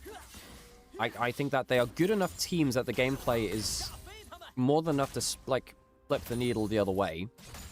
And Top Esports are similar. Sometimes they will just say, we'll just win lane, and we'll just win the game. Sometimes they can do that. That is a problem for these teams eventually, because they'll come up against a team where they can't just outplay and win. Not all the time. Like, T1 have a similar situation where I think T1 have had some bad drafts in LCK. GENG as well. I think one of the reasons why GENG ended up failing to reach MSI is because I think their drafts were perhaps the worst amongst the competing teams from LCK at that point. Just to draw comparisons across the world. Game really has slowed down. 3 minutes till Dragon now. Now this is when I start talking about, like, German and Italian armor designs. You know that, armor, full plate armor, if it was actually made to measure, very easy to move about in, comparative. If it wasn't made to measure, then it gets clunky and it's bad. But if you had a good armor, plate armor, you could actually move around in it fairly effectively. It's obviously it's heavy, it is, but you can move about it. Joel might get caught again. He's walked to 3 people. Does have heal, does have flash. Doesn't have to use the flash. It's a stun there onto Sivir. And the other fun thing, I've got another armor fun fact to you. Did you know that, like, sporting armor, like jousting armor, was a lot heavier and a lot more safe than battlefield armor, but battlefield armor had the extra mobility, so you could actually fight in it. So if you're jousting, a lot of the armor examples which I've seen have, like, riveted in helmets, so the helmet doesn't even move, basically. It's kind of tied to your shoulders. But it kept you safer. Yeah, it's why in, I think it's in, you know the movie A Knight's Tale, Heath Ledger? You know, people laugh at him for having, like, outdated armor, which didn't have that kind of thing for it. It had, like, a strapped-on shield instead. Yeah. Anyway, there you go. That's your fun fact segment for the game. We can get back to I guess we can get back to gameplay now. Dragon in 2 minutes. Herald in a minute. And all of these things we've said a million times before. We could still be talking about A Knight's Tale. We could be, but we're not talking about gameplay. Tian going for a Raptor invade. X-Play in for the Nocturne. I think that Tien's in a bit of trouble here, actually. Yeah, he is. He's gone for the invade, but, I mean, Tarzan's got the power spike. And they just take the easy kill. No sense going in that deep. He did have flash, but there's no way he'd make it out of that. Easy pick-off. Anyone's Legend had vision of the situation. They take down the jungler. Are you a team chainmail or plate armor? I mean, plate armor is strictly just better. It's just harder to make. Oh, no, that's not always true, actually. No, chainmail is very time-consuming. You gotta do every rivet yourself. But hang on, ult coming through from Cream does hit him with the ults. That's not the 3 nails. Shanks will back off. Would he have killed with 3 nails there? I don't think he would have done with Proto Belt. He doesn't have Storm Surge or Shadow Flame or Lich Bane. So he's gone for the lowest damage first item for the Lock. Lock's done very little in this game. He's been safe, but he's done very little.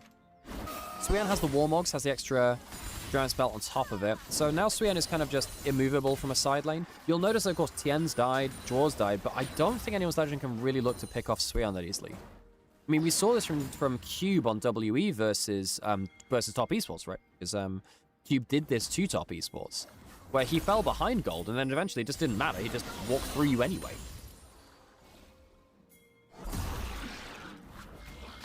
What about diamond armor? Now, Iron Breakers in Warhammer Fantasy, Dwarf Iron Breakers, they actually had, like, diamond eyes, so they could, like, cover up the eye holes. No gaps in the armor, effectively. Not exactly sure how ventilation works in that, but hey.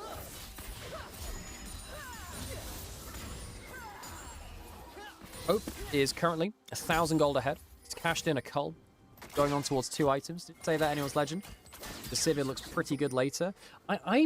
Look, I do think that Top Esports should still be okay in late game. You know, the Mundo, it should be more than happy. But I think that my worry is, if Sivir just gets to coast towards, like, 3 to 4 items, I mean, it is still a really late game Sivir with a Karma behind him, with a Cassante frontline. That might just be enough to carry the game. And while, you know, I like Top Esports draft, it's not enough to overcome, you know, a game like this where you're behind in gold and then Sivir just gets to sit in this formation. Hey, Grace, how's it going? If Hope is ahead... Yeah, I mean, in fairness, look, folks, if you're going to talk about Hope on hypercarries, Sivir has always been his best hypercarry. But yes, I think the Hope of 2026 has struggled to carry in the way that the Hope of 2022 used to versus Jackula in Top Esports versus JDG. Tien starting up the Herald. Dragon is killed by anyone's Legend. You get their second one. Hope just hoovering through waves now.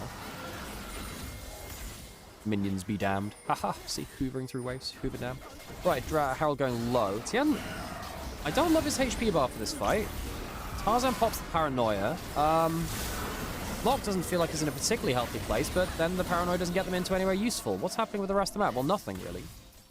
Suian doesn't have to use the teleports. Herald down for free. Anyone's Legend can't find the fights. They do pop the Paranoia and the On the Hunt. They don't find anything. All right.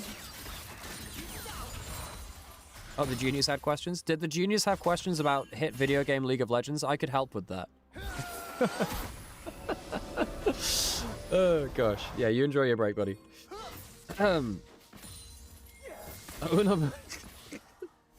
Sure, yeah, if you're on the rounds as a junior doctor, just I'm sure you really have to care about, you know, questions about League of Legends rather than, you know, medical stuff.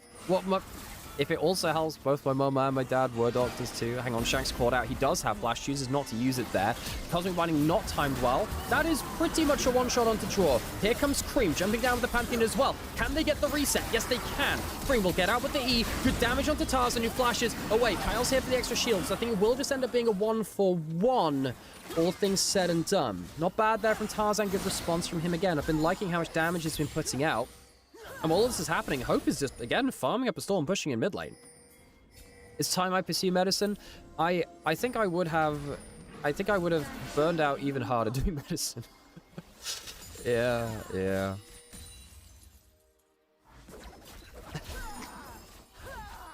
So yeah, walking into mid lane. I haven't really seen Suian do crazy amounts yet. We can see, you know, Hope just hitting him. Doesn't look like Suian cares much. Presumably going towards, you know, Heartsteel next, which will be able to transfer his HP into damage. I mean, Shanks is caught out. Binding doesn't hit afterwards, so Draw loses most of his HP. Yeah, the timing's quite a bit off there, actually, from Draw. Tien had the empowered E, but he lost so much of his health to the tower shots that he couldn't stick around either, really.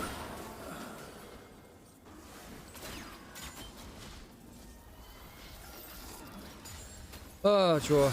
I mean, you have to get the pixel perfect, but otherwise he'll flash away, right? Hang on, Paranoia onto the bot side. Shanks is dive onto. Here comes Lock, they kill Shanks. Reset coming through from Cream. Can they do anything with this? It's looking good because they still have the Lock ultimate, but it's spell shielded.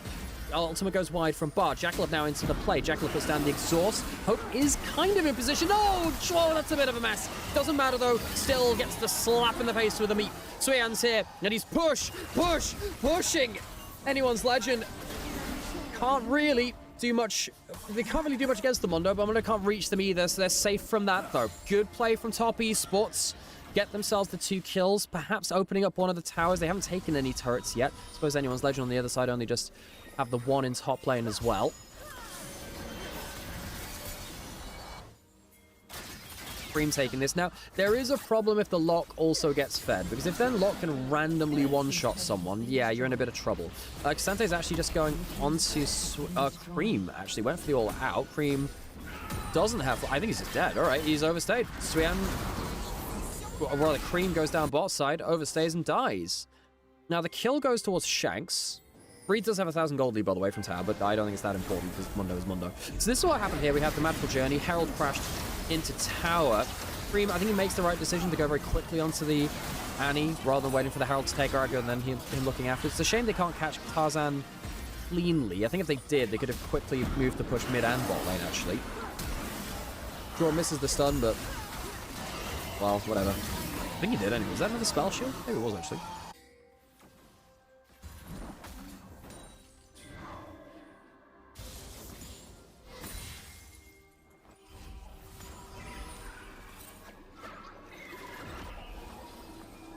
Anyone's Legend, 2,000 gold lead, 2 dragons up, dragon in 30 seconds. I think Mundo's about ready to pop off. I think Mundo, if you're on a healthy 2 items, which he is, he has Heartsteel, Warmogs, and he has the Swiftness boots. I think he's pretty ready to pop off now, isn't he? Not that Breathe is unhappy. Doesn't Mundo just run it, you know? Maybe. Has ult, doesn't have flash. Hope is strong, though. He is. And, you know, for all the crap that gets talked about Hope, his Sivir is his best hyper carry, historically. Ooh, stun lands onto Sensei. Don't think it matters that much. Here comes Paranoia, goes on to the Pantheon. The Bardol is defensive. Suyen's coming around the corner. How much time have they bought? They get a stun down. Tien jumps forwards again, gets some healing from the Sunder Skies. Tien is in the middle of everyone. That is a scary Mundo. Jacula going low, though. Hope needs to die. Hope is just killing them. It's not bad. Shanks will get taken down. The Mundo keeps living. The Mundo's alive. He's been taken off the mortuary's block and put back onto the streets. He's full HP. How is this allowed in League of Legends? So he just walks into 5 people and walks out with a full HP bar. That's frankly ridiculous. What? Huh?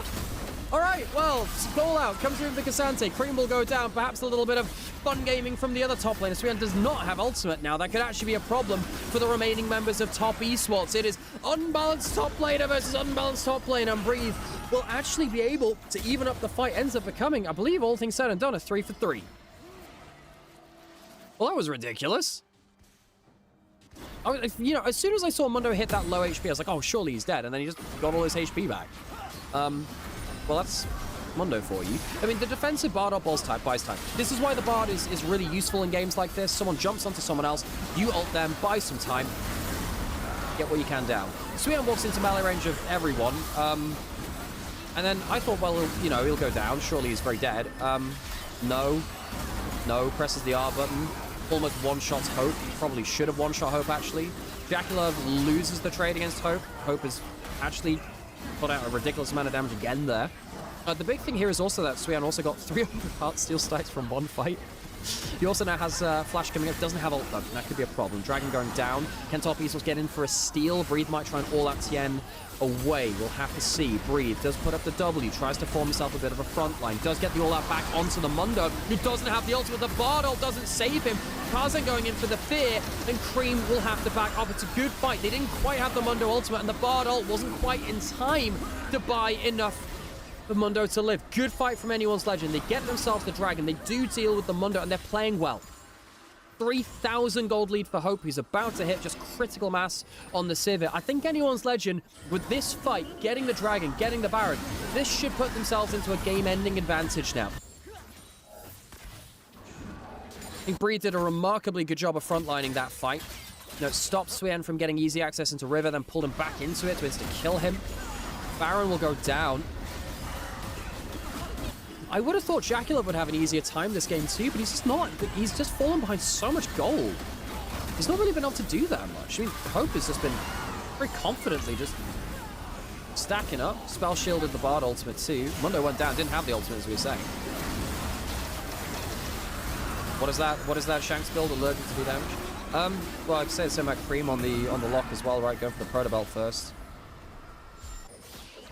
I mean, Shanks Protobelt, yeah, I mean, he needs to be CC bot. Maybe he just thinks I'm just here to make sure the Sivir gets some CC in front of them. Now the problem is you have a Lord Dominance Regards from Hope. Mundo is now a killable target for the Sivir. That is a huge issue. If Mundo isn't just the immediate win condition, I don't think there's much. I mean, because Cream has gone for a 0 damage build with Protobelt and the upgraded Merc Treads, I mean, kind of have to versus the Annie, I understand, but he's not going to be one-shotting Hope.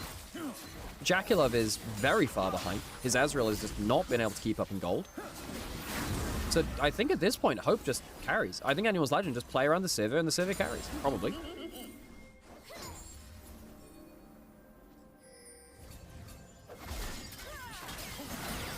Yeah, I think that Protobelt and Annie is fine now that... Yeah, I think Protobelt and Annie is fine in a game like this where you're trying to just be a CC bot for the very, very strong AD carry. It makes a lot of sense here. I think in another game where Hope wasn't ahead, maybe you'd want more damage on Shanks. Not necessary here, though, it doesn't seem. Breathe is also 2,000 gold up on Suyen, by the way. Backing away from the mid lane turret, afraid of getting jumped onto by Tarzan, I suppose. Teleport. Oh, no, he's not just afraid of that. He wants to go for a fight. Here comes the Pantheon. I'm not sure this is a great fight for top Esports. Cassante now into the play. Tien gets stunned onto Hope. Can Hope go down, though? I'm not so sure about that one. Yeah, the Mundo dies now. The Mundo just cannot deal with the Sivir, who has too many items. Back in 2022, Hope uses Sivir to win titles. It's been a long time since he's been able to play the Sivir like this again, but he's just... the center of the universe here for Anyone's Legend. Triple kill for the Sivir. 7-2. Hope dusting off the Civet and having a really strong game on it. 5,000 gold ahead. I thought Top Esports would be able to play around the Mundo. Not to the extent they needed to. Anyone's Legend will even up the series, go to 3 games, and look to keep themselves well and truly ahead in the race for top 2.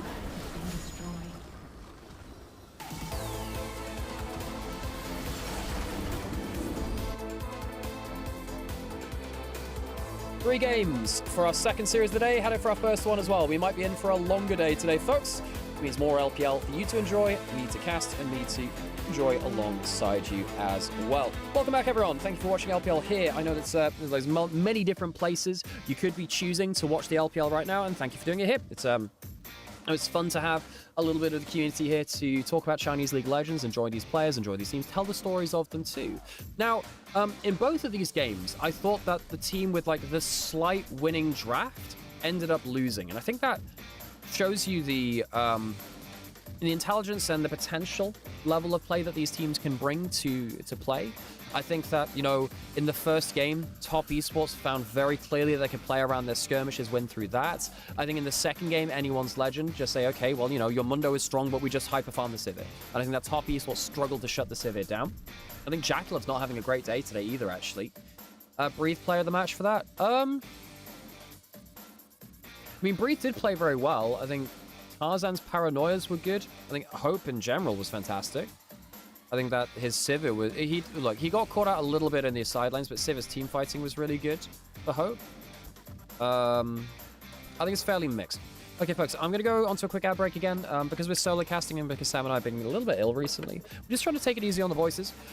Keep yourselves around and chat. Keep chatting. We'll be in and responding to you. And right, I'm going to go turn the camera off. Going to put an ad break.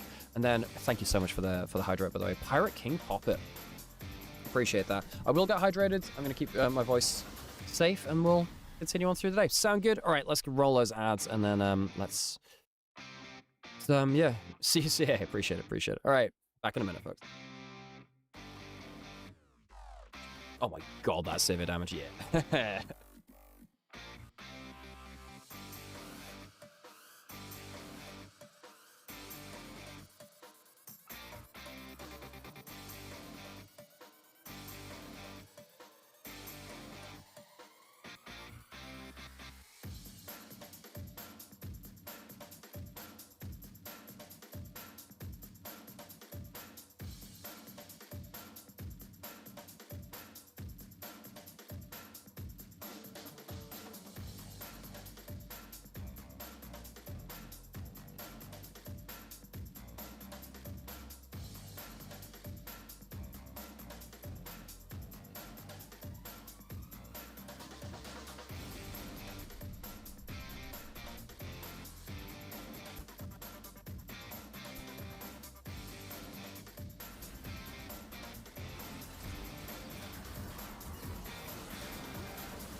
Oh, hang on. I realized I put the volume really high volume still. My bad. Oopsies. Sorry. Didn't mean to do that.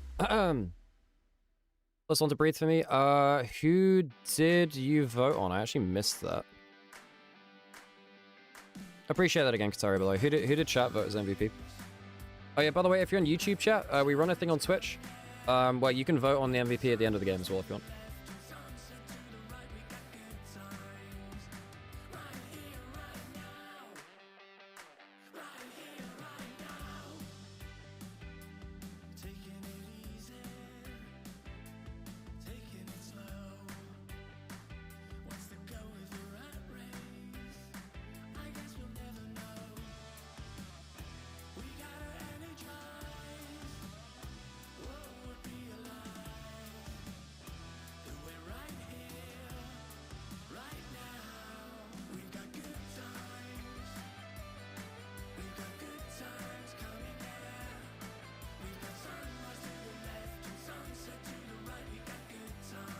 We had a joint, breathe, and hope. Who did the broadcast vote for? Was it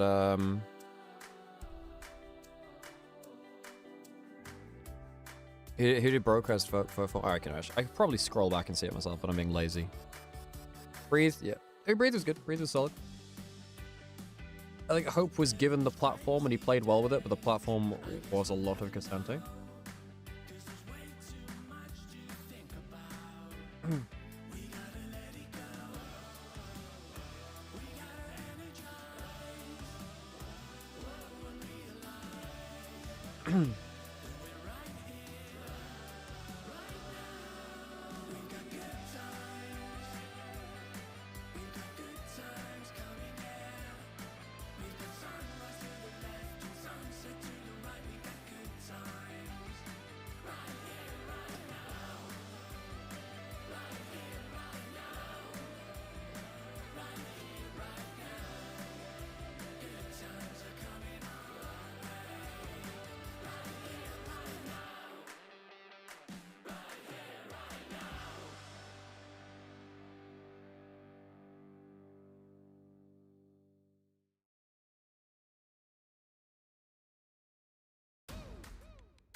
Okay, right, let's get into game 3, decider between top esports and anyone's legend. Oh gosh. I think on the whole, Tarzan's been getting the better of Tien. I think that Tien has I think Tien has not had the easiest impact in these games. I think Swean's been the better top laner, despite the fact that Bree got the MVP from last. I think Swean's actually been very good.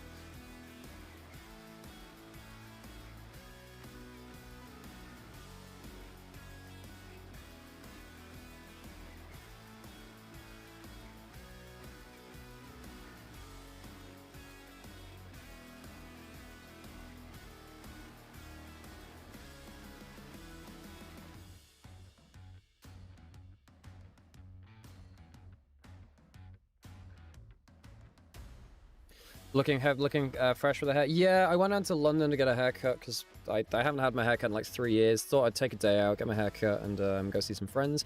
Ended up playing around in Magic with Saf, who is a very dear friend of Sam and mine. Yeah.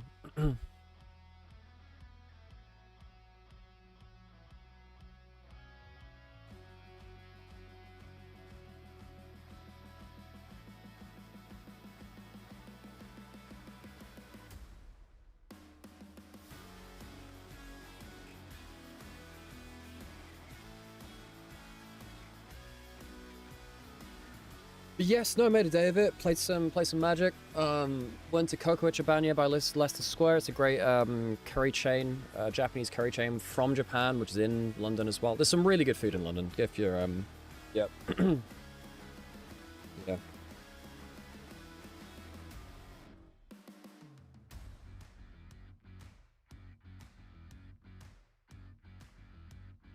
How long will I be in London for? I was only in London for yesterday. Yeah, we were only in there for yesterday. So we yeah, like I don't really have a place to stay in London anymore. So I used to live there. London and UK food slander has gone on too long. Yeah, because people have like this lasting impression that UK food is like rationing food from post World War II, basically. London is the best food city in the world. If you want to go find food from anywhere at high quality, London is more likely to have that than anywhere else. You think Southeast Asian food is better? I mean, Southeast Asian food is fantastic. It's just you won't find food from the rest of the world nearly as good there. Like, you're not going to find as good French, Italian, Spanish food out there, Mexican. New York is also really good. I hear LA is really good too. But on the whole, London, you're most likely to find like top tier food from anywhere in the world. London has great food, it's just not British food. You do also find British food there too. You do find that as well. And much of the food which has been made in London has been made there for generations. So at what point do you consider it British food because it's been made there for like, 50 years? British food is wartime food? Not always true. I mean, you've got pastries, you've got slow-cooked meats, you've got, maritime food. There's the fish in the UK is really, really good. Yeah.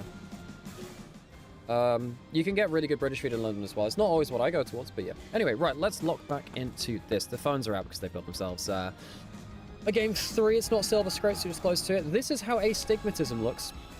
Those little dancing stars from the light points. That's really cool. Looks visually cool. But if that's how you see lights normally, maybe get checked out for astigmatism. Oh, gosh.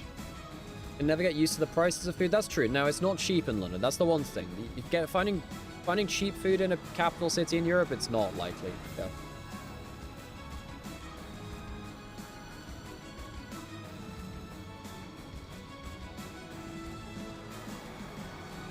You not cook at home or something? Yeah, we do. Yeah, of course we do. Yeah, of course we do. Yep, I cook at home mostly. Let's get rid of those ads on here and let's get into our game. I'm going to try something real quick. Give me 1 second. Does that work? No, that doesn't work. That's not great. That work? Cool.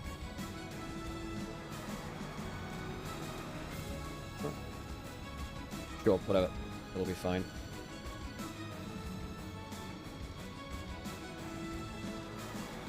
I'm moving to a new place in a bit. They'll have a kitchen. Cool. Congrats. It's nice to have your own freedom for food and stuff like that.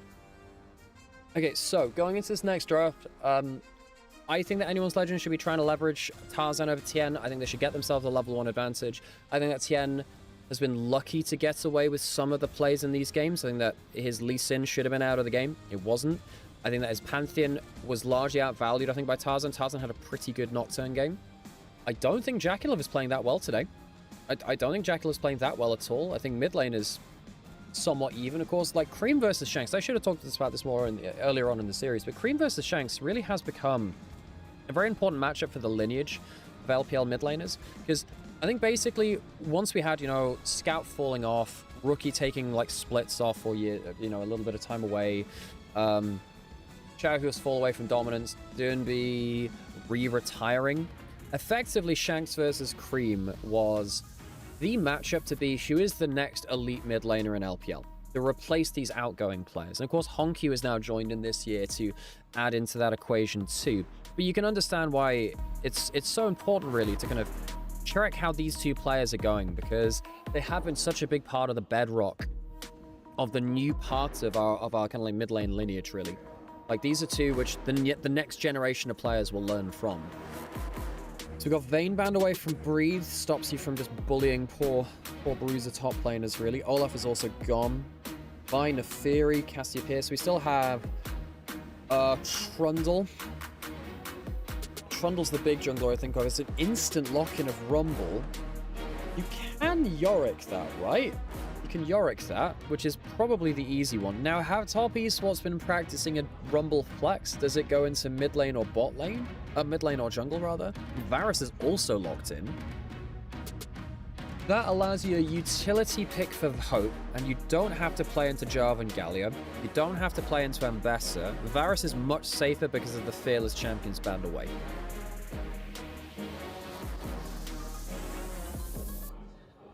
The Top Esports now thinking about pick 2 and 3. You need to set something up with your Rumble. I think that the Trundle makes a lot of sense. We might see Kiana from Tarzan now. It's a good matchup into the Trundle. You can one-shot the Rumble. Top users might think about a Jhin for their Rumble, because they're not into a hyper tank top laner, and it's okay in lane versus the Varus. Jhin would actually be honestly okay here for Jackie Love. Yeah, Jhin gives you that extra CC. Jhin in many ways is like Varus, but a slight variation of it. Both CC bot laners with a strong laning phase. Long range damage potential. Okay, so now the Kiana likely to come in from Tarzan. That's another correct prediction here. Can one-shot everyone on the table so far. Fine jungle matchup. You don't fight the Trundle early, but you avoid him very well, and you just out-farm and then you one-shot later. Then we have to think about the next parts of the draft. Top Esports, they have a Trundle pillar and the Jhin to set up for the Equalizer. I think you're looking for Prio now, really. You're okay with your combo. You have enough damage with an Equalizer, Trundle, Subjugate, and then Jhin, and there's no Hyper Tank on the other side, so that's fine. You don't have a Bard for the Jhin. There's no Seraphine, no Karma. You're probably looking at Rel then. I've ended up... You're probably looking at Rel for the next round.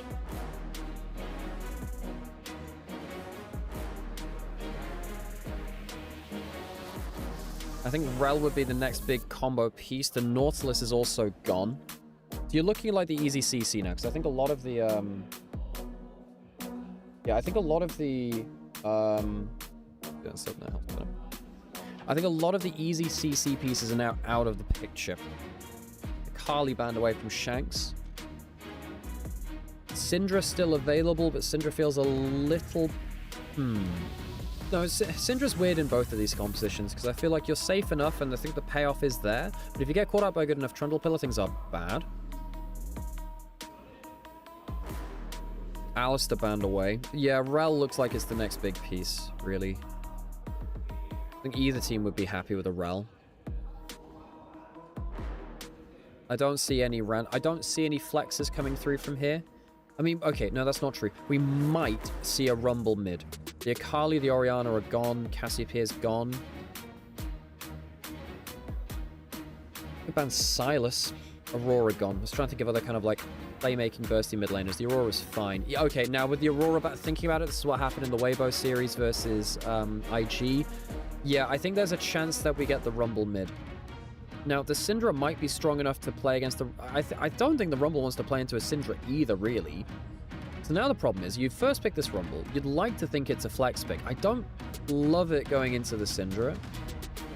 Better than the Aurora, I suppose. The Aurora runs you down for the second skill shot, so a little easier, I suppose. I would imagine you look at Rel, Leona, the two last kind of engage supports with a bit of tankiness, safe laning phase. You've taken the Leona, so you're likely going to see a Rel coming through from Kyle. Syndra probably better into the... Oh, hang on, gosh, that's a Yone in. Okay, we get Cream Yone. Now, Cream, we'll cancel this other thing, because look, Leona is good into the Syndra. Syndra and Varus hate playing into Leona, and now you have Rumble, Leona, Yone, with the Trundle pillar putting people out of position for it. If Jhin lands a W, you're going to get crazy amounts of CC coming through. Leona is Yone fine into the Syndra. You can ping back and forth. You can hop away from her Qs quite well.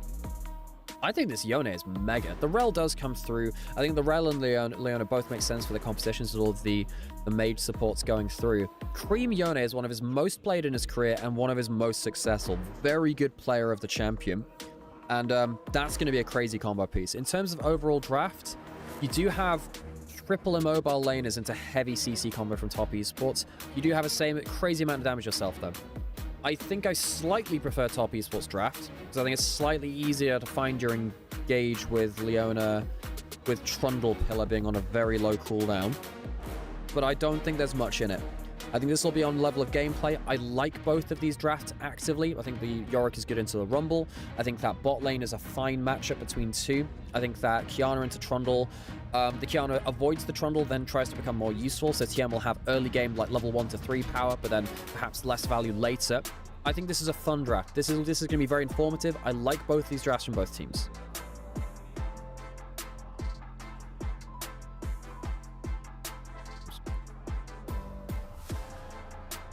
Hey, Ultramarina. Welcome into chat. We're only into our second series of the day. AL versus Top Esports, WE versus EDG, our last series of the day. We've had 6 games from 6 so far. So we're there getting their money's worth out of us. They're not paying us, it's fine. But they're getting their money worth out of us. 6 games on the clock. Hope you're all enjoying yourselves. Hope you're all having fun here in chat, watching some great Chinese League Legends. This is a fight for top 2. Let's get into game and let's hear those gyos between Top Esports and Anyone's Legend. 全军出击！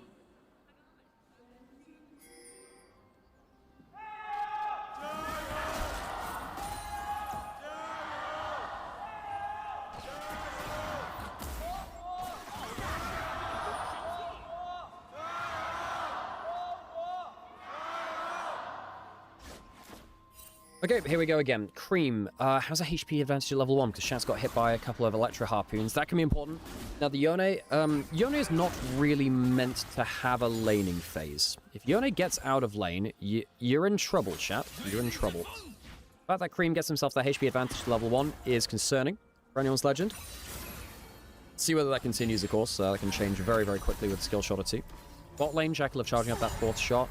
Now, we saw a Jachi Jin game from IG last games of the week coming out of previous week, so only a couple of days ago. And he did some ridiculous damage. He had 600 AD and 2 tap to Vayne with a 4th shot and a Q. If you're into non-tank compositions, Jin is incredibly strong. In a game like this, hang on a second, that's the level 2 hit. Does end up getting the CC combo through, but IL will tank the W, so not all the damage going on to Hope. Still not great for Kyle and Hope in terms of the trade, but is what it is. Not the end of the world. What Hope and Kyle will be hoping to doing. Oh, God, words are hard. What they will hope to do. Survive early, and then get Kyle out of lane. Cream has that Q stacked up, level down. Using that Q for wave clear. Does get hit by that W. You can see that Shanks doing a pretty fine job at getting some decent trading back. Cream gets the W shield, misses that last Q. Shanks doing quite well with the airy poke, actually. Although, some people have asked before on the channel about why does Syndra go for certain runes? Why does she not go for Blackfire Torch? Deathfire Touch, rather. Why does she go for Airy over Comet? So, Syndra's abilities, besides her ult, are all AoE.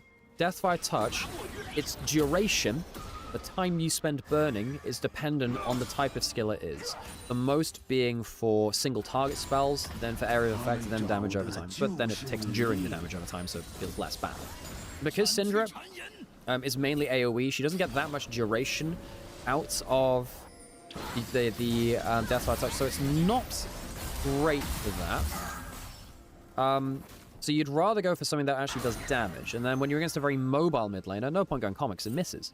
You go for the area instead. That's the logic for it. Sometimes you'll go first strike instead. Okay, Tien coming around back in mid lane. Sorry, not Tien, Tarzan. Oh, God, Tarzan and Tien, both really good Qiyana players, by the way. You're not familiar with their work on the champion. You should be... Oh, hang on, just about spots them with the vision there. Wise to their tricks. Bundle Pillar coming in from Tien just to annoy Tarzan on the way back. But both these players very, very good at the Qiyana. I think it was... Really, Tien, Tarzan, Kanavi, the 3 best Qiyana players in the world from last year, I think. I think that LCK struggled with it for a long time. Ginger was all right. He ended up being pretty good on it. Who scales better?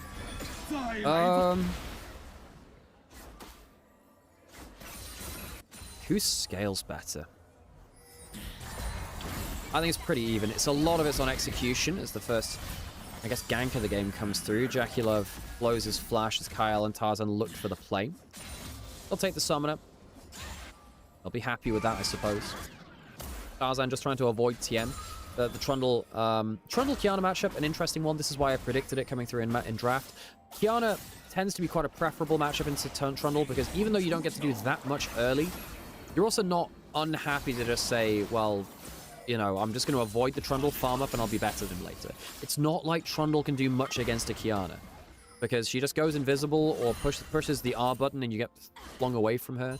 You don't have resist to steal. You're very rarely going to be able to get consistent auto attacks down onto a Qiyana.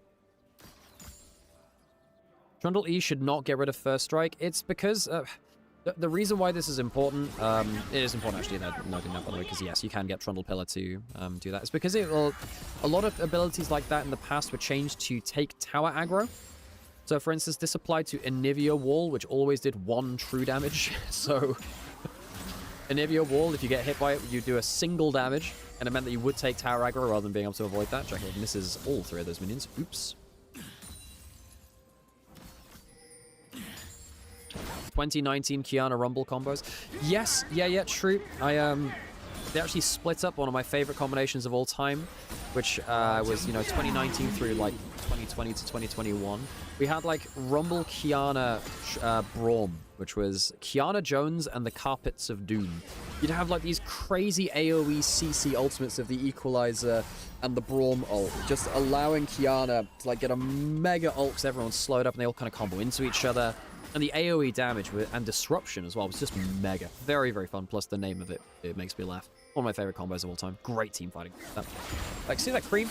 Managing to keep fairly up in terms of CS, but he has to use his E on the wave, which means that Tarzan finds an easy way into mid lane to force that flash out of Cream. Now, no matter, Yone just needs to get out of early game. If Yone does survive lane, more than fine. Yone in this kind of game, once you get to like 2 items, Anyone's Legend will get one shot by the Yone. There's no exhaust on Anyone's Legend. Now, big press the attack proc from Yen onto Tarzan there.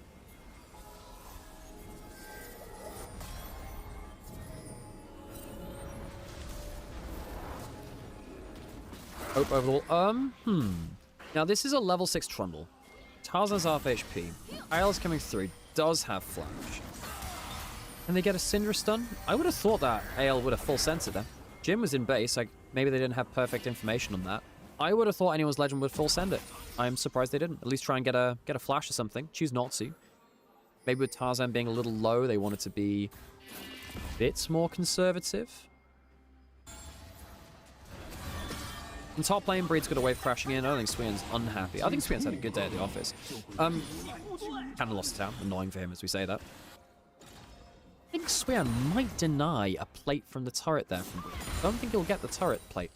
He's going to recall. I think the minions will take the turret plate and he's going to lose some local gold. Maybe?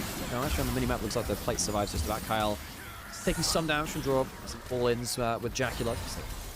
For a bit of CC. Not quite the all-in. No flashes or ults used. Don't have ults to use.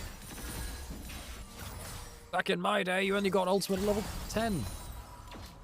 Could you imagine, this might be a little bit too anglicized. Do you know the, what are they called? The 4 Yorkshiremen? It's a skit where, you know, 4 old guys are basically sat in a bar saying, oh, back in my day, I used to walk uphill to school, both ways. Can you imagine that for League of Legends? But with like those old heads reminiscing about League Classic. Back in my day, I could only afford 1 ability after every recall. Blitzcrank be like. I used to love Rumble and peak swimming rework Rengar. Oh yeah, with the Q. Oh yeah, the Q mini dash. Yeah. Tarzan gets first strike onto draw, just pop the Eclipse Shield. Grubs are being started. That is... Tian's quite isolated here. Tarzan gets the play against the wall. Subjugate not used just yet. I think it's just a little too late. Tien is just very disconnected. The rest of the team not nearly in position. Svian's trying to take down the Maiden. Doesn't have an equalizer to bring into the play. Cream should look for the ultimate. Instead is stunned on the way back. Maiden survives, and the Grubs go down, I suppose, in favor of anyone's Legend. Might be a 2-for-1 trade to top esports. Didn't actually see exactly where the smites came through from that. But Tien, a little disconnected. I've not loved the way that Tien's played today. I don't think it's the worst he's played. I think, oh, hang on, ult just missing there, even though the slow landed from Hope. I think Jaculiv's had a weird day today. Neither Tien or Jaculiv having their best day at the office. I don't think it's been egregious, but I don't think it's been that great.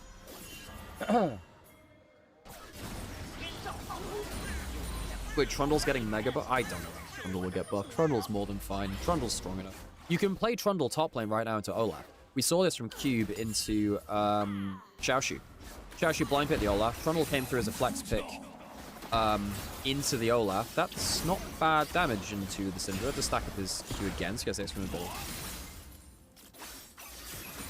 Cream's within... He's within 20 CS. If you get like over 10 CS down, which is kind of on the boundary there, then I start to get a little bit worried. I don't think Cream cares about it. As long as the Yone makes it out of lane and makes it to 2 items, you're fine. Yeah, and top esports did get the second goal. Nice. Appreciate the confirmation there, folks. Right, 1,000 gold lead to anyone's Legend. A lot of that's in jungle. Tarzan got the kill. He's been getting some first strike. He's a little behind a farm. And it's a first item sabotage. Okay. It's a first item sabotage with first strike. Means that your first hit for quote-unquote poke on a target is actually pretty good. For those of you that don't see that much sabotage or don't build it yourself, effectively, do you remember the old serrated Dirk passive where it's kind of like a Hextech alternator? You hit someone with an ability, it'll deal a chunk of damage. Now the thing with sabotage on a cooldown, the thing about sabotage is that if you get a kill or assist, your next bit of damage towards an objective, so like Dragon or Baron, or towards a tower, gets like mega buff. Now Svian might get dove here. Svian doesn't have flash, he doesn't have equalizer. This is a death rumble. And Tarzan will get himself that sabotage, the extra hit onto the tower, as we were just describing, and the first strike gold as well. 1,200 gold ahead. Tarzan walks up with the sabotage, gets the proc onto the champion, gets the kill onto the champion, gets the hit onto the tower to increase the damage, and then the Yorick will finish that off. Really good example of how to use that item to get quick value out of it. Dragon is started on the bot side from Tien, and it will be finished. There won't be a contest here, but Tarzan is so mega chilling in this game now. He is so happy. Maybe Kiana goes for like Umbral for true damage decks. You can go Ghostblade or something like that too. I mean, you're not against a tanky composition. You do have, you know, there's a lot of lethality on his team. So I suppose there's you know, Tabby being built up fair amounts of the place from top esports. Tarzan's so happy though. As soon as I saw the first pick Trundle, I did wonder whether we'd see that Kiana, and Tien's not been able to make enough of the Trundle early game to just stop. Oh, hang on, dry ult in mid lane actually. Shanks going low, but Kyle has kind of been here on cooldown to make sure that Cream doesn't get those isolated 1v1s. One of the best things you can do against a Yone is just say, okay, you want to engage on every E cooldown that you can.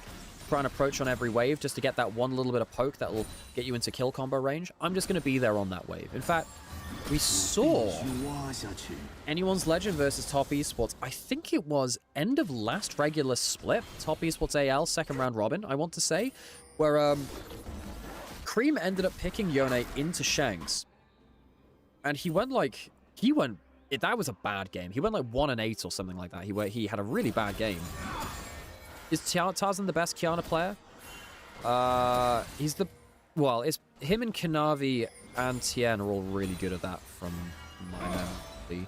Although Shun also has some really good games on the Kiana, but in a different way. Tarzan's going to draw that first strike prop. Sabotage as well, good damage onto him, Eclipse and Aftershock blown from draw. Tarzan will just take an extra chunk of gold, why not? This is what Talon in Worlds 21 was doing. For those who remember Talon jungle with the first strike. An owner on T1, it was, you know, his first world championship, would like go in to poke out 80% of someone's HP, get like a couple of hundred gold from first strike, walk away, Cream, flash onto, there you go. That's something you can do there as well. Yeah, just pick up the first strike gold, another sabotage proc onto the turret. Tarzan will effectively burn it down with that. Nasty stuff. Tarzan's getting some mega value out of this Kiana. Jumping onto draw as well. They don't have the Kiana ultimate. They have to pull out Solar Flare. Heal is used. Good damage onto draw. He has to blow the ult and the heal. Top Esports have been second to the play so much, chat. Tian has not gotten value out of the Trundle. Suyan is now falling very far behind Breathe. Cream dies in a side lane. Where is the positive play from Top Esports? That is not bad from Suyan. This could be the positive play. Flash forward, solo kill for Suyan. He has been the better top laner today. The problem is Top Esports haven't had the structure to really pull ahead in this game. Is that a pressure valve which can lead to anything bigger for them? We'll see. Tarzan gets the smite there. You get one dragon for Top Esports, I suppose. They've got slight lead in grubs as well. You're not live on Onivia anymore? No, sadly not. Maybe we will be in the future, but Onivia was just checking to see if the algorithm is negatively impacting their highlights videos. And again, no hard feelings towards them or anything. Of course, it's within, absolutely within their rights and their interest to make sure that things are going best for them. But yeah, we're still live on Twitch, still live on YouTube. If you want to watch us there and you used to watch back on Onivia, let the other people know you used to watch with that we're live here as well. If you enjoy our coverage, come hang out here. We'd love to be working here with Onivia again in the future, though, at some point. Is this a tier Jin? Oh! Wait, did someone just say there was a tier on Jin? I was like, what? Huh? Nani? Feng Yue wouldn't have been caught there. Well, of course, the big thing about Trop Esports is, they bombed out of MSI, and then they replaced their support Feng Yue with Draw. Look, Draw's not been bad mechanically, but you're doing open heart surgery on your team. Changing your jungle support is always a mess. Breathe is with Kyle under this turret. It's not a great combo from Kyle. Jin adding into the play. This is getting messy. Tien gets a good ultimate off, but now Tarzan's back in time. Gets the kill 1-for-1. Breathe goes down, so he won't get any farming time. Tarzan does have ult, and there's no subjugate. And he does have 2.4 thousand gold in advantage. Does he just randomly throw... If he'd thrown the ult randomly into that wall and killed Suyan, that would have been so giga. Okay, right, Shanks getting teleported onto. Next play coming. Suyan really wants to get something onto Shanks. Pops the Ghost. It's the teleport movement speed. Electro Harpoon, both of them land. Stun lands on the other side. That's a good amount of damage from just 2 little Electro Harpoons.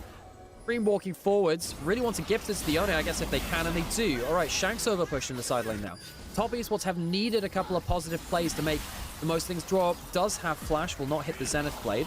Ult now landing from the Varus. Eclipse wears off. Locket will still block the damage, though.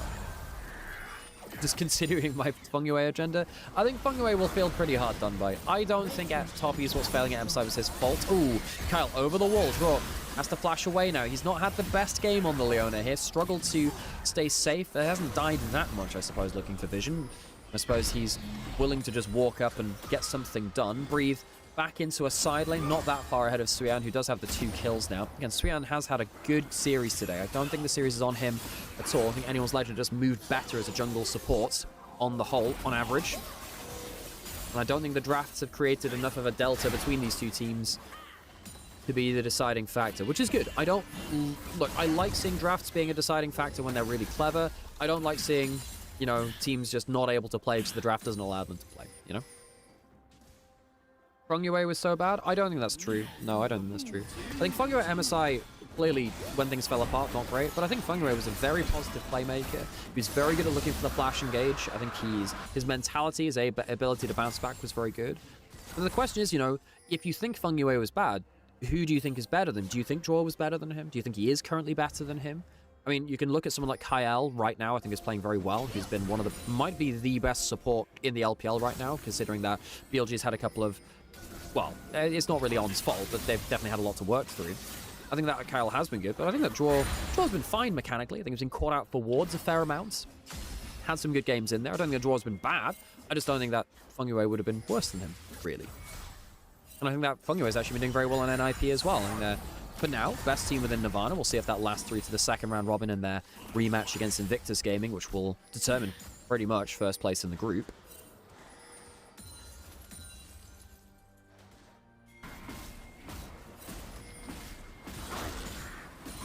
He's playing amazing now, but threw so many games to his previous team. I mean, if you look back at Split 1, that was with Nio. It wasn't with Jackie Love. I think that's not the best data. I think last Split... look, I'm not going to say Feng Yue was, spotless or anything. I still would have said last Split, Feng Yue maybe was the second best support in the league. Maybe? Oh no, Urha was really good too, actually. Look, he was still top 3, top 4. I don't think he was bad by any means. And I think you have to look at comparison, right? I think he was in his first non-fixed split, because again, Nio was on the team before that. Finished second. I think he was really good. No, group up in this mid lane. Tarzan is so ungodly fed. He's almost through to a Cyrilda's at 19 minutes. I mean, Kiana's almost 3 items at 20 minutes. That's just not okay. Cream is still waiting on his second.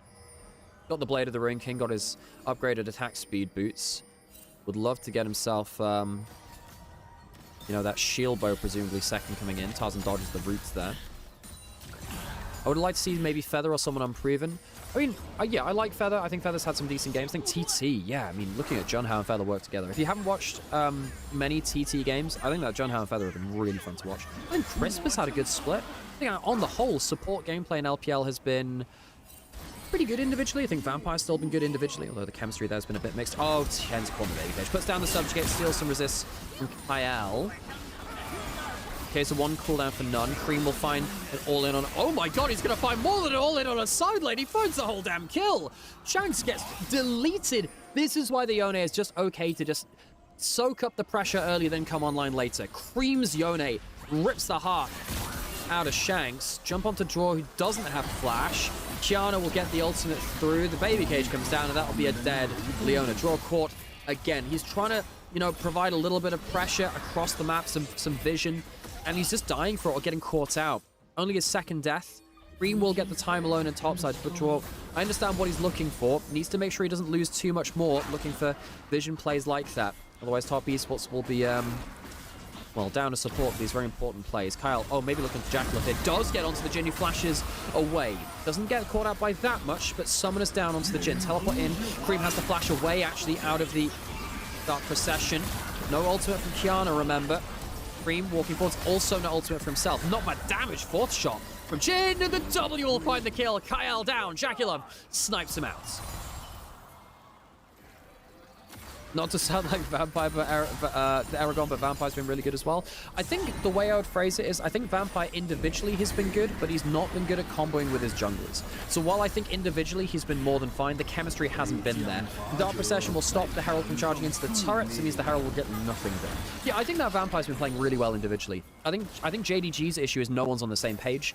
I think that they play as individuals, and I think that their team play hasn't been that great. Cream, I mean, charges up the Q on Krugs, gets the full knock-up, and if you don't dodge the knock-up, you're pretty much dead. I think if you flash and then get hit by the ult, you're pretty much dead. Great play by Cream, takes down Shanks on the side lane. What if Jin went the Hubris build? In a game like this, when you're outranged quite heavily, quite hard to do that. Yeah, playing against a Kiana, Varus, Syndra, they're often out of range. If you're against a Vayne and like a Lucian, then yeah, you're just going to get to one-tap the poor people as they dash into you, a lot of the time anyway. So he has gone for the Stormrazor Ghostblade build. I think that Hubris, you need the mobility to get out of skill shots. You probably do need a bit more utility build. You're still going to do damage, I think, because there's no tanks. Hang on, Cream, by the goop there. Blech. But no, I haven't really ranked my supports as they stand right now. Individually, look, I think probably best support. I think I would say Kyle. I think still. I think has still been really good.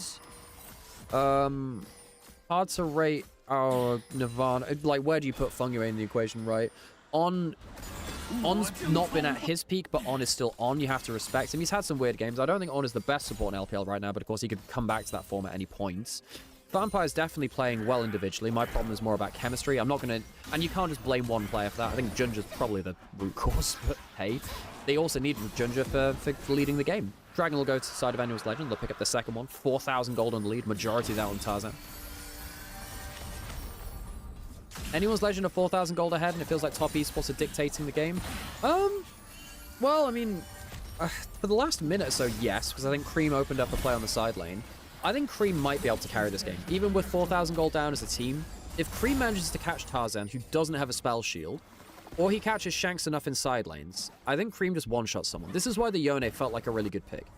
If Yone gets out of early game and gets to 2 items, Yone feels Cream.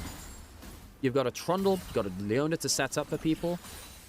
You know, if someone gets pinged back by a Trundle pillar, feels really bad. Now, we did say, look, draft difference hasn't really been enough to determine the games in this series totally. Hang on, jump forwards a little bit there from Cream.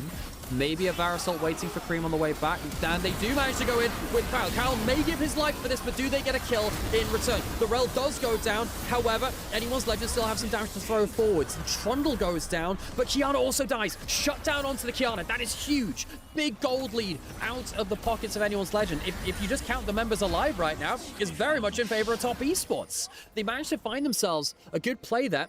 Kiana caught out. How did Tarzan die so easily there?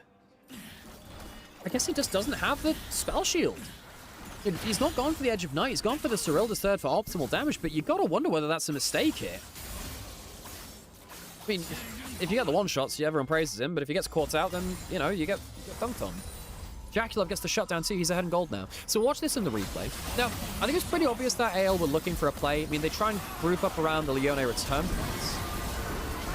Cream ults out to safety. Tarzan flies in, and then, well, he can't get out to safety. Cream, oh, he's caught on the sideline. Doesn't have flash. Doesn't want to stack. Well, Kyle doesn't want to let him stack up with a Q. He'll get it anyway. Teleport coming in from Rumble. Cream's fine. He can also regen a little bit off the wave with Blade. Maiden's going to get caught here, actually. Yeah, sorry, Skullcrab is no more down. Oh, no, it is Maiden. Oh, why am I doing? Oh, Skullcrab's already down. Maiden will go down. So the ultimate away from Breathe. He's been struggling to have impact on the Yorick outside of his terrain placement so far. Yone wasn't hit by Varasar. No, it was I think it was Draw next to him. So Yone didn't get hit by the Varasar.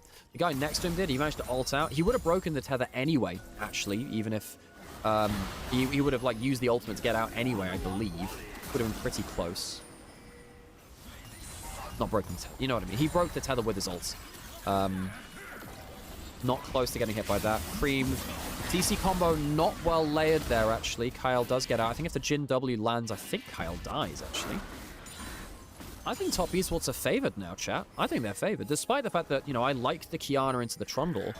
I think that the Trundle pillar and the Jin W follow-up means that any tiny bit of CC, any tiny bit of misposition, pretty sure someone from Anyone's Legend dies?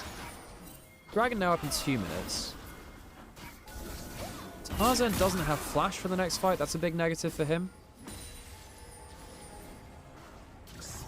And also on the side of Anyone's Legend, you have a Poke Varus, which is it's in a much nerfed state compared to how it was in the past. Who's winning late game? I mean, all it takes is one really good Rel or Kiana combo, and then, you know, we have a different conversation. I think it's easier for top esports to play late game, I think, because Trundle Pillar is such a low cooldown, and Jin W is such a low cooldown. Dota 2 is better than LoL. Hey, if you enjoyed Dota, I'm happy for you. I never really played the game much myself, but I love the tactics of the game. Very, very in-depth strategy. Power goes down, Cream gets gifted more gold. I think he's getting himself a QSS and building up towards the Infinity Edge. That's probably his game plan now. Hey, Rack, how's it going? I completely missed that raid there. I don't have an alert box up. Hey, how's it going? How was your stream today? Uma enjoys Unite. I only got second in my Dirt CM, by the way. Hello, Angie, in the background there, too. How's it? Oh, thanks. Angie's gone on a mission into a town she's never walked around in before and got me some Skittles. So everyone praise Angie for her bold and dangerous quest. You shared sandwich of crows? Okay, at least it wasn't seagulls. If you share food with seagulls, we have issues. But crows are nice. Okay, Dragon up in 20 seconds. I think top esports are in the advantage here. You've got a QSS on Yone. Now, all of this could turn around if one good combo comes through. Someone gets blown out of the fight early. Teleport coming through from Yorick. There was a slow from Varus that allows Anyone's Legends to position aggressively. Kyle loses the Celestial position. Flash away from the Varus ultimate, so Draw will not have the flash engaged now. Top esports struggling to find a way into the bottom river. They will do now with a Blast Cone. They're going to have to walk away through the bot side. Blast Cone was used. Cream on the Dragon allows him to stack Q. Can he do anything with the next one? I don't think so, so he's going to have to stack it again. Watch that Yone Q timer. They really want to time it with the Yone Q. You get onto the dragon, it obviously helps a lot. Jumps onto Breathe. Not the best damage either way there, actually, but Breathe going low. Flash away from the Yone ultimate. Feels like it's a lower value team fight, but top Esports still walk towards the dragon. They'll get that now. Draw doesn't have Flash going low, likely giving his life for this play now. Anyone's Legend, I think they've just about gone away with that. Flash away from the Kiana. Does that solve the team fight? Perhaps not just yet. Tarzan low, but still alive. Cream can't get that much out of the play himself, sadly. Anyone's Legend lose the dragon, but they do win the fight. I think the Yone went a little bit tunnel visioned onto the Yorick. I just don't think that's the target you need to hit.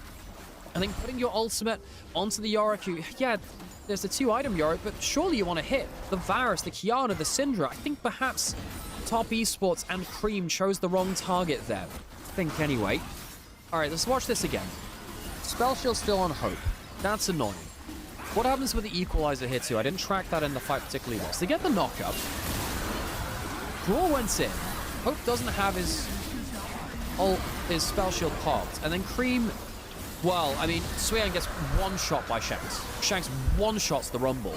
I didn't catch that on the side. I was busy paying attention to what Cream was doing. And Cream missed his big combo. So Cream didn't really hit anyone. Shanks one-shot Suyan, and it just opened up the doors for AL. Good fight from Shanks there. I think he's been second best so far in most of this game because Cream found that 1v1 on the side lane. Feels like the game has become more about the Yone, but that's a really important one-shot.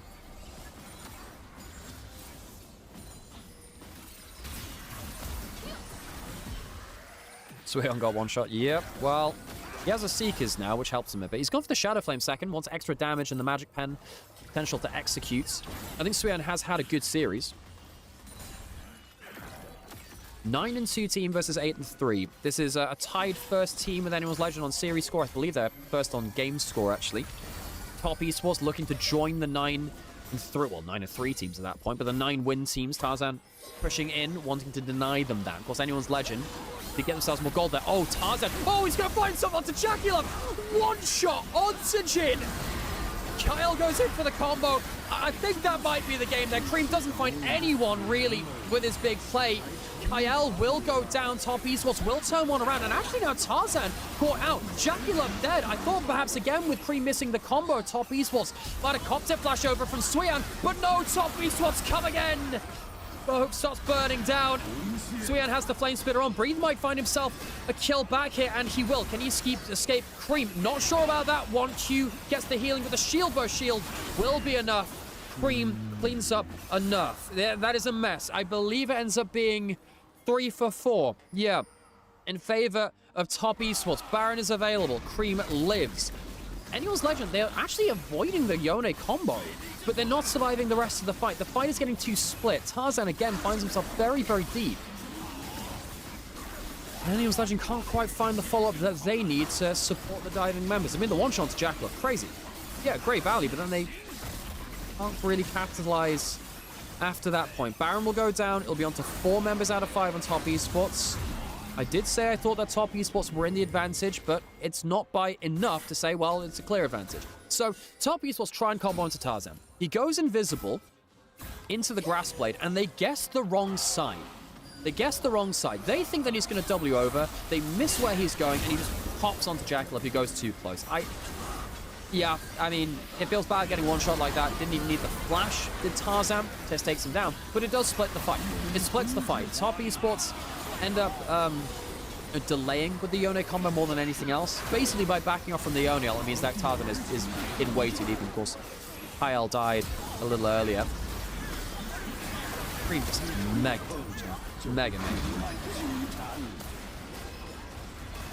Has Hope used Cleanse once this entire game? You know what? I'm actually not sure about that. I'm actually not sure he has Cleanse. I can't remember one. No big ones anyway. Okay, pushing in towards bot lane now. Top Esports have the Baron. The gold in the top of your screen feels quite decorative. Not complete. Because, I mean, look, Kiana is still fed. Kiana's also going towards the GA 5th item, has a Serpent's Fang now. I don't think Tarzan's been able to find the mega combo he wanted. I think we've got, like, this battle of Yone and Kiana looking for this just mega combo. We saw, I guess we... Oh, right. So Tarzan very nearly got caught out by Leona ults. Had 2 ults thrown at him. That's why the Equalizer and the Solar Flare on cooldown. Yeah, I see a lot of talk in chat about, well, top esports. Oh god, it's the domestic kings again. They're gonna make worlds. I mean, they're likely to, I suppose, but they're split 2 results in their high placing in regular season and split 3. But much like Mad Lions in Europe, Dragon taken by top esports, much like Mad Lions in Europe or other teams before, if you complain about their international performances, you have to beat them regionally. You just got to shut up and beat them. You have to. I mean, the top teams in LPL, they're all doing some soul searching. I think JDG really have trials and tribulations to overcome. I thought they'd be getting better as the year went on. I think maybe they're getting worse, sadly for them. I think that NIP should have been a dark horse. They fell apart, relegated, and now they got the long way back. Same with Invictus Gaming. They brought back their true roster, quote-unquote, but only after they've been relegated, so now they'll have a lot harder path. Weibo fell apart after being 3rd place team in Split 1. That's entirely self-inflicted. So you look at all of these plays. Hang on, shot with the Tarzan. He gets caught by the Jin trap as well. Instant one-shot. Tarzan, welcome to the industrialized world. Here's some steel and explosives. Tarzan of the jungle goes down. Dracula pushing through topside. We were just saying, well, you know, if you want to complain about them, you got to beat them. I think Top Esports might be walking away with a series win and drawing level on series score with Anyone's Legend and BLG. Good Dark Procession. Swian goes golden. To be able to break that. I think he might get one shot close to and stuff. Well, no, not really. Syndra one shots, but then Syndra dies themselves. Breathe, also getting hit by the 4th shot. Kyle trying to get some CC down. Doesn't feel that successful. Top Esports, 2 good picks in a row. Yes, they lose the Rumble, but that's the one person without the Baron buff there. Well, Baron buff just walking off. Without falling off here anyway. Successful Baron play from Top Esports. Gold lead is now gone from Anyone's Legend. Plus they pick up a dragon in the duration of it.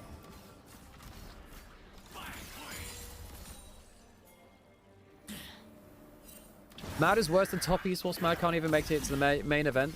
Well, hang on. Mad Lions at MSI 2021 went 5 games versus world champions down 1 Kia.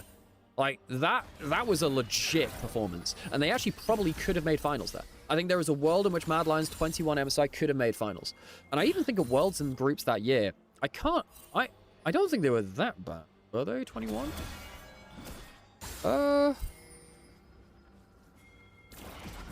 Yeah.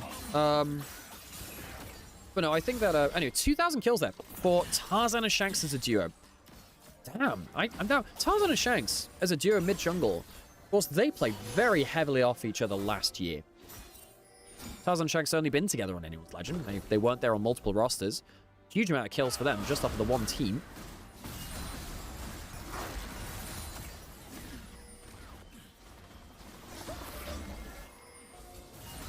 Okay, so Baron in a minute, Dragon in 2, Top Esports and Soul Point. Anyone's Legend have a gold lead, but it's on the Kiana, which is struggling to actually make the killer blow, whereas on the other side, it feels like it's way easier to look for Yone pinging forwards, pinging back, for Jin W, Trundle Pillar. Was just used there, but they're low cooldowns. That's the thing. It doesn't matter if they miss that Jin W too much. They can just wait again with the game state and the way that it is. Cream has had a magnificent Yone game. 5-1 and 5. Has himself Infinity Edge, has Yone, you know, full complement of abilities, level 18, everything maxed out. Has Shield Bow GA QSS, has Infinity Edge, has everything you want. Tien even has a Frozen Heart, by the way. I don't even think Tien at like 3k down is like a useless champion.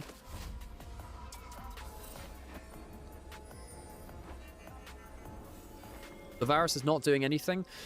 I mean, if he hits a good enough ultimate, then someone dies. I think his ultimate is the only thing which you're really scared about, though. He's not threatening too many people, especially now that the QSS and Cleanse are both up for Cream and Jaculov. Hard to catch them. Maybe you catch Swian, but he's got a full Zhonya's. War's been caught out a fair amount this game, but I think at least in credit to Draw. He hasn't actually died that much looking for Vision compared to some of the games he's had previous in the split. Baron now alive, Dragon in a minute. Looking at that Trundle Pillar. Spell Shield still on Hope, which means he can charge up an arrow or two. The poke's not that significant, because Leona is a remarkably tanky lady. You can take a beating, just as Diana. Okay, right, Baron's up. Dragon in 30 seconds.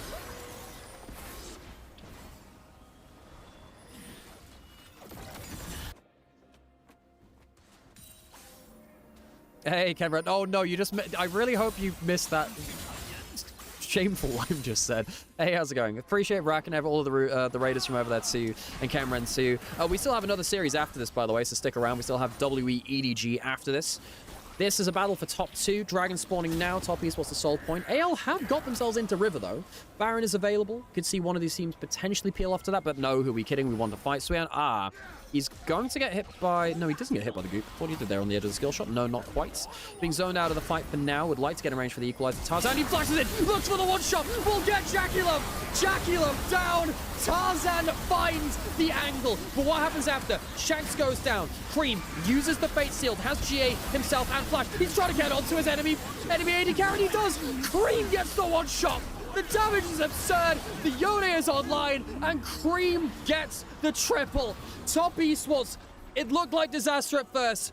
Needle in a haystack. Tarzan got the play onto Jacula, but Cream is your actual AD carry now. He's got the full crit scaling.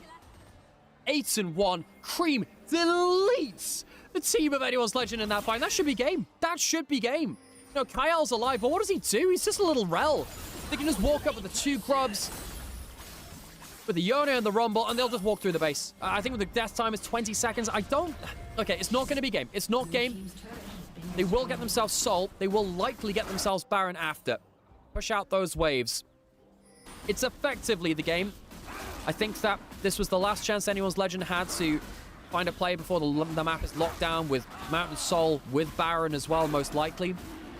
Top Esports, mega fight from them. Tarzan finds the flash play. Flashes over ER, gets himself the Q reset. Full combo. $607 for that kill too. First strike helping out. But then Cream gets onto Shanks, basically one-shots him, and in fact does one-shot him. Still has his GA available. Gets flashed onto by Kyle, but the CC chain is not enough. Him and Swian go like double up onto Varus. Varus goes down. It's a battle of Fed diving AD assassins, and the Yone gets more value because he one-shots more people, basically. He creamed all over them, folks. He creamed all over them. And wait, we'll see if someone's talking about this in chat. And some people there say they want Cream gone off the top Esports. I think Cream is at his best year of his career.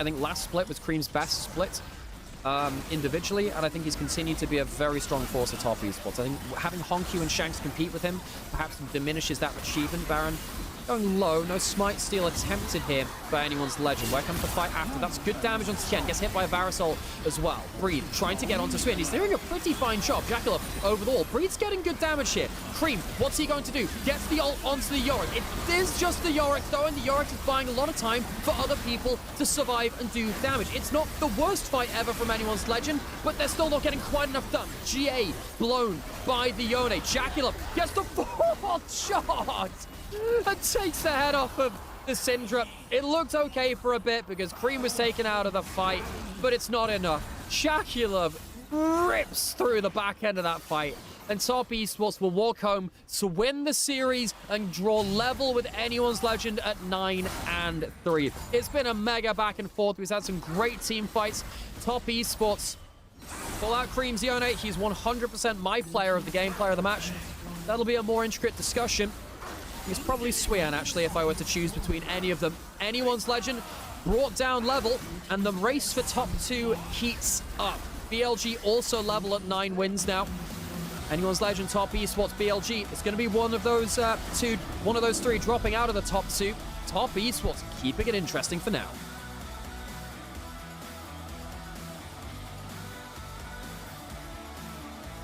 Yeah, I mean, this goes on to make an interesting discussion between these two teams. I mean, Anyone's Legend, they have squeaked some series out quite closely. We'll get an interview just after they take the bow here. I'll leave you with that. We'll go to the next series, of course, after that. But yeah, I think that Top Esports, they've got some momentum again, even after a bad last week. Leave you with that interview, and we'll go on to Series 3, WE versus EDG.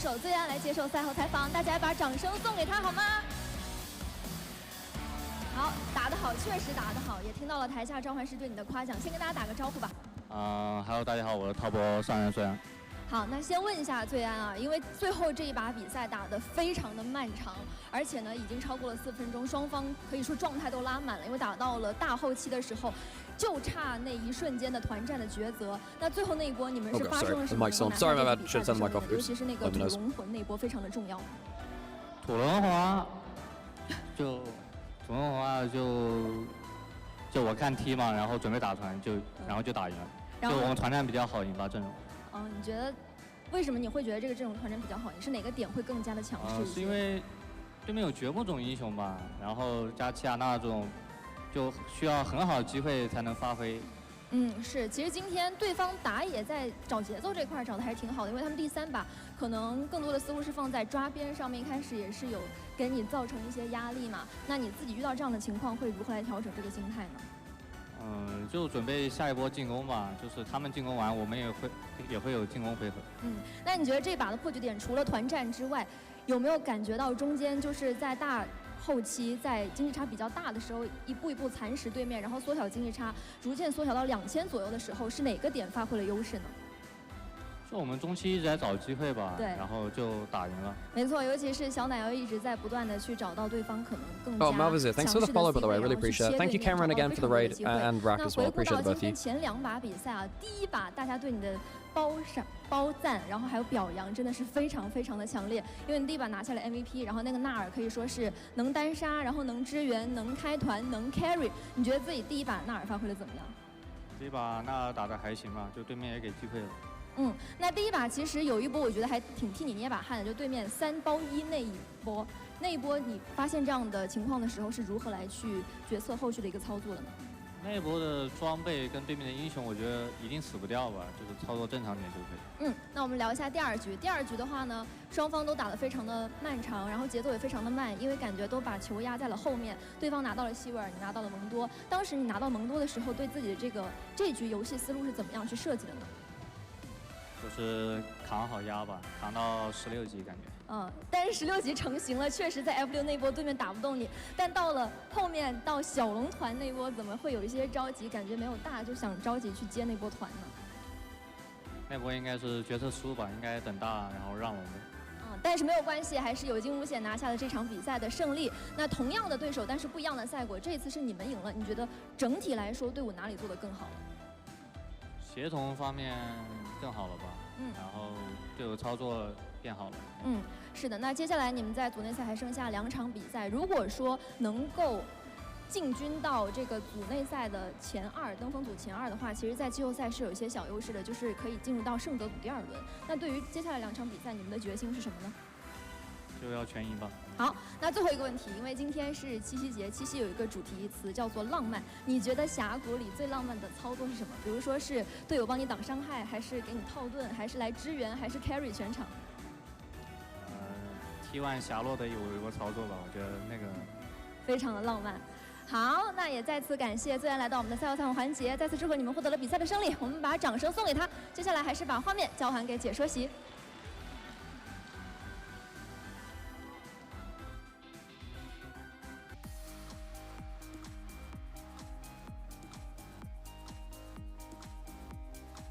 Okay, thank you everyone for joining again. So 2 on to top esports. That means that things are really close at the top of the table now because we have BLG, top esports, and AL all at 9 wins. BLG have a series in hand. It's such a low content interview. Recent interviews feel very scripted.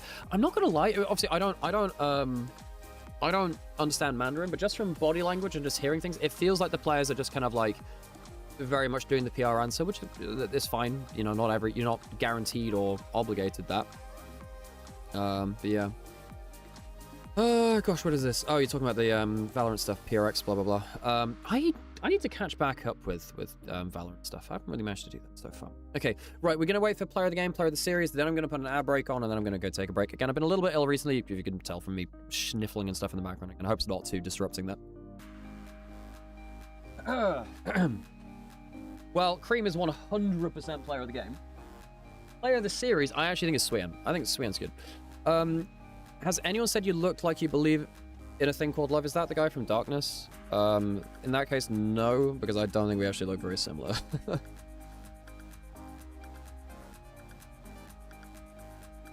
He's got, like, really curly hair, no? Mine's not nearly as curly as that.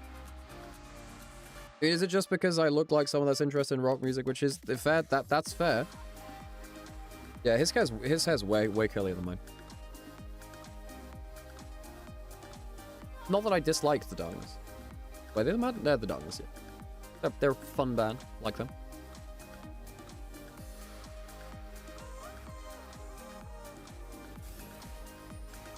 So, I mean, like, we're both, like, white people with medium-length hair, I guess, now. My hair needs to grow out a bit more. He also chopped all of his hair off, like, he did? I don't really know him as well. Ugh. I need to get Adam Driver to play myself in my biopic. That'll make me feel better about myself. These fights were crazy. I think it's like, Cream never even got, like, the mega wombo combo. He didn't need to. He just needs to, like, split the team a little bit, stay through to a second Q3 once everyone's mobility was down. We kind of kill him off of that, really. Tarzan, for having such a big lead, never... Well, he'd get the one kill, but he wouldn't get multiple, and they couldn't end the team fight off of that, really.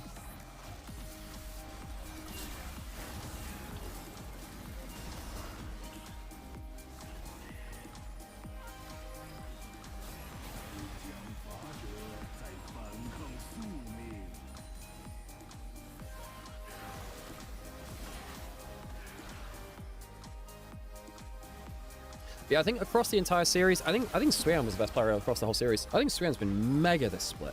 I think Swean's been the best top in the LPL. Okay, right, can anyone else think of anyone else that's played consistently as good as Swean across this split? I mean, Xiaoshu had like a mega down split. Flandra's been in and out. Bin's not been playing. Wembo was okay. Breed's been mixed.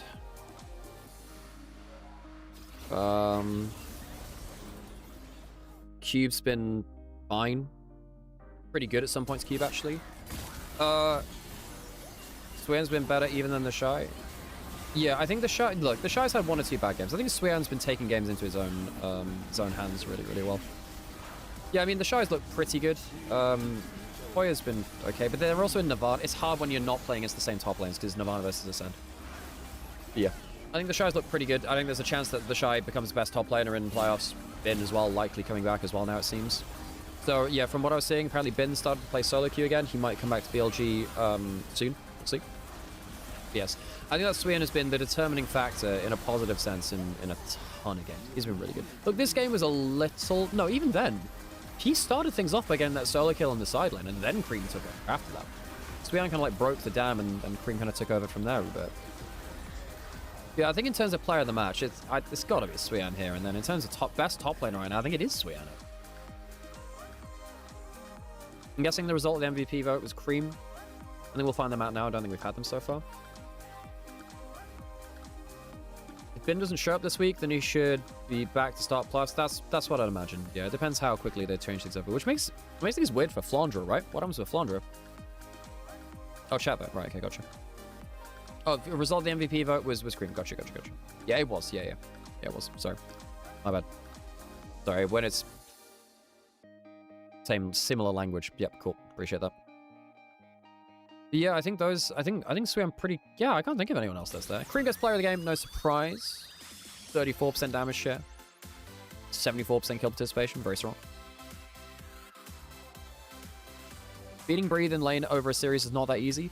Yeah, I think that Breathe... well, Breathe's been weird on his laning phase a little bit. I don't think he's been, like, particularly clean. But yeah, for sure. I don't look down on Breathe. I think Breathe is a player which I have a lot of respect for. 3 top laners in 1 split. BLG doing their jungle strat top lane this year. I just can't believe that BLG just has... I mean, how many top teams would pull the trigger that much on roster swaps? I mean... T1 did similar... Well, funnily enough, I mean, T1 did similar in 2021, right? Before things kind of settled and then they got the Zeto FGK roster. But they were changing up rosters all the time then. And that was that a Dany roster as well? Was that a Dany roster? 21, I'm trying to remember when he was T1's coach. Was that 21?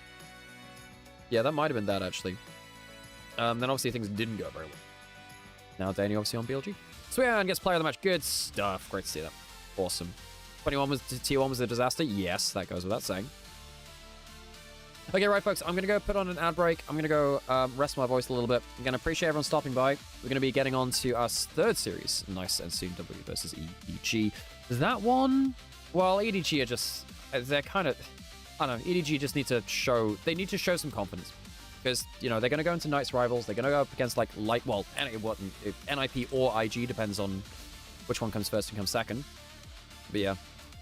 The Mundo game was a bit... he did also have like a 1v5 dive where he kind of went mental. He was not the problem in that game. He nearly won them that game. I thought his Mundo was actually... I liked his Mundo game anyway. And then the problem was that, you know, his jungle support got a bit blasted. This is mega. And then he teleports immediately to go do something on the other side of the map. Okay, I'm going to run on our break, folks, and then we'll get into our third series. Back in a minute, folks.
我有7啊，你们有人能带上吗？我感觉哎，他们来，他们想来，他们想来。哎，我大晚上好。先打龙呗，先打龙呗，打很快，打很快。放进来吧，放进来吧，放进来。我要去卖，我要去卖，我有血手，别卖我。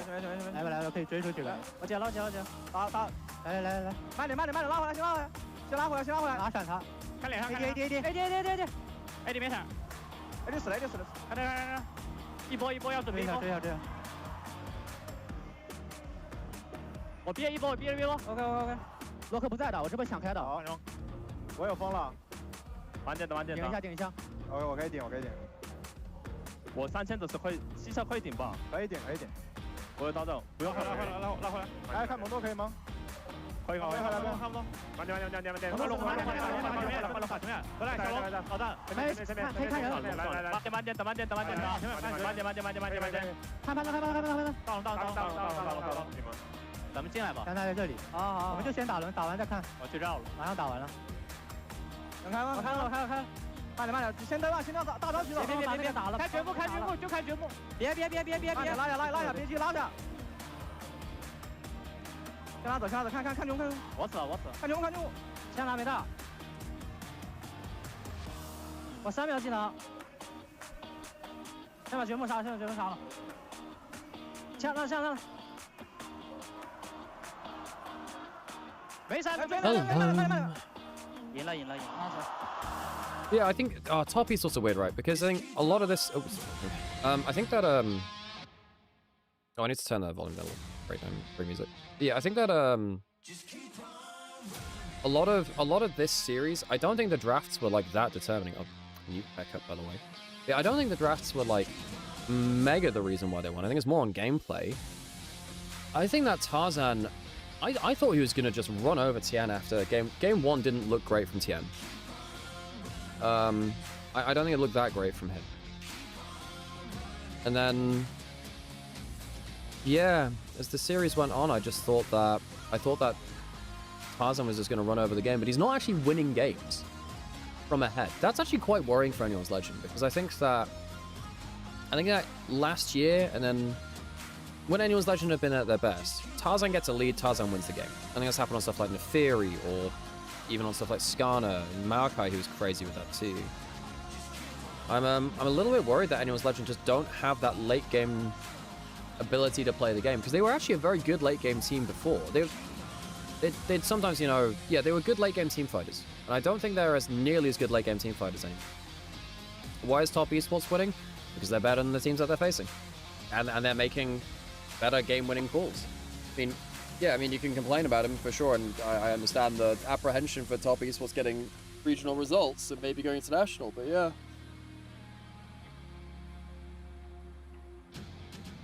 Yeah, no, Danny's roster changes on this BLG are not the same as 21 T1. It's not the same root cause at all. Sure. Yeah.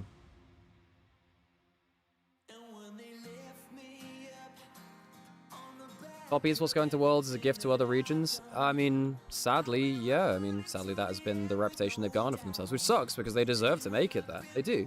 They deserve to make it there every time they do. It's just... yeah, they've not had the results. They've not had the results, despite the fact that Top Esports have gone into various international competitions and have been very, very prominent before that. You know, you think about Worlds 22. Yeah. I think falling apart for them in every, like the MSIs. MSI in last year particularly was, oh not last year, first stand last year, MSI this year, awful for them. Yeah. They were decent last year.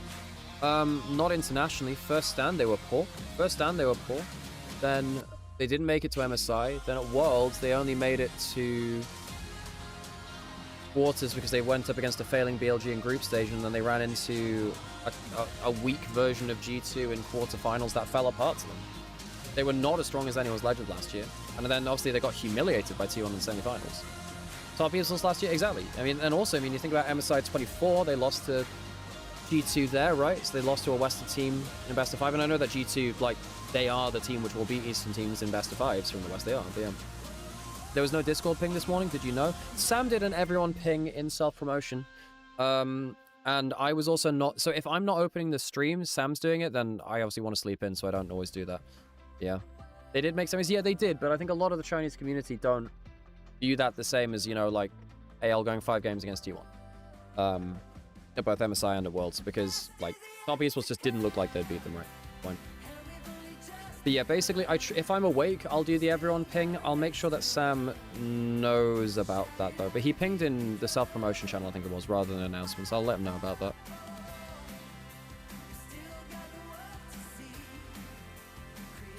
I think he can ping in that channel. First Dan created the Top Esports bands most popular in China. Wait, what? There's a Top Esports band? Did I miss that? I don't think I missed. I might have heard about that before, actually. Right? Oh gosh. Realized that it did the volume instead. Do it up here. Shame they couldn't keep Tabe. Yeah, but Tabe is the kind of guy that just goes to find another project every so often. Oh, so running gag, right? Okay. So EDG firmly last place now in Group Ascent. They're firmly last place. They've got a couple of series left to play. It's pretty hard for them to make it off of the bottom rung, which means that they will be playing the first place of Group Nirvana most likely.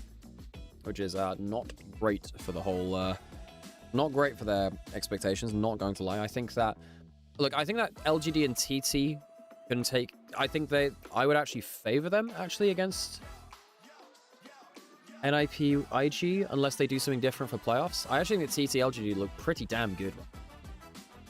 At least it's a good series. I don't think you can just say that, oh, well, you know, IG/NIP will just cruise through both series. I think that would be a mistake to do that. But I do think that EDG, they're in trouble. They're in trouble. They don't look particularly strong at all right now. Have you seen the Reddit post about playoffs format? I don't think I have. Is it like up there now?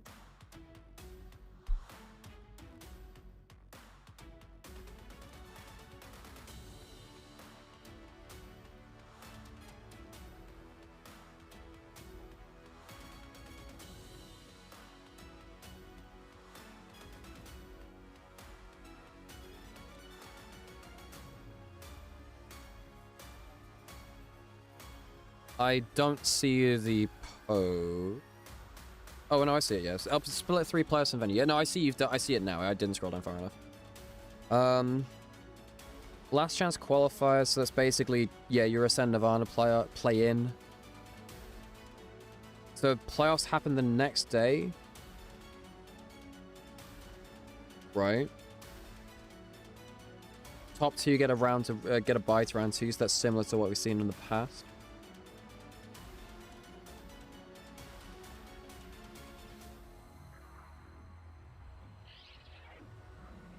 Cool. It's a lot easier to see the bracket in the Weibo post, but I have to talk in pros, right? Gotcha.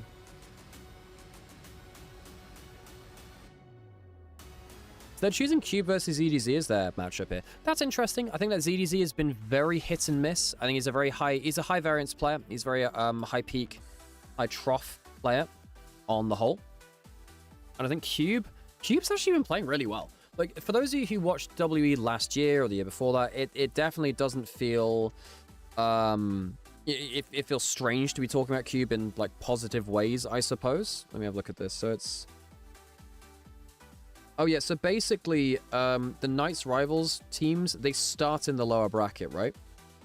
They start in the lower bracket, and then basically Ascend teams 3 through 6 all start in round 1 of the upper bracket. The Knights Rivals winners start in lower bracket round 1. Round 1, and then the top 2 teams go to round 2 directly. So, top 2 get a bye.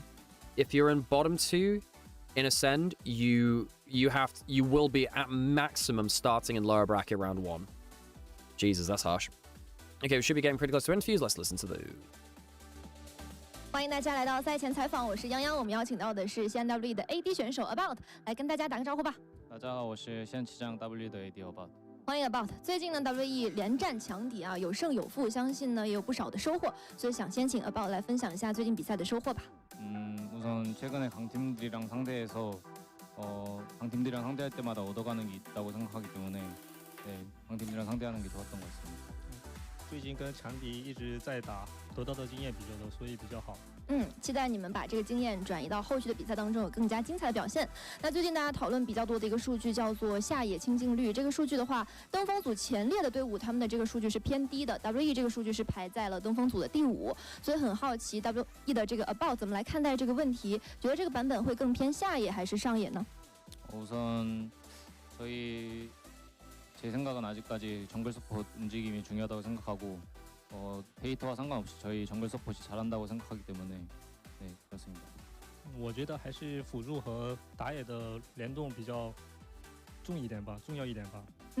所以还是觉得野辅联动更加的重要。那我们就期待一下今天 WE 在比赛当中的野辅联动啦。那接下来呢，我们还是把画面交给 About。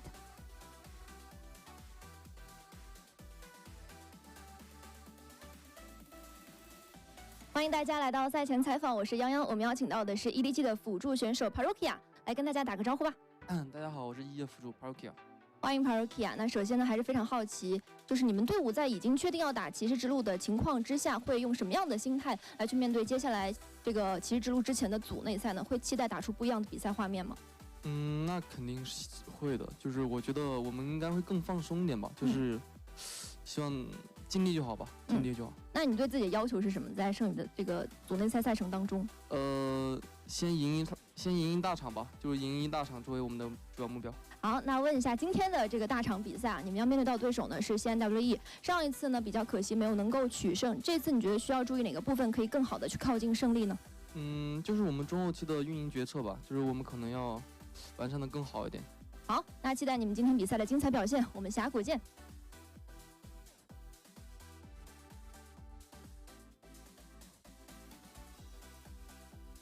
Okay, right, WEDG. EDG, as we said, quite firmly in last place in Group Ascend right now. It's not looking particularly close in that regard. WE, they're quite confidently mid-table themselves, so they've taken some good games. They're not too far behind the lead, actually.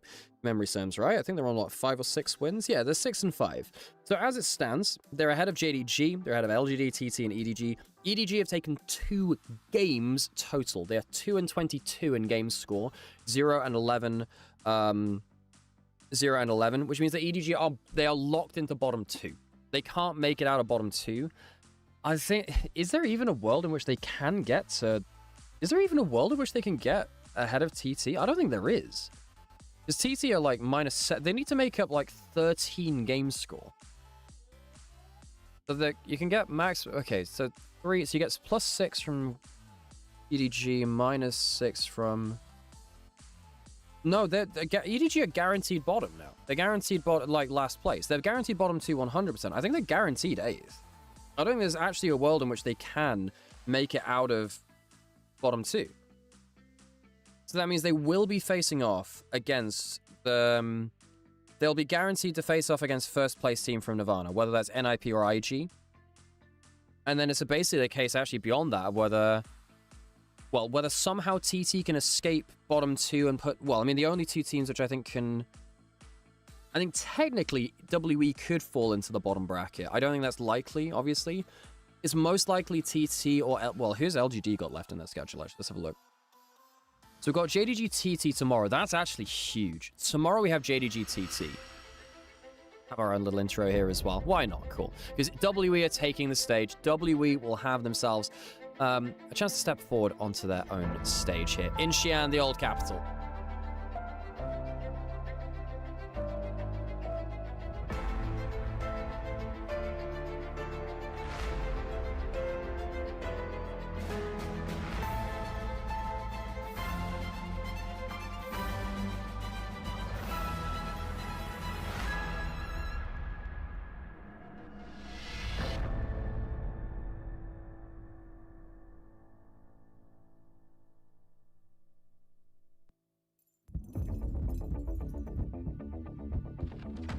Onto the stage we go. Our last series of the day. Team WE versus EDG. A matchup between two teams which have known hardship here. They've known success, but they've known hardship more recently. WE will welcome one of the oldest LPL teams, one of the greatest LPL teams, to face off against them here in Group Ascend. EDG, actually one of the few teams which can contest for age in the LPL. Against WE, Team World Elite, one of the oldest to ever do it. EDG joining in 2014, making it to Worlds, becoming the tyrants for a time. Many years, in fact.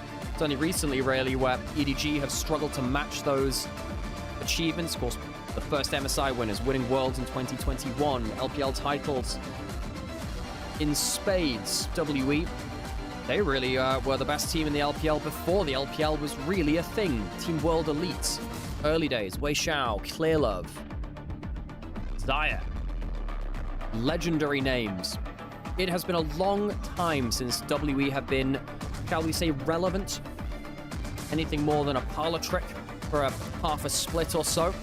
Last year, they had a flash in the pan. Couldn't match it. This year it feels like there's a little bit more staying power. Monkey and Urha, the jungle support, really impressing me with the way that they group and the way they fight. This team is so monkey-driven. It's jungle support and realistically jungle and everyone else facilitating for them.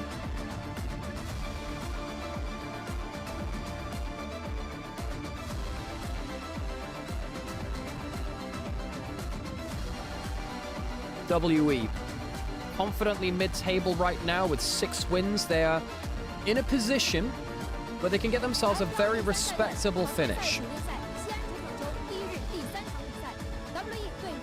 If they win here, they put the heat onto LGD, TT, JDG, these teams which are also looking to get themselves into confident playoff berths rather than getting into bottom 2 and having to play through Knight's rivals. We've got a lot of big matches with that in mind coming up in this week. I mean, so just to put things into perspective, folks, again, I'll just read to you some of the matches that we have coming up with knowledge of how close these teams are. So we have WEDG. EDG doesn't really mean much for them, but WE, if they do get this, they get themselves up to 7 wins. They're really happy. Hey, Mac, how's it going? Then we have LGD, BLG tomorrow, and JDG TT. So JDG TT, really huge. That's actually a direct kind of playoffs, Knights rivals kind of battle. In fact, actually, with that in mind, if TT win that, TT go to 4 and 8, JDG go to 5 and 7, they potentially draw level with LGD, actually. JDG's remaining games would be versus Top Esports, and then EDG. So EDG for them, last series of the split, that should see them to safety. But if they lose the other series, things get complicated. We have, WE, they've got anyone's legend left to play after this. They only have 2 series themselves. Oh, sorry, and then they have LGD as well. They have anyone's legend and LGD after this game today. and TT have EDG themselves and then LGD on the last day of games. So honestly, things can move about a ton. They can really move about a ton here. All of this matters a lot for those of you that didn't see the playoffs format. TFC actually made a post on Reddit, which highlights the waiver post. It's also been posted in my Discord as well. By the way, if you want to watch it, join the Discord, join the community, and join the community conversation, importantly, around these games. Hopefully you'll learn a little bit as we go on. So basically, if you finish bottom 2, you go into the Knights Rivals, which is a play-in stage, effectively. The last 2 spots for playoffs will be determined by the top 2 teams from Group Nirvana and the bottom 2 teams from Ascend. EDG can't escape that. Technically, WE could fall into that bracket if things go poorly enough for them. What that means is that they'll also start, whoever wins that Knights Rivals play-in stage will start in lower bracket round 1. They start in the lower bracket, very hard for them to climb through into good results in playoffs. Into draft we go. Has to be a crazy choke job for top esports to not make it through regional. I mean, yeah, but top esports are in a good position to make it to worlds, which for many people would not be as happy to hear about. But yeah.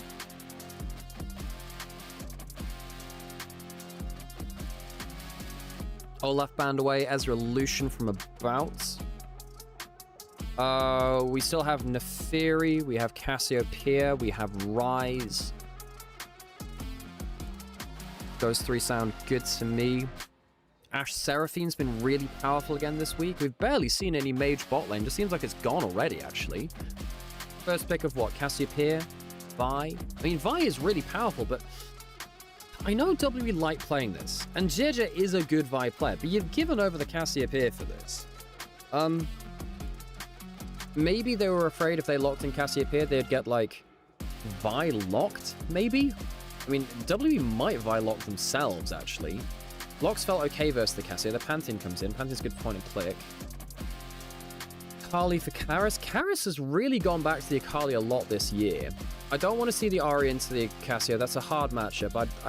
Look, I know that the Akali can also be a bad matchup into the Cassio. Bulldog's been not fantastic for EDG. That's been one of the big points for EDG this year, is that it feels like the mid lane starting spot for EDG has been the weakest perhaps it's ever... Well, maybe not the weakest it's ever been for EDG because they had Fisher. But anyways, definitely not been an easy time. They lock in Karis as Akali, very confident player of that. Akali, Vi, very long-range diving combo. Great ability to get onto the backline.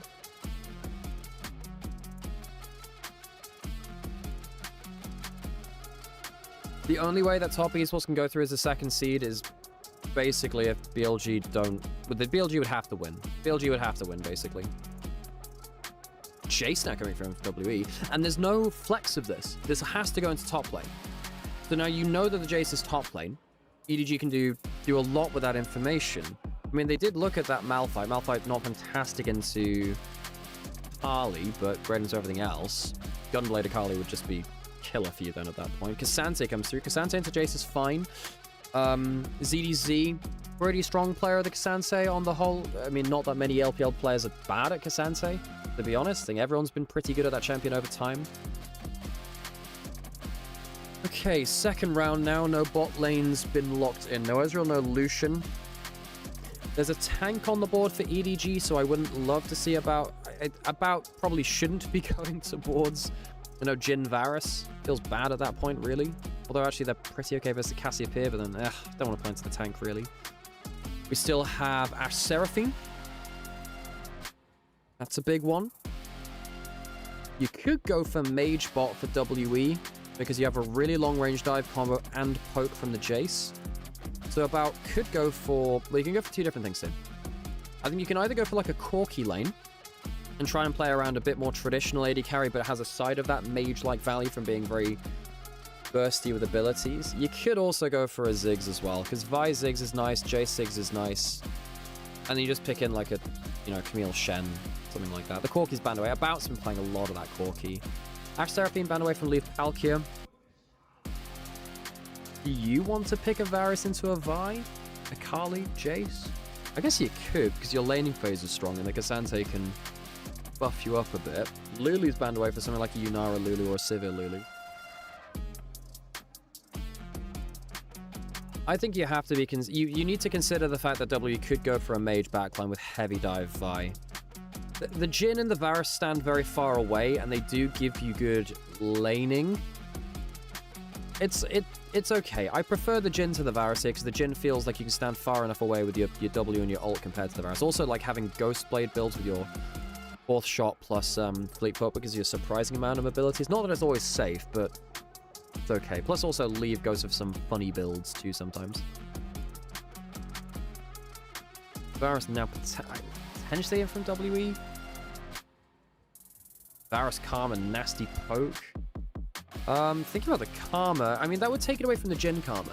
Now, if you do this, you're likely putting Palkia onto Bard last pick, I'd imagine, because typically with these kind of pokey mage bot lanes, you want to have like a, well, with the Jhin, with like the pokey utility AD carries, you want like a pokey mage support as well, most of the time. With stuff like Nautilus off the table, and the Seraphine, Bard's really your only last pick for that. I mean, you could go Rel. Nymaera Karma?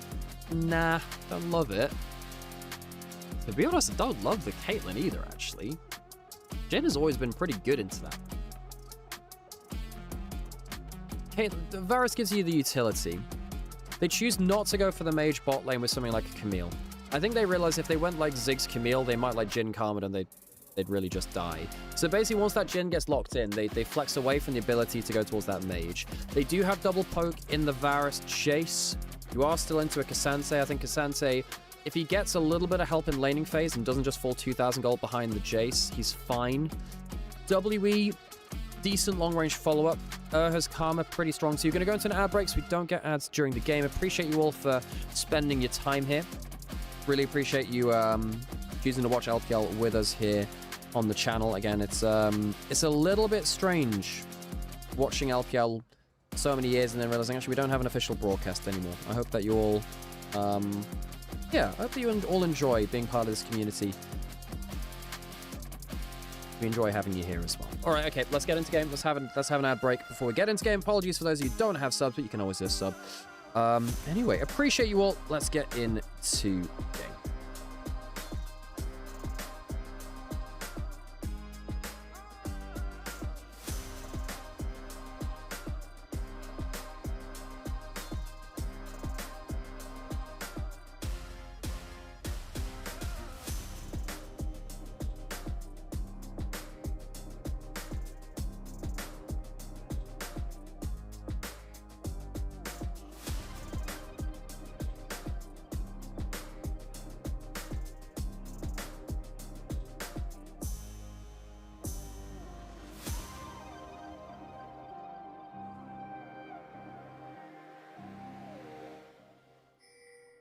全军出击！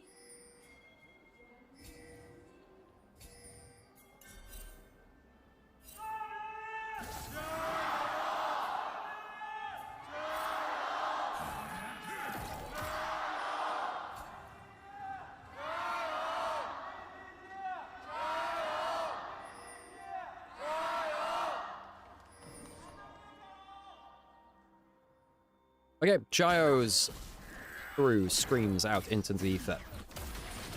Yell of confidence. Leave queuing the wave early. Get that extra push in. Jhin Karma, of course, really nasty at pushing waves. You need to be careful not giving too much there. Of course, the Varus level 1, bit weird now. It feels like Varus has had so much taken away from him over time. Probably just because the poke build is so nasty. You can see here, actually. Trading pretty good from Jhin if you actually get some down, autos down. And of course, the more damage you take, the more scary the Jhin becomes because his 4th shot is execute. But there used to be a guy that in NA that used to play tank Jhin top lane and just tried to deal execute damage. Really, really annoying. Oh, another good stun there from Palkia.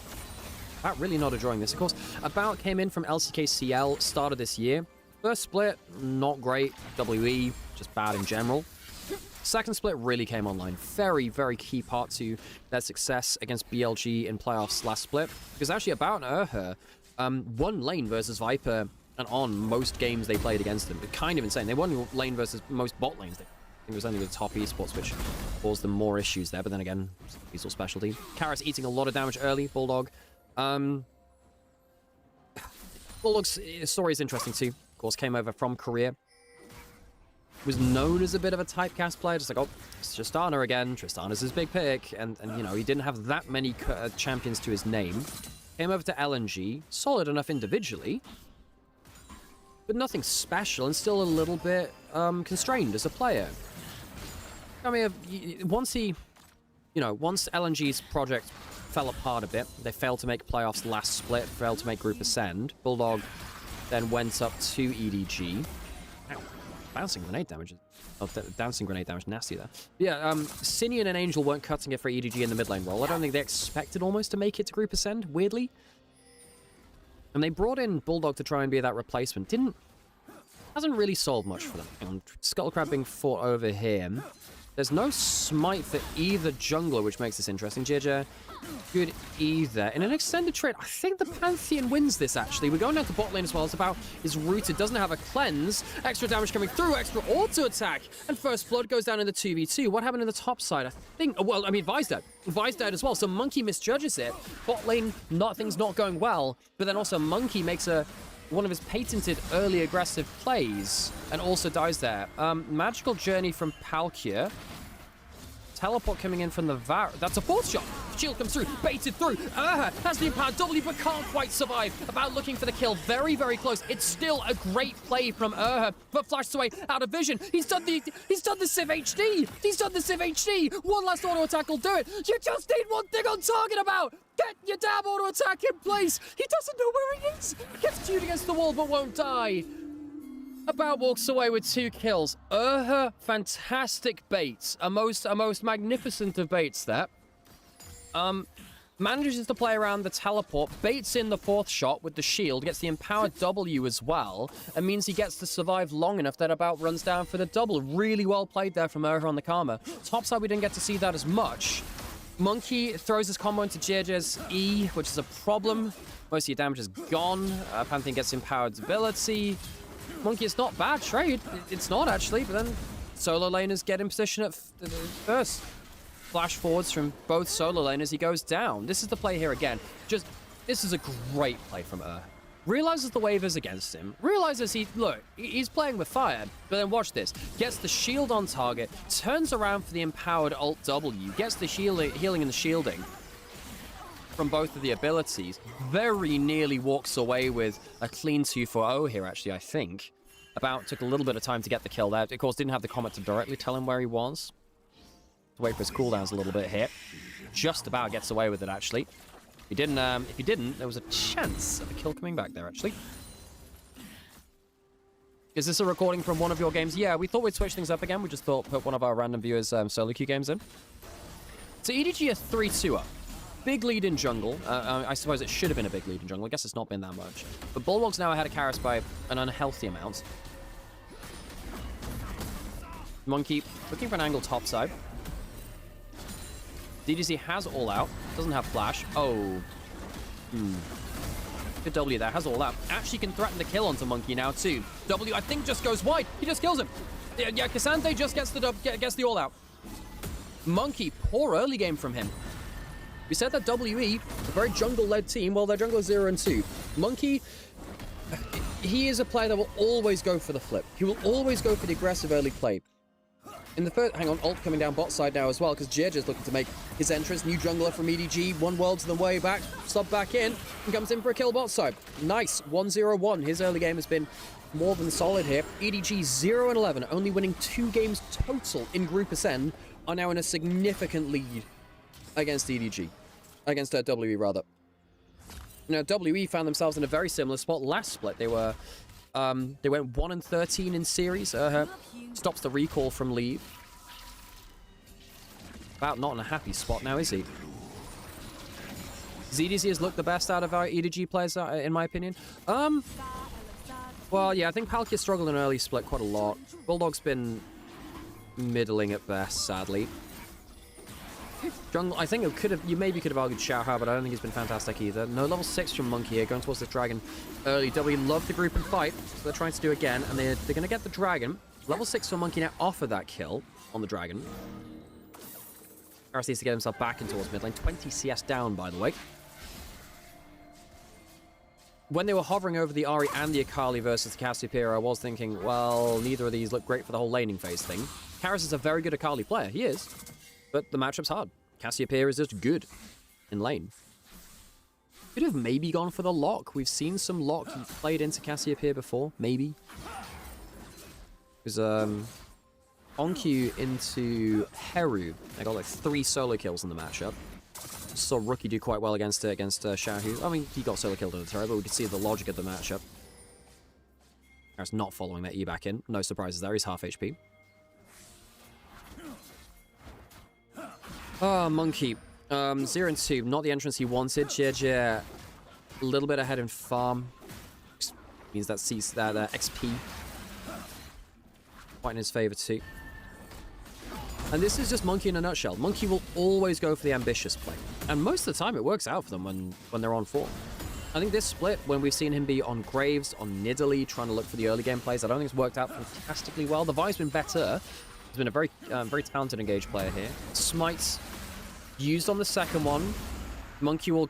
Oh, no, they do actually get the third one there. Hang on now. All in, though, from the Vi. Flash away to make sure the all-out doesn't come through. ZDZ does have Flash, does have all. He's likely safe, I say. Well, I say that, perhaps not, actually. Akali has themselves an perfect execution as ZDZ goes down. First kill when the fight goes to WE, none to follow. So Grubs go to EDG, and I believe it is all 3 of them, actually, if I saw the kill feed right on the top right-hand side. Better fight this time. Bulldog over the wall. Does have Flash, does have ult. Smite from Monkey, important for him. Again, Monkey really needs to get some more resources in place. He's actually caught up in farm now and in XP, importantly for him. Even though he's died 2 times, he needs to be a factor. This Vi is so central to the way that WE play. Palkia's inability to be a primary shot caller has hurt EDG in some ways. That's part of the reason I think that they had Jue come in. Obviously, Jue is now gone. He left for Weibo and then went again, right? Weird career Jue's had.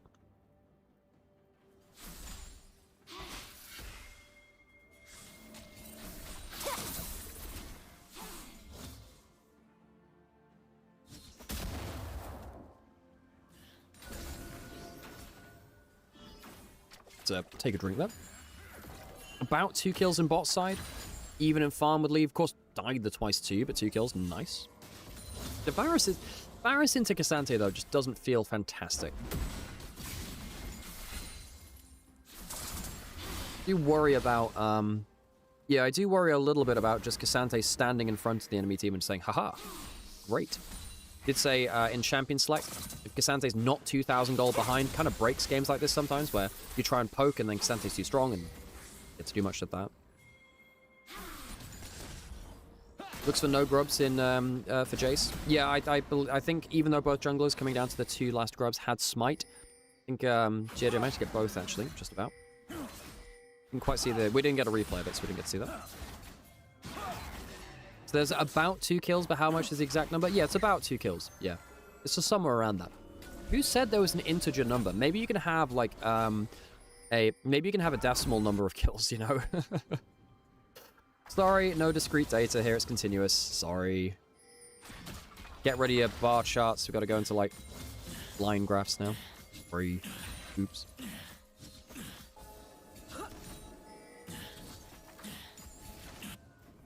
EDG, good early game. The thing for EDG is that the reason why they are, what, 2 and 22 in games?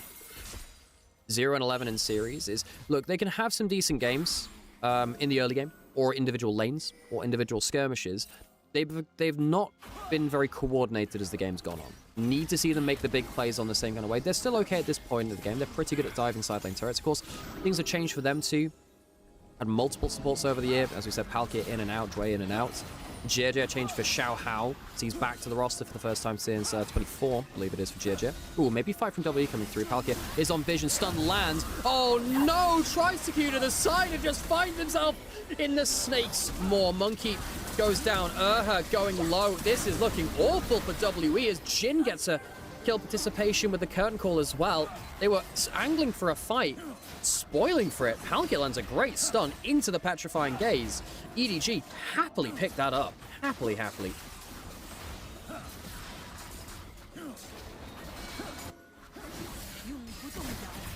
Stun lands. Petrifying gaze. Miasma. It's easy kill. Easy kill. I mean, you don't expect that coming out of the bush, but At that point, I think you have to queue backwards, but it's hard to react to that in time. Hard to react to that. I think someone was dying as soon as that Cosmic Binding landed. Bard out of vision. Nasty. So another 2 kills go over to EDG. Dragon wasn't taken. It is a 3,000 gold lead of 13 minutes. That's good. Good point to be getting that. Monkey, once again, the victim here. Oh, Palkia walking about, teleporting onto him. A good stun there. He's having Palkia's having a great game, but the Q stops the W from the Pantheon. Means the kill doesn't come through. Teleport coming through from Cassante. Now, did W just back off? Push mid lane, maybe? Yeah, I think they do. Jace gets some alone time in top side. Presumably About will recall and go bot lane. They'll push in mid lane. I think they're lucky to live there. About blows the flash, teleports both down from the solo lanes of EDG. That might be an overinvestment. Cube is going to get most of this top lane turret. He doesn't have any grubs, but he is a Jace with a Black Cleaver. Bot lane 3 grubs leave pushing in. ZDZ going top side. Has steel caps, has bramble vest. He's pretty happy actually in the matchup now, I suppose, comparative to what can happen. If Jace gets good enough trades early on, Cassante can be out of the game very quickly. In most melee versus range matchups, you want to survive through to Tabby plus a little bit of HP and armor. Has caught out, he doesn't have flash. I think he might just be dead here. Oh, good catch. Okay, so the Vardal lands death for Urha, looking for vision. I think his laning phase is actually pretty good. Goes down to 0 and 3 now, though. One of them was in the jungle with that Cosmic Binding. One in lane, and then, of course, one then as well. I think this scoreline, it reflects a bit harshly on Urha, who I think has actually done quite well given the situation. Ooh, trying to find Bulldog. Bulldog, got good vision onto him. Has to go through. The ultimate still hit by the Petrifying Gaze. Myers was through there. A Monkey, well, he was even on death for a moment there with Urha. Now goes to 0 and 4. Jungle support for WE so often. Their most important part of their team comp, their team identity. Both of them failing now, really. I mean, Urha, like I said, not quite indicative of his level of play in this game. Thought perhaps a little bit harsh. Monkey, though, he's been put to 0 and 4, and he is the driving room of this team. Monkey 0 and 4. Very, very scary if you're a WE fan. EDG only winning the 2 individual games, as we said, this split so far. 2 and 22. EDG, they're picking him off across the map. WE been quite bold with the way they look at vision, look at plays out of Fog of War, but no surprises there. That's the way they played for the last, each. Ow! Dancing Grenade, W landing onto him as well, about taking half his HP from 2 abilities. Yikes. This whole split has been mostly in Monkey Disaster class. The thing is, though, again, it's been a mix, hasn't it? He's had some great games and then some awful games. You look at his Nidalee games, his Graves games, not great, but outside of that, he's had some, he had a Vi game that was exceptional. There's still 6 and 5 in series. It's definitely not been Monkey's best split, for sure, but I think, it's definitely not what they had last split when they went 1 and 13. Okay, Herald was started, peeled off of. Monkey and Urha on the same screen now. 1,000 gold deficit in jungle as there's Black Cleaver onto Monkey, Sundersky onto JJ. So Monkey going for the Black Cleaver first, not going towards Sundersky for survivability. That might come back to bite him. Cube has now taken full top lane tower.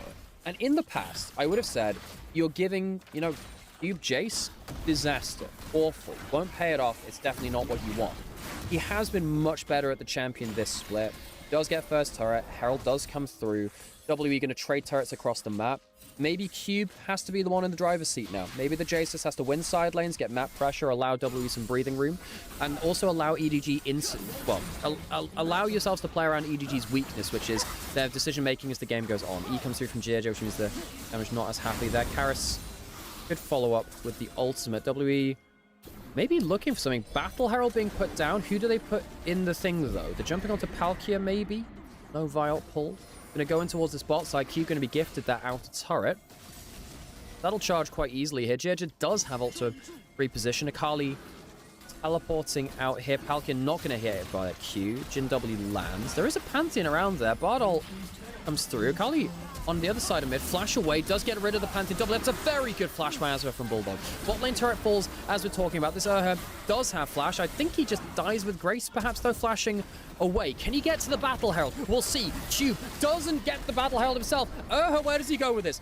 Where the hell does he go with this, actually? Gonna go charge it up, presumably into the mid lane. Cube is dead, couldn't complete the recall. Perhaps a little bit of a scumbag there, leading the enemy to his position. Jace goes down.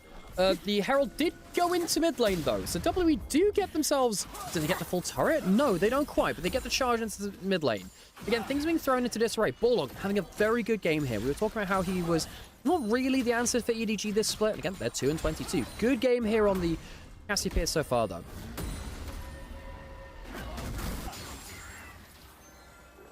This is a weird game. I mean, you got near enough 4,000 gold lead from EDG now, even though W are getting towers. So Monkey misses another Q there. Had a couple of times where he's close onto Palkia.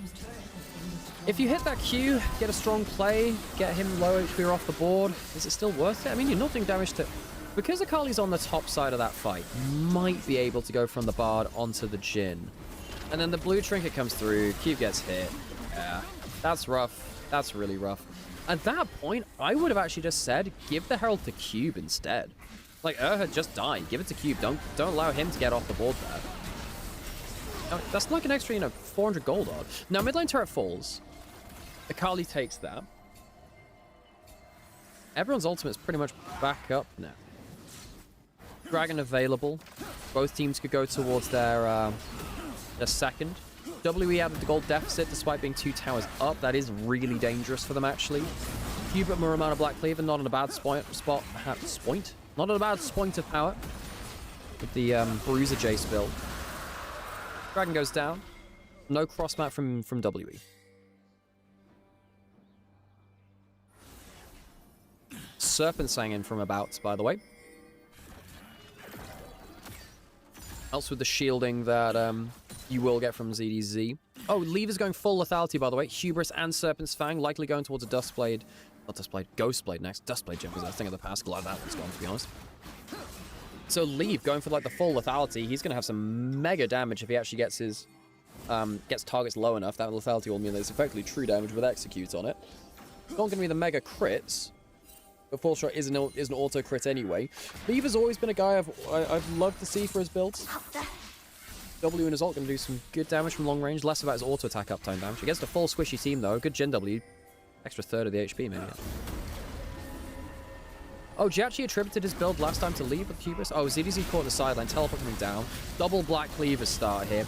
All Out and Flash available. Ults through that. All Out now comes in. Here's the Pantheon. Q doesn't land that well, actually. Monkey perhaps in a bit of trouble. They can't get him down. The QSS is really good, but it's not enough. Not quite. Perhaps it is. Oh, Palkia! Buys space, buys time, buys his top laner's life. That is a Mega Bard play. That is a mad play from the Bard of Palkia. Pokemon bot has got a space. Got a peel there on the bot side. Ilkia, haha. Funny. Right, okay. WE looks once again for one of those plays out of the hole, trying to play for comeback. So close to killing that. Monkey 0-6. Monkey 0-6. Now, credit to him for continuing to look for those plays, but the plays are obviously not working out here. Red team's turret has been destroyed.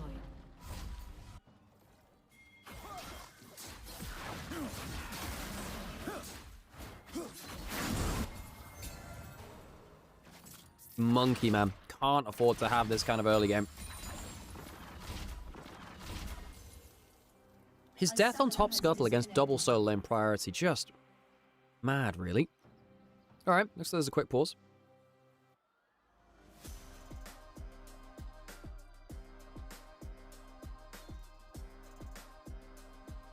Yeah, Leave has always been a bit of a, he's always been a little bit of a scientist when it comes to these. Hello, everyone. How's it going? Cube just disconnecting there, so maybe some problems with his peripherals or something else. Okay, Sansei is a pretty good champion. Yeah, especially once you have the extra shields and the enemy team is really far behind. It's one of the things which I said in Champion Select. If Cassante gets out of laning phase in this kind of comp, it does kind of feel as though Cassante just kind of ruins the game. He just tanks a million damage. Never really dies. Yeah.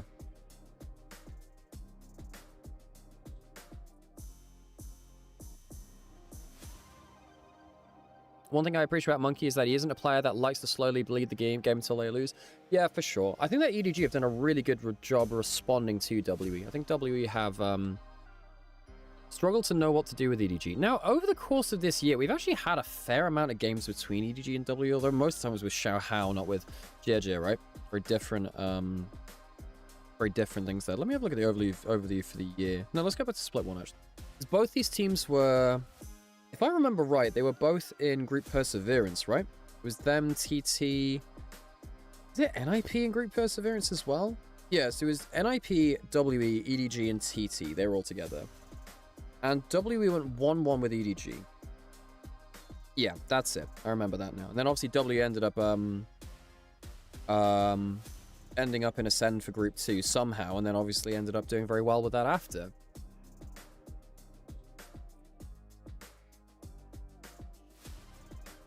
That play was... what was that? It was just the play on bot side? He could have been solo 1v4 and still Q2. I don't think that's true. No, he would have died if it wasn't for some really clutch play from Palki who gets him range in time. So I disagree with that actually.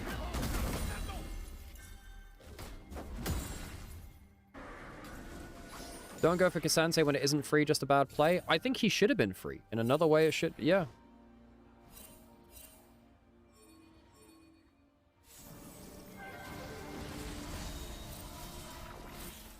So now we come back to live. EDG almost 5,000 gold ahead, 22 minutes in. They have a Cassante who's in a great spot. He's just been soaking up pressure, not falling too far behind. Cube's got to do some magic here. I don't think it should have been on him. I think Monkey should have been much more confident of approaching plays now, but now he's so far behind. How can you? Sundered Sky comes in for Monkey, so he is on the 2-item spike. But Jeje is a full BF sword going towards a... DA ahead of him now. About stopped off for Serpent's Fang, so he doesn't have his mana. Lever's going for... Wait, is that an Axiom Arc? Wait. Are we going Axiom Arc, or is this going to be Voltaire? There are a couple of different ways you could go from this. There is an argument to say you actually... Hang on, Pantheon's coming through into mid lane about... Oh, he gets hit by the slow. Yeah, very, very dead. Nasty damage. EDG find another. Force a flash out of the Karma, who's barely had it this game. EDG just playing well. WE so far behind in individual plays. I think that a lot of the snowball was started by Monkey dying isolated in topside jungle matchup. But clearly it's not all about that as well. I think that, you know, Urha trying to play up aggressively but just doesn't have the support of his laners. I think that a bot lane, that 2-kill play in bot lane was very good for WE. But that's been about the end of the good news. Cube winning, but not by enough in topside. Mid lane clearly a losing matchup. And Bulldogs played well through it. I don't really think that Karras does much in the side lane now. I think, isn't Cassante too fed? Can't really do that much there. Vision play is pretty weak from both sides at the moment. I think EDG have just been walking around farming and then just picking off W's oversteps. And that, you know, if they can do that confidently, that's great. I mean, EDG are looking for anything positive now, aren't they?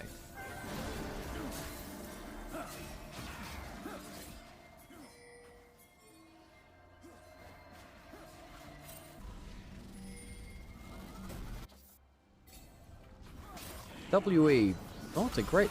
Remember, this is the weakest team they should be facing. Dragon up in 20 seconds. Can they problem solve their way through this at 6k down? Ooh, misses the smite.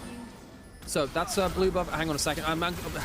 Monkey Q's out. Bardol will put Urha into a dangerous position. He doesn't have flash, does he? Shield comes through. Full shot. Yeah, that's nasty. Jump over. W lands from onto the Jhin, though. And once again, WE lose their jungle support. Monkey going too deep again. Not finding anything for it. I understand that when you're this far behind, you have to look for something, but he's 0-7. DDZ, you get walked out, I suppose, but nothing really dangerous here. And Baron's on the table from EDG. Baron's on the table, and they've got a Cassiopeia. Of course it would be. Karras eating back away, afraid of the Cassante doubling into him. Teleport from Jace. Okay, W need to pray that EDG throws something at Baron. It's getting lower, 3rd HP now. There's no smite on the table because Monkey is dead. ZDZ going low. Bulldog! Petrifying gaze! It's a stone garden. Statues lining the river. Bulldog will live. Only surrounded by the shattered rock pieces of the members he just ulted. What a great play from the mid laner of EDG. Cherry on top, really, isn't it? EDG get the Baron after a series of great picks. They have been punishing consistently the oversteps of Monkey and then Urha. 0-7 is Monkey's Vi.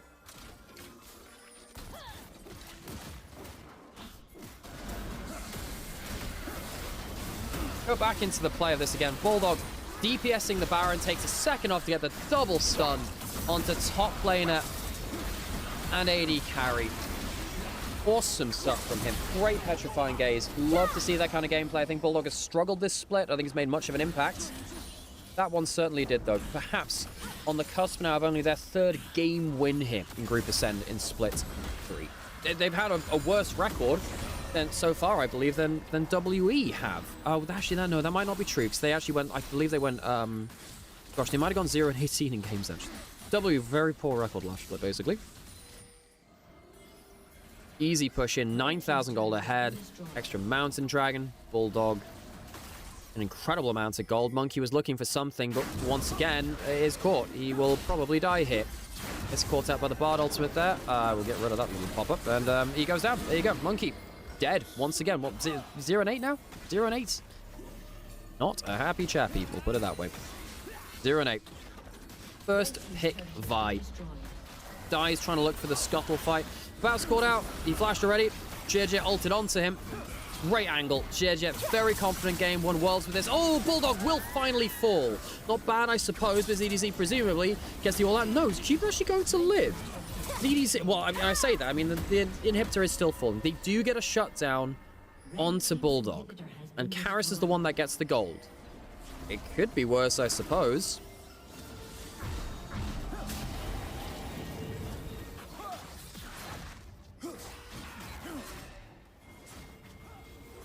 Wait, Monkey cosplaying Brazil with the 7-1 scoreline? Well, not anymore. Anyone find any funny football results with 8-1? Apparently in like Brazilian colloquial language, it became like everyday conversation where like when something continues to go bad, you just say another goal to Germany. It's just like another goal to Germany. Something else bad has happened. Oh, Leave has he's gone Sabotage. Right, that's it. I thought yeah, he's gone Sabotage, I guess. I was trying to think through the items which I so rarely build Sabotage. I forget that it builds out of the Brutalizer. But I mean, the build from Leave is just full lethality. It's into a full squishy team, why not? Now, he's not been the story about this game. He's done well, but realistically, the story of this game has been, EDG consistently shutting down Monkey's fine. Now, W are trying to cross-map, get an objective bounty on bot side. I don't even think Cube's played badly. It's just, how do you play a game when your jungle support, particularly jungle, is just completely off the map? You know, we love Monkey here. Monkey's a player that we have a lot of respect for, a ton of it. But how do you play when, the coin flip goes wrong? And that's been the question a lot of this split. WE not threading the needle nearly as well. Very consistent they were at that in Split 2 and Split 2 playoffs, more specifically. Another inhibitor turret goes down. Another inhib will go down, and About's dead. Flash is committed. Dead. Varus trying to trade inhibitor turret for inhibitor. Get some objective bounties. Not able to do so. Oh, a flash binding.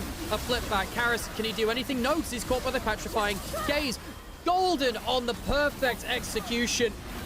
And Bulldog will live. Excellent game from EDG.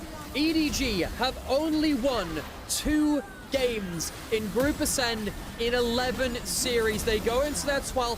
And they will start it with a map win, a game win. A Nexus will go down in EDG's favor, who will get only their 3rd win in an individual game of the split. WE, bit of embarrassment for them there. That is a dead Monkey. Monkey only a single assist while dying. Did he go 0-10 there? Jesus, okay. Ow.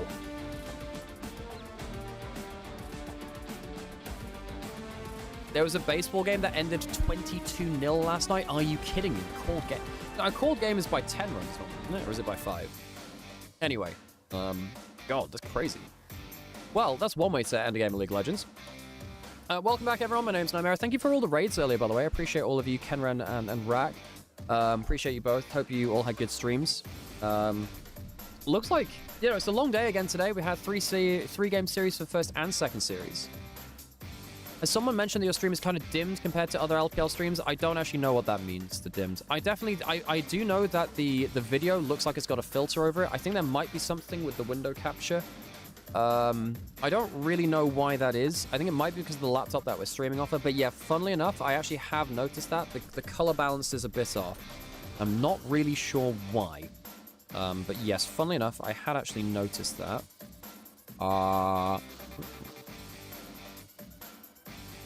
That work? Did that change anything? No, that doesn't help at all. In fact, that actually doesn't help at all. Thinking about it. Anyway, I've tried flicking through the things, and it doesn't seem to be working that well. Does that change anything? I don't actually know what that means. Does that change anything? I think maybe it does actually. All right. Anyway, I'll leave you with the stats for a second.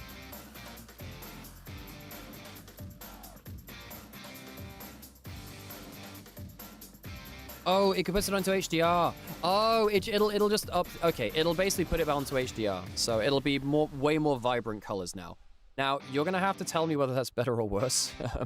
It's way brighter. Okay, hopefully that's better for you now. We'll see. Hopefully it is. Cool. Cool. Okay, folks. I'm gonna go put on a ad break, and then we'll yeah, I'm gonna go put on an ad break, and then we'll come back after. Gonna rest my voice again. I've been feeling a little bit ill recently. Appreciate everyone for watching again. Really appreciate you. If you'd like to support the stream, we have a Ko-fi link which you can donate to. You can subscribe. You can like, comment. It helps with the algorithm. You can clip things out of the stream you find funny / entertaining / cool. Post them on socials or tell people about us. These kind of things do matter for us again. And if you're watching on Twitch or YouTube, we just appreciate that you're here, really. Right, I'm going to put on an ad break, and then we'll be back after. All right, back in a minute, folks.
实力。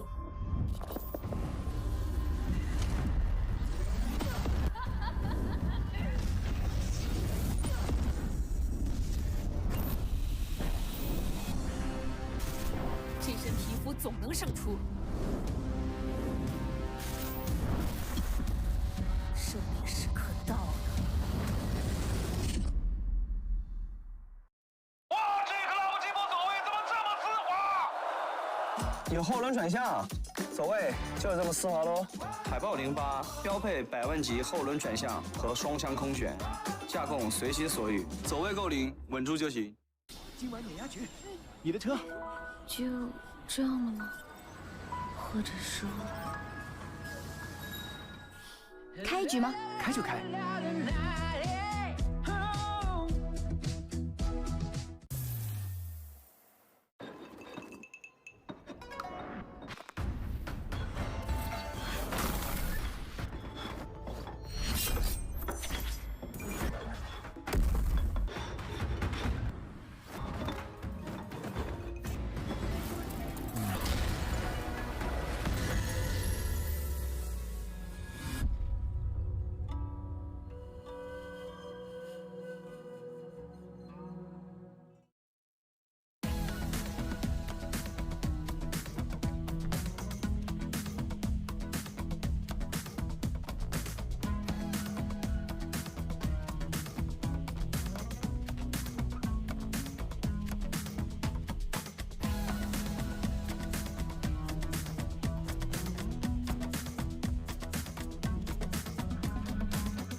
亲爱现场的召唤师们以及屏幕前的召唤师们，你们好 ，Hello， 又来到了互动游戏环节。那么这一轮依旧是由我和究极风暴、霸王狂暴、雷霆混沌、战斗螺旋、圣天小鸟社一起为大家来出题。 Oh my 那么 god, 这 the 一轮的奖品是由 mascot, 黎 the 明提供 mascot, 的 man. EDG 的队服和 WE 的队服 Dude, 各 what? 一件。哇，我开始激动起来了。那么再次感谢 This is 黎 so 明的大 weird. 力支持。 I mean, the mascots are great, 谢 but 谢 like what? 好的，那么这一道题是语音相关的题目啊，不知道大家平时有没有仔细聆听游戏里面的声音？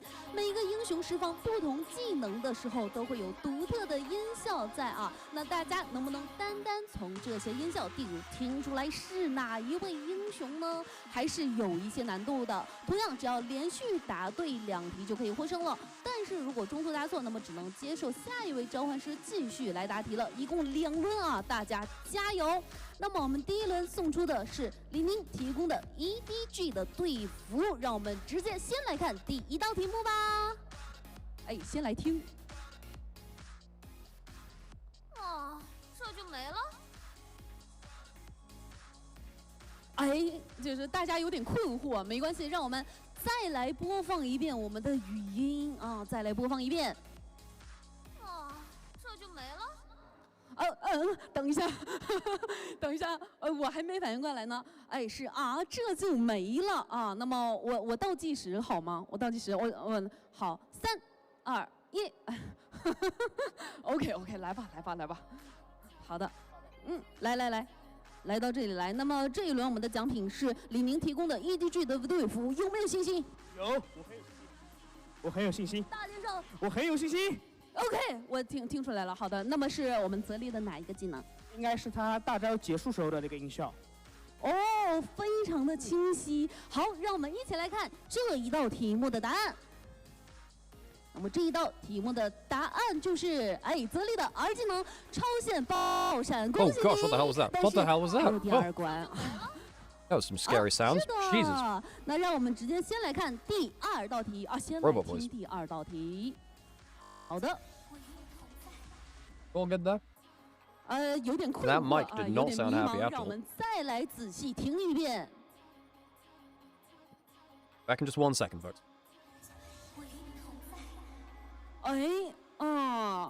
我与你同在，怎么说？1/4的选项，要不要我给你排除一个？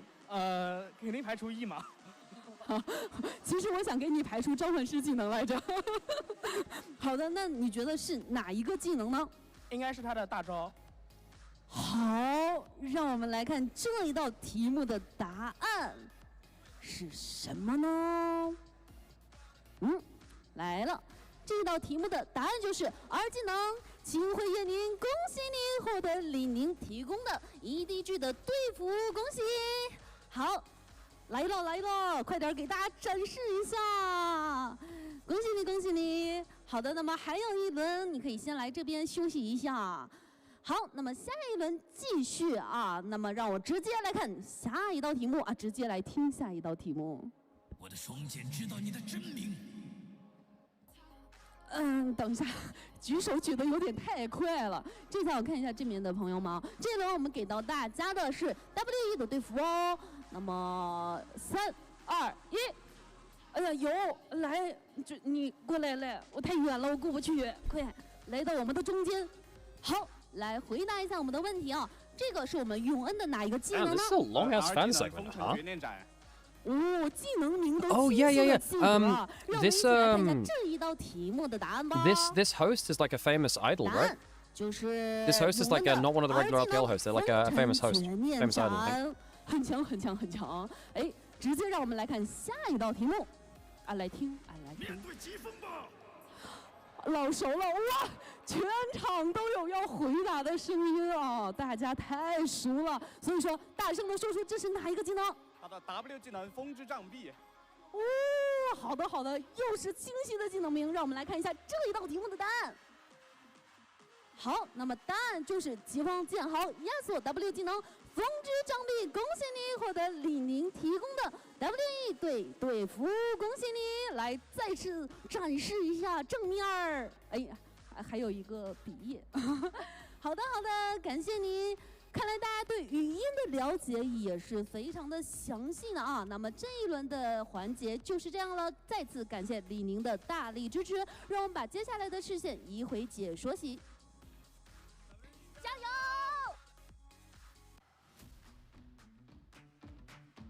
Okay, right. Well, EDG have won their first game for, their first game for a little while. They don't exactly win that much, do they, in terms of individual games? Oh, they, I think the last game they won was Anyone's Legend in a 2-1 loss to them. Her name is Wang Shimeng.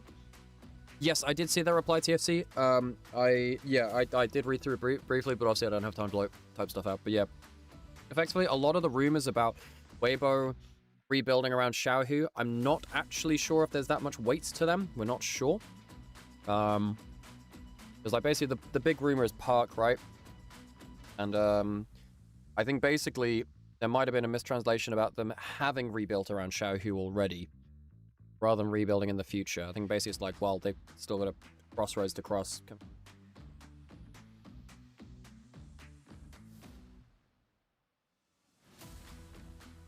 Okay. Let's get to it. Turn the volume back up again. Okay, so game 2 WE, they first picked the Vi flipped everything and lost. It was a really bad game from Monkey.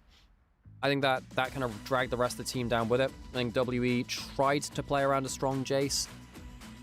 Basically, nothing came of it. I think they picked a losing lane into the Cassiopeia. Then Karis couldn't impact the game that much. I don't think Karis or Q played that badly. I don't think About and Ura played that bad. It was mainly just Monkey flipping and losing. You can't really blame that much on. Yeah.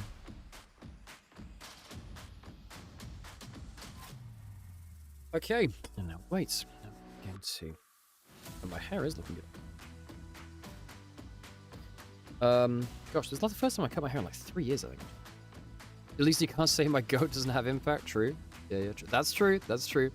Monkey, yeah, I think all other complaints about the game, Monkey flipped and lost a lot. Like, that's it. Now, on the other side, EDG punished really well. I think that JJ was punishing really well. I think Palkia had a mad game. Palkia was crazy. It was great to see him performing well there. And Palkia's a player which, I think he had a good first split, and then he's kind of fallen off. Now he's had to build back up towards it. He's been subbed out and in a lot. Driving Orianna band away. Lucian away from that. We still have Ezreal. Ezreal's pretty powerful, although Ezreal without Karma Bard is less powerful. I think in first draft, you need to kind of ban Ezreal, get rid of some of the range supports, and then you can let Ezreal through later in the game. I think giving Ezreal Karma, Ezreal Bard is not good most draft. Vayne band away. Means a lot of your top laners are safer. You can more happily pick up your, your Yoriks. Yeah. Your bruises. Syndra band away. We still have Ryze. Could be a Ryze angle. Ryze first pick is pretty okay here. Because Anivia as a lane counter to Ryze feels a little situational. You kind of need... You need a whole comp you can keep at range, or like really punish them when they dive into low range. You can't always guarantee that. Do they ban the Ryze? No, they ban Poppy. First pick Ryze, maybe? First pick Ryze. Neferi also open. I would prefer a first pick Ryze. I think it gives them a lot more ability for Karis to get involved. I think his Ryze is really good. Would potentially give Jia Neferi, but then you could also go Lee Sin after. You could go Neferi or Lee Sin and you're happy. I think you just go for the Ryze, no? You just ban the Syndra away as one of the lane counters. And then it's like, yeah, you go for the Ryze. Other side, you could Ahri. You don't really want to Aurora, I don't think. Not enough information up to see if it's going to be a good draft for that.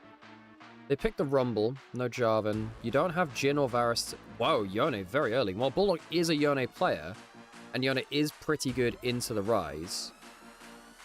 Do you Neferi now? Do you Lee Sin now? Ezreal's not bad. Ezreal's very good versus Yone Rumble, giving you some safety. You could also go Corki, I guess, but I think Ezreal's a bit more take on all comers.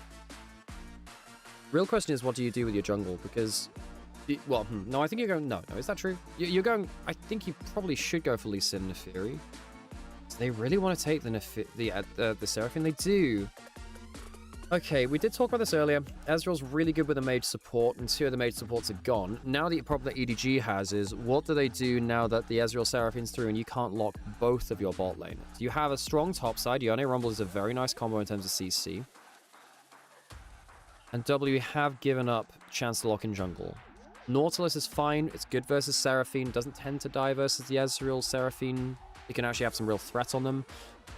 Can potentially lock in Kai'Sa, Ziggs. You can lock in a mage here if you want, actually. Yeah, you can lock in a mage. That would be fine. You could miss Fortune even, really. You've got options. So the Nautilus picking is good. I was wondering, well, you know, Ezreal, Seraphine are both locked in. Typically, the problem of locking AD carry or support on 3 is that if you don't complete your bot lane 0, the double bans just kill your combos after. And I would still expect W to maybe double ban AD carries down. Neferi away from Monkey. I would expect a Lee Sin takeaway as well from Monkey. EDG should pick Nasus and W should pick Neferi. Yeah, double dogs. We should get the dogs out. Yeah.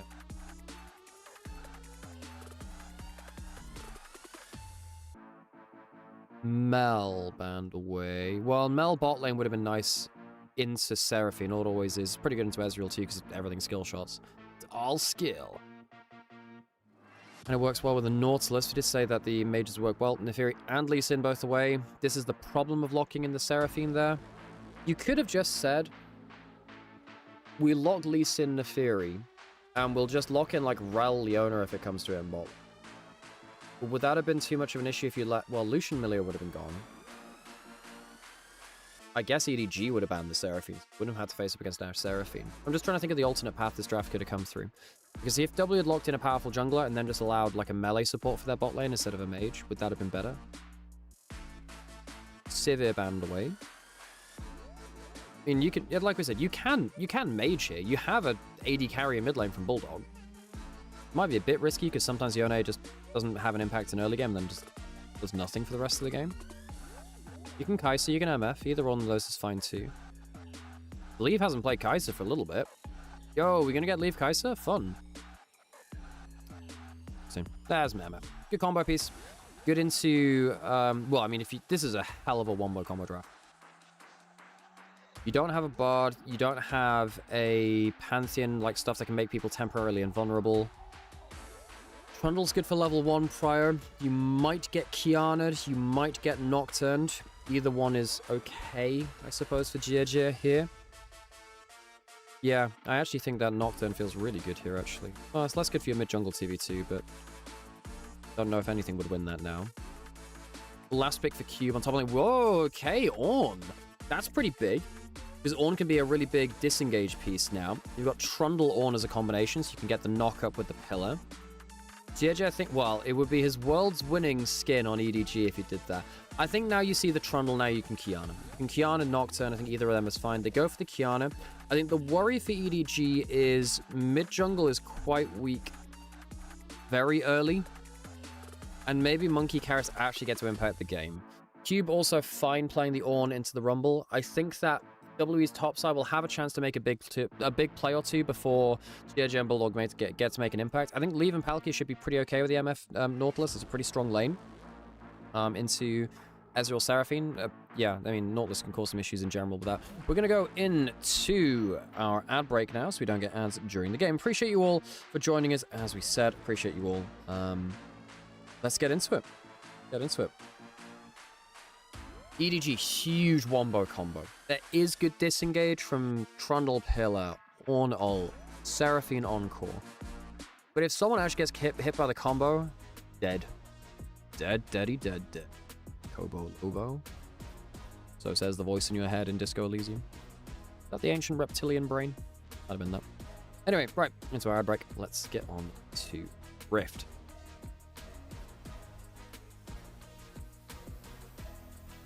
WE dropped a game to EDG. EDG only getting their third victory in a single map, a single Nexus, single individual game of the entire split. Only the third time. They took a game off Anyone's Legend. I think it was the last time that they took a game. Of course, EDG bringing back in GEG to try and right the ship. World Championship jungler with them. He had a good game last time. Let's get on to the Rift, see if they can finish off the damn series itself. Let's hear those dryos.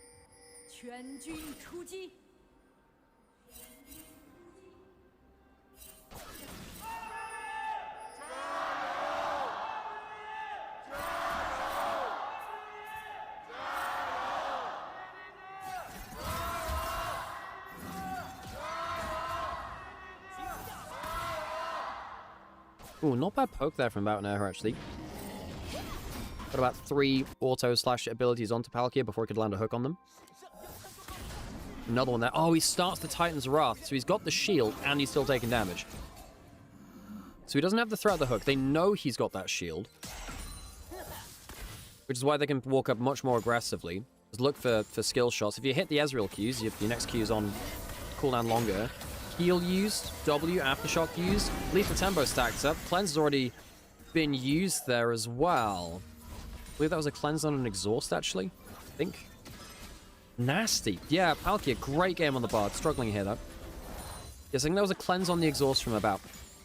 Nice from Leave there. I think that would have put him into a lot of trouble if he was slowed for the whole thing there. Seraphone is a good pickup, 1-1 for me. I mean, in this game, it looks... Look, if you get out of laning phase, fine. I think the level 1 has been so disastrous from Leave and Palkia. I don't know if we'll see the best out of the Nautilus now. Palkia gets himself the Aftershock. I mean, they're going to try and get under turret. I mean, the lethal tempo stacked up. About is out of range there as well. This is an instant kill. To stack up the lethal tempo, zone him off the turret. They're going to get some extra skill shots through. It's another kill. Flash away from the turret. About will live. They get 2 kills in the 2v2 just off of laning. About and Erha locking the Ezreal, the Seraphine. I question whether they should have locked the Seraphine and just defaulted back to a melee support, tank the bans, and instead lock in like a Neferi, Lee Sin instead. Nope, they go for the Seraphine. They see the Nautilus. They see the Misfortune. They say, you know what, we've got that. 2 kills in the 2v2, and the wave is stacked against EDG or against WE's minions, which means they will get to reset, come back into lane. There's a tier and a Cullen about hyper scaling before 3 minutes, and they're going to collect the full wave. Leave has missed 10 CS worth of gold and XP. About will get an extra 10 compared to him. Nasty, more than that actually, I think. He gets to clear up ground majority of this wave. Huge play from WE, just straight off a 2v2. Awesome. Awesome stuff. Great to see that. Monkey, pretty easy of him to play around bot lane play now. And we did say, look, EDG, eventually I think their top side will be quite strong. But I don't think they'll get the first play against EDG that easily, against W that easily, because I think that the Rise is happy. I think that Trundle can always just walk into your jungle. Yeah, the Kiana can stop dying to the jungle, but he can't really stop... She can't stop Trundle walking into the jungle, right? Push in towards that bot lane now. About her 20 CS up. That is absurd. 3 levels on them, now level 4. I mean, Palki's still level 1 minion off of that. Palki, a fantastic game from him. I think he would have been my MVP from game 1. Chat voted for Jirjit. Palki a close second in that game, though. Difficult game from now. Good WE from About. Apologies for the cough there. Been a little bit under the weather with a cold and hay fever, as I've been saying over the last few days. The last few days are actually away for the last couple of days, but, you know, before that, last week.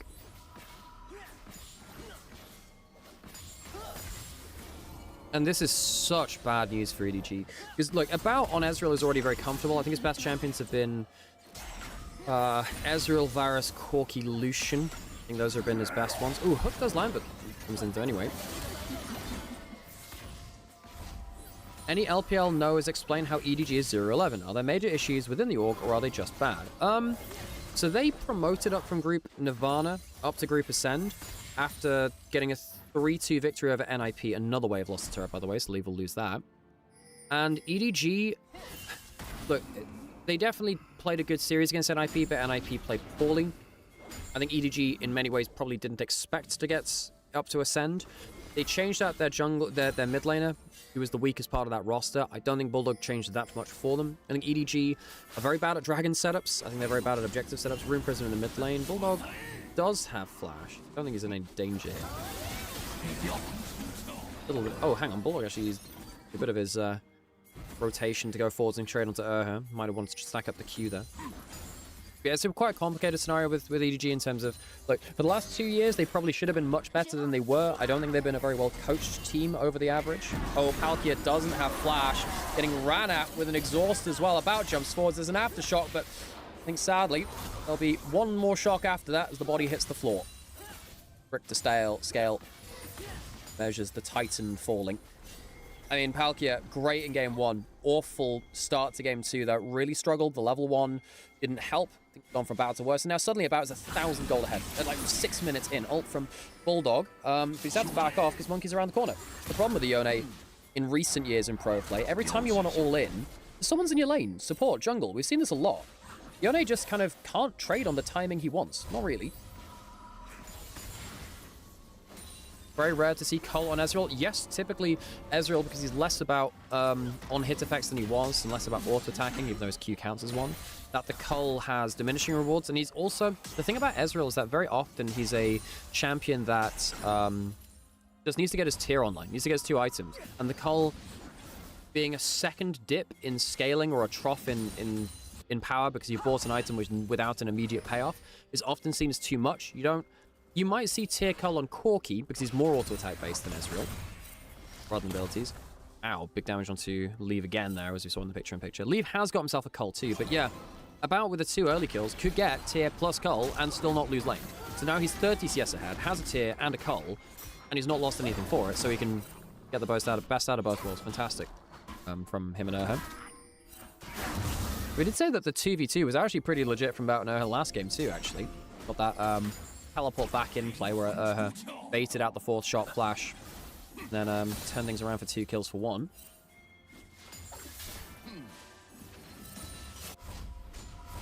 And this time, Monkey's not died twice already. So that's nice. Of course, we've been saying a lot how WE, we would be correct in saying this, WE are such a jungle-led team. However, if you look at last playoffs, I think that About and Urha's 2v2 really leveled up, and I think they really became a good point of power for WE. I think that WE's problem in Split 1 and then Split 2 before playoffs was just their laning strength was just not very consistent, and Monkey was making the wrong plays early game. There's a lot going wrong. Ooh, Q missing there from Bulldog. Kara's actually trading pretty well there, considering.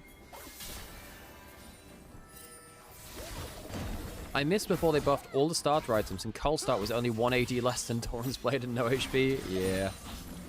Yeah, starting items in League have been a sticking point over a while.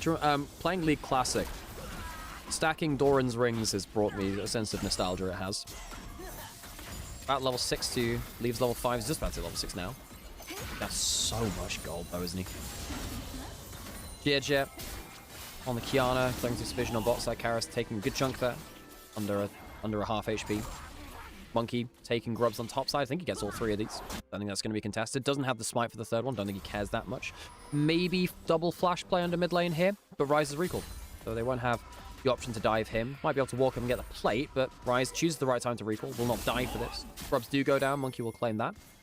There's that ward on the top side of mid lane as he walks away from Grubs down towards the bot side of the map. Blue buff being taken away. WE, I think there was a world in which they could have walked up and contested that. Monkey instead chooses to take top side Scuttle. Sticks around on top side instead. I think they were in another world. WE just walk at bot side jungle. Maybe. Monkey will spot Palkia recalling here. He was on ward here, of course. Top lane very even. That's bad news for EDG, actually. If Cube comes out even in a lane as an Ornn, and Ornn gets into the game, much like we said with Cassante, tanks are broken if they survive early game. Most of the time. Anyway, Dragon's going to go down. WE will claim another objective for themselves. Got those grubs earlier. Bulldog, a little bit up in CS, but not enough to really write home about. Should write home anyway, folks. Tell your parents you love them. Blah, blah, blah. You know, etc., etc. Stay in contact with your loved ones.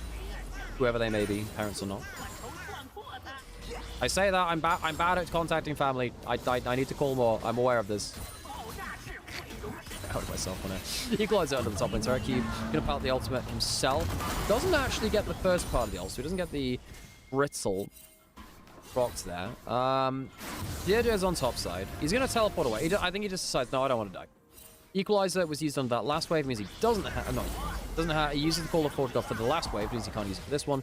Is now down an amount of gold. Did say, look, tanks need to get out of lane. I think largely he has, but now down being down 10 CS, and I believe that's the second plate down. DDZ getting some bang for his.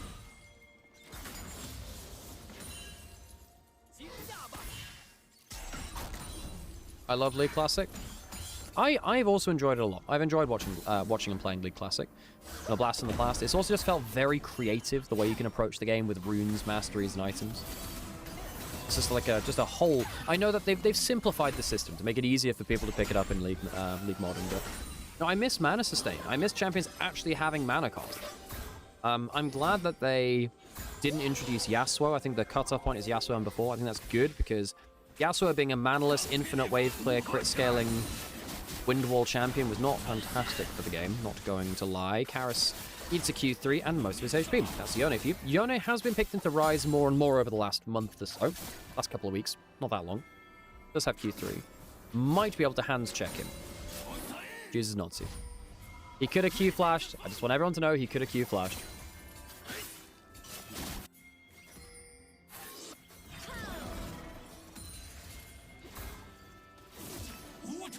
Now's the Unbound Spirit. Stolen Bound, rather, that one, to hit the turret.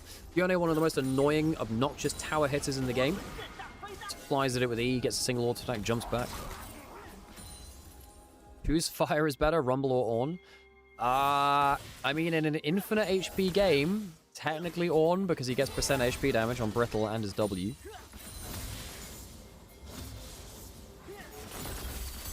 Mid-turret.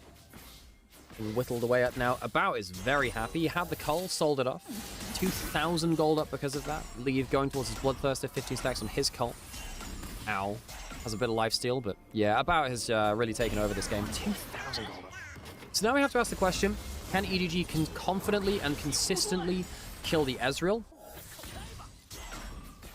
Well, he has a flash, he has an exhaust, he has a Seraphine behind him and an Ornn peeling for him. But you do have Nautilus point and click, and then if anything else is in range, he may well still die. This is the kind of game where maybe Ezreal does consider he just side-eyes Azonia's in the shop, despite it never being built on Ezreal anymore. Used to be at some point, various points in the past. But yeah, having something like Stopwatch would be very, very helpful at some point. GG, going towards Karras, who has Ghost and Flash. Don't want to position too close to the wall there. Flashes away from here. That helps. EDZ takes aggro. Still a dead Rise. Karras positioned a little too close to the wall. GG had his ult flashed away from, but the damage was still good. WE lose their mid laner. And there's no response from WE either. GG, good kill from him. Now he's really quite fed now too. He's 1 kill up. He also has Sabotage, who is using that on the turret. We saw that from Tarzan a little earlier. So you get the kill onto the champion, you hit the tower, get a bunch of damage there. In mid lane, oh, get the race between turrets. I think this does this get won by WE because the wave is dying? I think maybe it does. There isn't an ult from Leave. Walking force the Trundle. Trundle's a good tower kill. They're not actually going to kill the tower on this wave though, which means that if EDG had found another way to hit the turret on this wave, they could have taken it. But no, Karras is back to wave clear. So neither turret falls.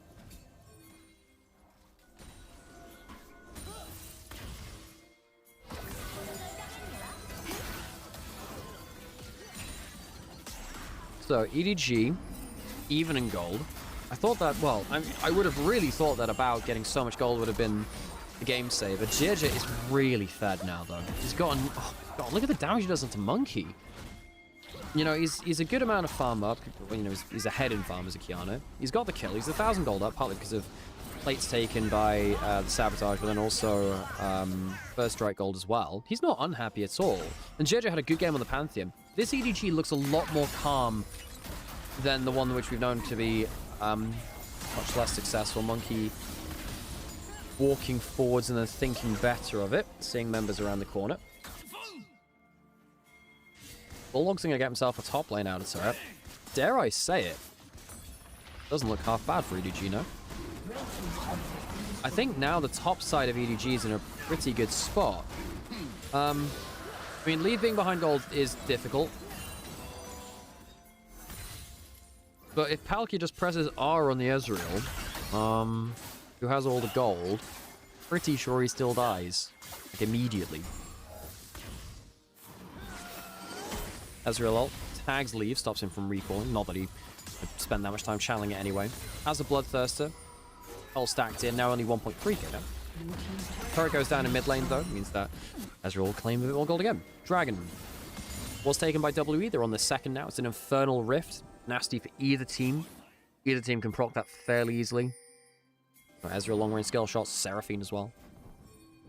Got everyone on EDG, which has fairly long range. And stuff like Make It Rain, very consistent with that. Karras pushing out top lane. Sees Bulldog. Doesn't know Jirja is there. Also knows that Krugs aren't being aggro. They're walking towards topside because they think DDZ might be alone. And Herald is also spawned. Jirja will be safe. Cube, haven't seen him bring out the, you know, the big old Call of the Forge God in a team fight setting yet. DDZ pushing bot side, no grubs for him. Probably took all of them. Herald actually killed by Ezreal, last hit by that. Triforce in for Monkey, by the way. 1,000 gold down, but who cares? He's a Trundle. Actually, you probably should care. Kiana's really scary. Okay, right. So, turret basically destroyed instant topside. W wants to open up the map a little more. ZDZ pushing the other side of the map. Jirja potentially going down to help him with that. EDG not really responding in force in top, so they might lose an inner turret here now. 3 grubs, Herald charge. Ezreal's going to get a bit of pokes onto the Bloodthirster target. Okay, wave click comes through. There's a couple of plates. So it's going to be tower and plates for tower. Oh, teleport behind now. Jirja on a great flank angle. Does have flash. Can they get onto the targets they need to? Do they drop an equalizer? Can't get in range quickly enough. I think if they could get in range for a flash Nautilus, that would have been the time to go. Couldn't quite get there, though. They teleported for that for ZDZ. Did come in, of course. Level 2 equalizer with Leandries behind it would have been powerful. Couldn't quite thread the needle, though. Hey, Minus, how's it going? Kiana is such a win lane, lose game champ. Last year, it just felt like you got them out of early game, they'd kind of just kill everyone.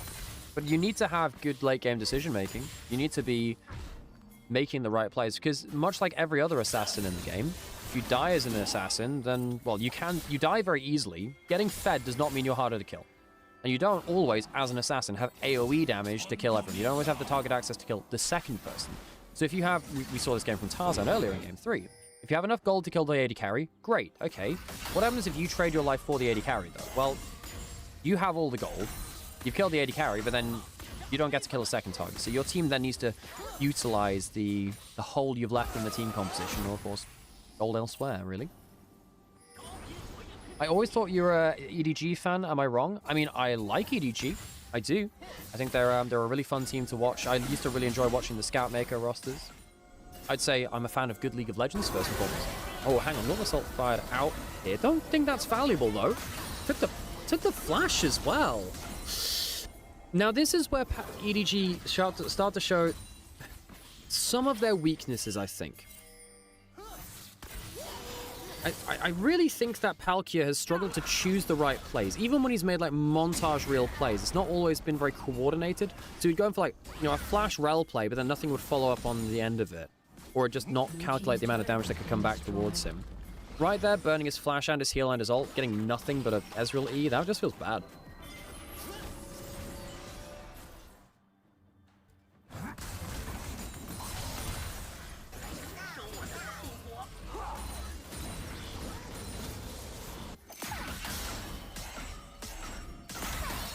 Anyone want a Skittle? Game's slow.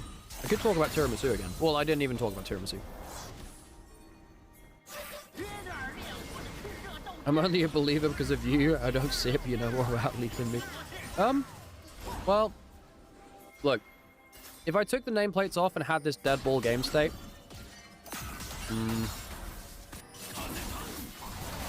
the combo is scary from EDG. And Bulldog is out of early game. Yone's pretty damn good, isn't he? I actually think EDG are in a pretty good spot. But the problem is EDG have been in good spots plenty of times throughout the split and they've not capitalized. They're a 0-11 series team. They're 3-22 in games. Can EDG still make playoffs? Yes, they can. Because they're in Group Ascend. Because they're in Group Ascend, they're guaranteed a matchup now for play-ins. They'll be playing against likely NIP. Likely NIP or IG. In fact, they can't get... No, they will be playing against one of them. They're playing against that as last season. So Dragon going lower. Ornn, ready to potentially bring out the Ornn Horn. Oh, that's not bad from Yone, actually. Yone gets into the backline, but does get exhausted. This is a bit of a mess. Kiana gets the Dragon. That's a bit of a win there from EDG. EDG will back off. Realm Warp coming through. A lot of cooldowns used on both sides, and I think the combo being down from EDG means that they can't really fight anymore. Cube into the front line. And despite the fact that EDG are not in a bad spot, they're not winning the play now very much, are they? I say that. Actually, Bulldog gets a kill onto the Ezreal. That's huge. About goes down. Palkia is somehow alive. Not really sure how that works. He goes right. He has a blast card. I don't think it's going to save much from him. I don't really know what he's doing there. Either way, takes an extended death. WE, lose the Dragon. Win the fight? Question mark. 2 for 2, I believe that was. Weird. Weird. That's a 2 for 2. Yeah. I've been watching LPL for a while now, confused about how the groups work. How do you get in or out of the smaller group? If you make it to playoffs, you make it into the upper group, basically. So JJ got to play in, stop the Ornn getting the reactivation of the ults. Yone then gets the clump up, and that allows you to kind of split the fights. Dragon, of course, goes down in the meantime, but it's not... No one really gets to finish off the final kills. So while you've used a lot of disengage stuff, you get the Dragon. It doesn't feel fantastic. Now what happens here? There's a double up from Leave, which works well. Bulldog ends up catching a bout, flashing to kill him with the last E damage as he reactivates it. Bulldog's a little lucky there, actually. About very nearly flashed his Q and then killed him. 1,000 gold leave for EDG. He's pretty old before that, pretty small before that, pretty even rather. What did Ezreal just do? Yeah, tried to get over the Yone Q, instead got hit by it and died. Oops.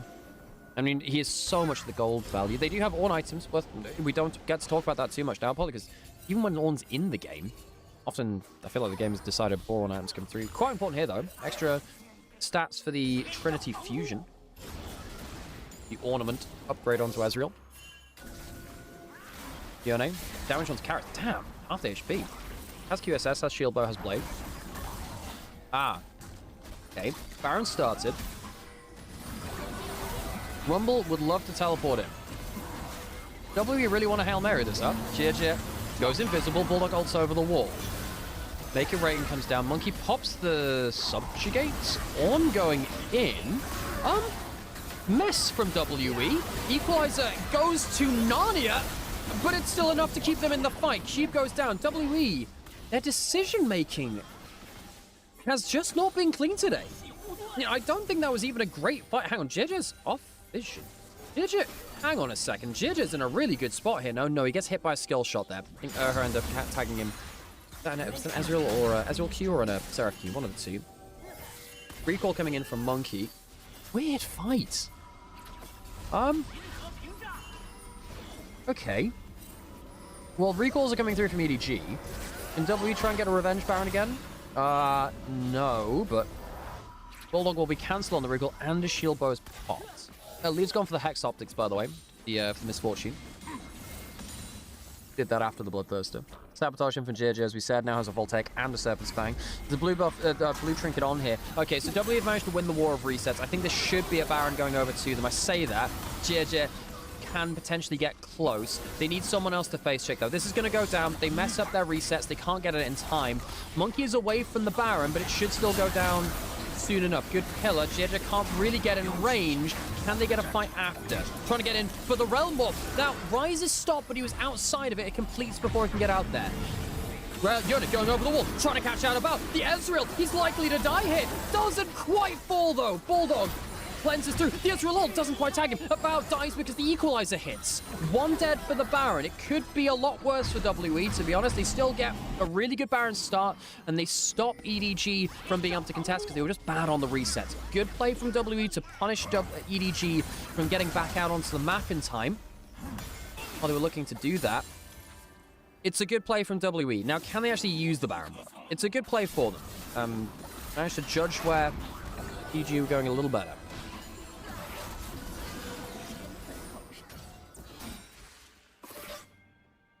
30 seconds till Dragon. Would be a third Dragon. Team WE. Bulldog puts the ward down, catches about, who was caught a little bit napping there. Thought he was safe recalling in Krugs. He was not. Almost a CC chain onto Yone, but that's why he has the QSS. 3-man Equalizer. Burns down Ezreal. And then people stood nigh him. Couldn't really do much about it. Right, Dragon coming up now. WE still have Baron. About 5 waves left of that. 3 rather. My bad. Ooh, Urha takes a double up. Was calling the Forge God. EDG not in the best position. Flash away from his EDZ. Leave. Uses the bullet time to very low impact. Bulldog trying to stack up his Q on the Dragon. Kept away from it from now. JJ does have flash, does have ult. He could go for a big play, actually. Does he look for something? Goes invisible. Bulldog goes forwards. Ult lands onto the Ryze. Bulldog doesn't really get a great ultimate himself, but he is disengaging. The rest of his team are trying to deal with the group members of WE. They're not really impactful there, though, because, well, they don't have the bullet time. ZDZ will go down as well. WE starting to piece things together now. EDG, we're seeing their issues are in some of the later game fights. They can struggle piece together bigger team fights. JJ will get the red buff there.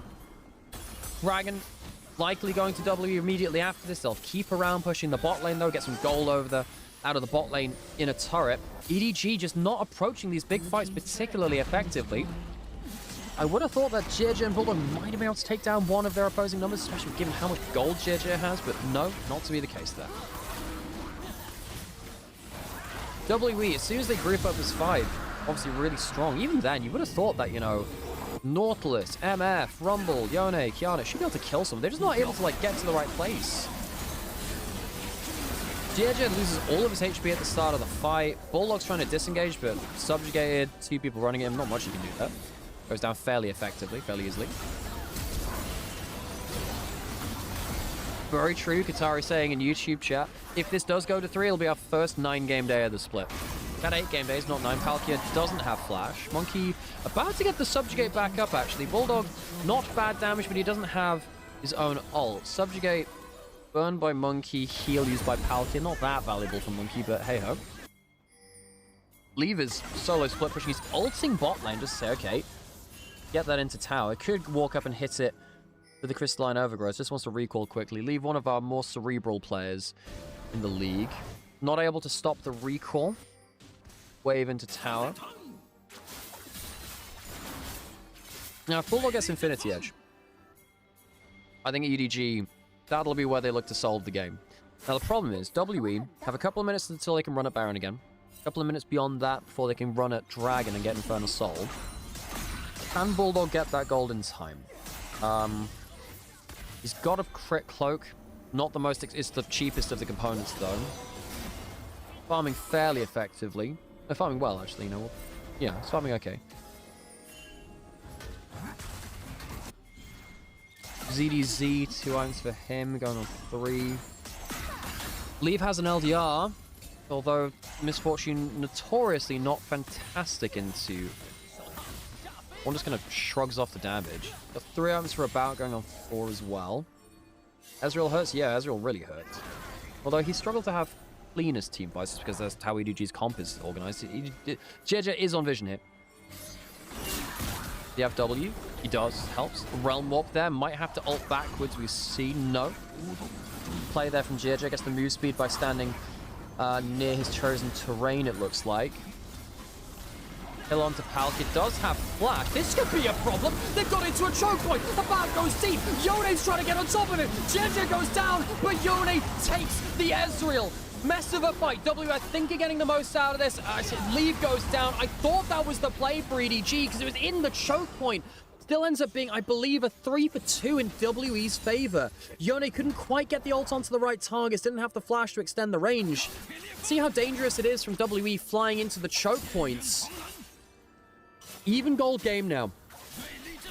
Minute till Dragon. I thought that Monkey had made a big mistake trying to play into that choke point. They do get away with it.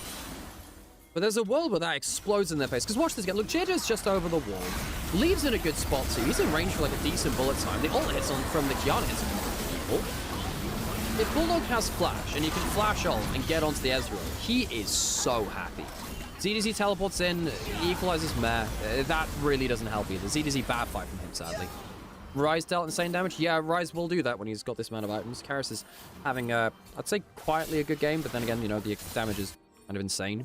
I think he's been the main character, really. You know, About's laning phase probably earns him that. Okay, so Baron's up now. Yone's going to recall. He's actually going for an LDR Lex, looks like. He's actually skipping Infinity Edge and wants the anti-tank value. He's teleporting onto bot side. Nowhere closer or safe for him to teleport. They get vision on here. Ezreal jumps out of the bush. God damn, the damage from Jen is nasty. I think there was a subjugate onto the Rumble, and it was. That's a bit cheap there. Bulldog walking forwards, doesn't get the full knock-up cube. Ease into the tower. Leave wants to try and take down this mid lane inner one. We get into a bit of a macro fest now. On ult across the side. It's likely going to kill ZDC. Oh, he fails to dash in. Realm Warp into the mid lane turrets.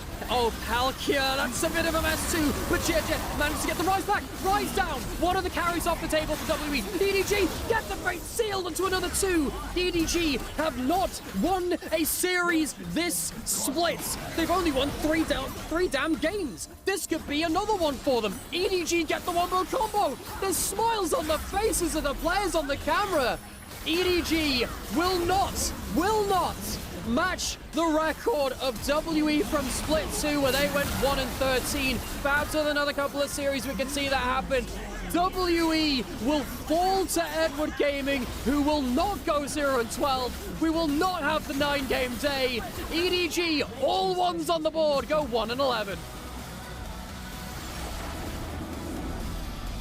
Well, that's one way to end the day. Blink and you miss it. Wombo combo comes through. Now, WE, this put things into a bit of a difficult scenario for them now. There is actually now a pretty decent chance that, that WE slip a position or 2. They're not actually locked into top 6. There is an insane world where TT, LGD, JDG all overtake them. They go down to 7th. EDG do their classic bow of the hand on heart. Well, folks, unexpectedly, that's the end of our day today. We're going to leave you for the interview here. You can listen to the interview. We'll be back after that. We'll chat, and of course, we'll go radio over to someone. Appreciate you all. 姐 What a day 欢迎杰杰，来先跟大家打个招呼吧。大家好，我是 EDG 的爱杰杰。欢迎杰杰，应该是久违的大场的胜利了。先跟大家分享一下此时此刻的心情怎么样吧？就觉得非常的不容易吧。其实，在前面的比赛，无论是我还是队伍的整体状态都不是很好，就觉得赢游戏非常的困难。就一直很期待能赢下一场游戏。但是你们今天调整的非常非常的好。先说一下刚刚结束的那一把吧，趁热打铁。因为在对方在中期2拍大龙的时候呢，最后他们拍大龙成功了嘛，run掉大龙也成功的让他们在经济上实现了一定的小翻盘。但是最后这一波他们还是通过拍大龙的策略，但是你们选择了去推对方的中2塔，并且在中路偏野区那儿开启了一波团战，也抓住了对方上单的失误，然后拿下了比赛的胜利。当时你们在队内语音是怎么样去沟通的呢？当时是知道对方打大龙的情况下，我们没有那么好看视野的情况下，就先把中线推了，再根据对方的动作来做判断嘛。就是今天感觉就是比对方要更加从容一点，更加从容一些。相较于第2把，我觉得第1把你们好像会更加的从容，因为第1把大家都觉得是你们本赛段打的最好的一把，不管是从配合、从团战，还是从前期的对线，我觉得用4个字形容可以说是一气呵成。这个是观众的观感，你作为选手在台上，在局内的感受是怎样的？今天第1把大家都打得很好吧，并且我觉得对面配合的也挺好的嘛，失误蛮多的。对，因为对面就是尤其是在打野这个位置，说实话是有一些对位的领先出现的，而且对面一直打野都是他们的节奏发起点。当在对面入野的时候可以反制，或者说你们入野成功的话，就克制住这个点，可能让对方比较难以发挥。那在赛前你们有想过这样的局面吗？有去做这个点具体的针对，还是说因为对面的一些失误被你们抓住了？因为 Monkey 选手他的风格非常明显嘛，其实就是看比赛就知道他。本来就是一个发动机嘛，但是也是一个双刃剑，其实就是能。Hey Bradley, thank you so much for the resub, really, or the sub brother, really appreciate that. Thank you everyone for watching, folks. 和小疏漏来到了第2把，刚刚分享了最后一个团战的感受。其实，在前中期你们有一些明显的优势和劣势。优势就是中上的对线做得非常不错，劣势就是其实下路早的就有被炸线的情况出现。那先问一下杰杰，作为队长。当队内有比较明显的在游戏前期这个劣势点出现的时候，你在队内会跟队友说些什么呢？首先就是让他们先稳住心态吧。其实第2把对线确实出了蛮大的问题，其实有炸线的情况出现的时候，我们上中野情况还蛮好的，当时就比较安慰他们下路2人说，就是能发育能吃兵就好了。这个是队长的视角。那作为打野位置的视角的话，发生这样的情况会怎么样去沟通呢？其实也是一样吧，就是让他们不要再继续死下去了。对。好，那也是拿下了今天这个大场比赛的胜利。因为今天在赛前啊 ，Parokia 接受赛前采访的时候呢，跟他聊到，因为你们已经确定要打骑士之路了嘛，还剩下加上今天是3场常规赛组内赛，那他的对于这个比赛的目标呢，是希望先能够拿下一个大场的胜利。今天你们实现了这个目标，还剩下2场常规赛，你对于未来的2场比赛有没有什么样的一些自己的期待和目标？我们是一定要打骑士之路的嘛，所以比起常规赛的胜负，我觉得我们是以什么样的姿态、以什么样的状态进入到骑士之路，相对于我们而言是最重要的。其实最后一定是要赢下那个 BO5才是最关键的。对，我觉得就像你们赛前海报那8个字“百折不摧”，然后魁不千里，就是脚踏实地，一步一个脚印去拥抱更大的胜利。那最后一个问题，因为今天也很晚了，同样也是7夕节，有没有什么话想对现场还有屏幕前支持你的粉丝说的呢？就大家看比赛都辛苦了吧，谢谢大家支持，同时祝大家7夕节快乐。好的，也再次把掌声送给杰杰，送给 EDG， 也希望你们能够记住这种胜利的感觉，一直去渴望下去、拥抱下去和追寻下去。那也再次感谢杰杰来到我们的赛后采访，我们把画面交还给解说席。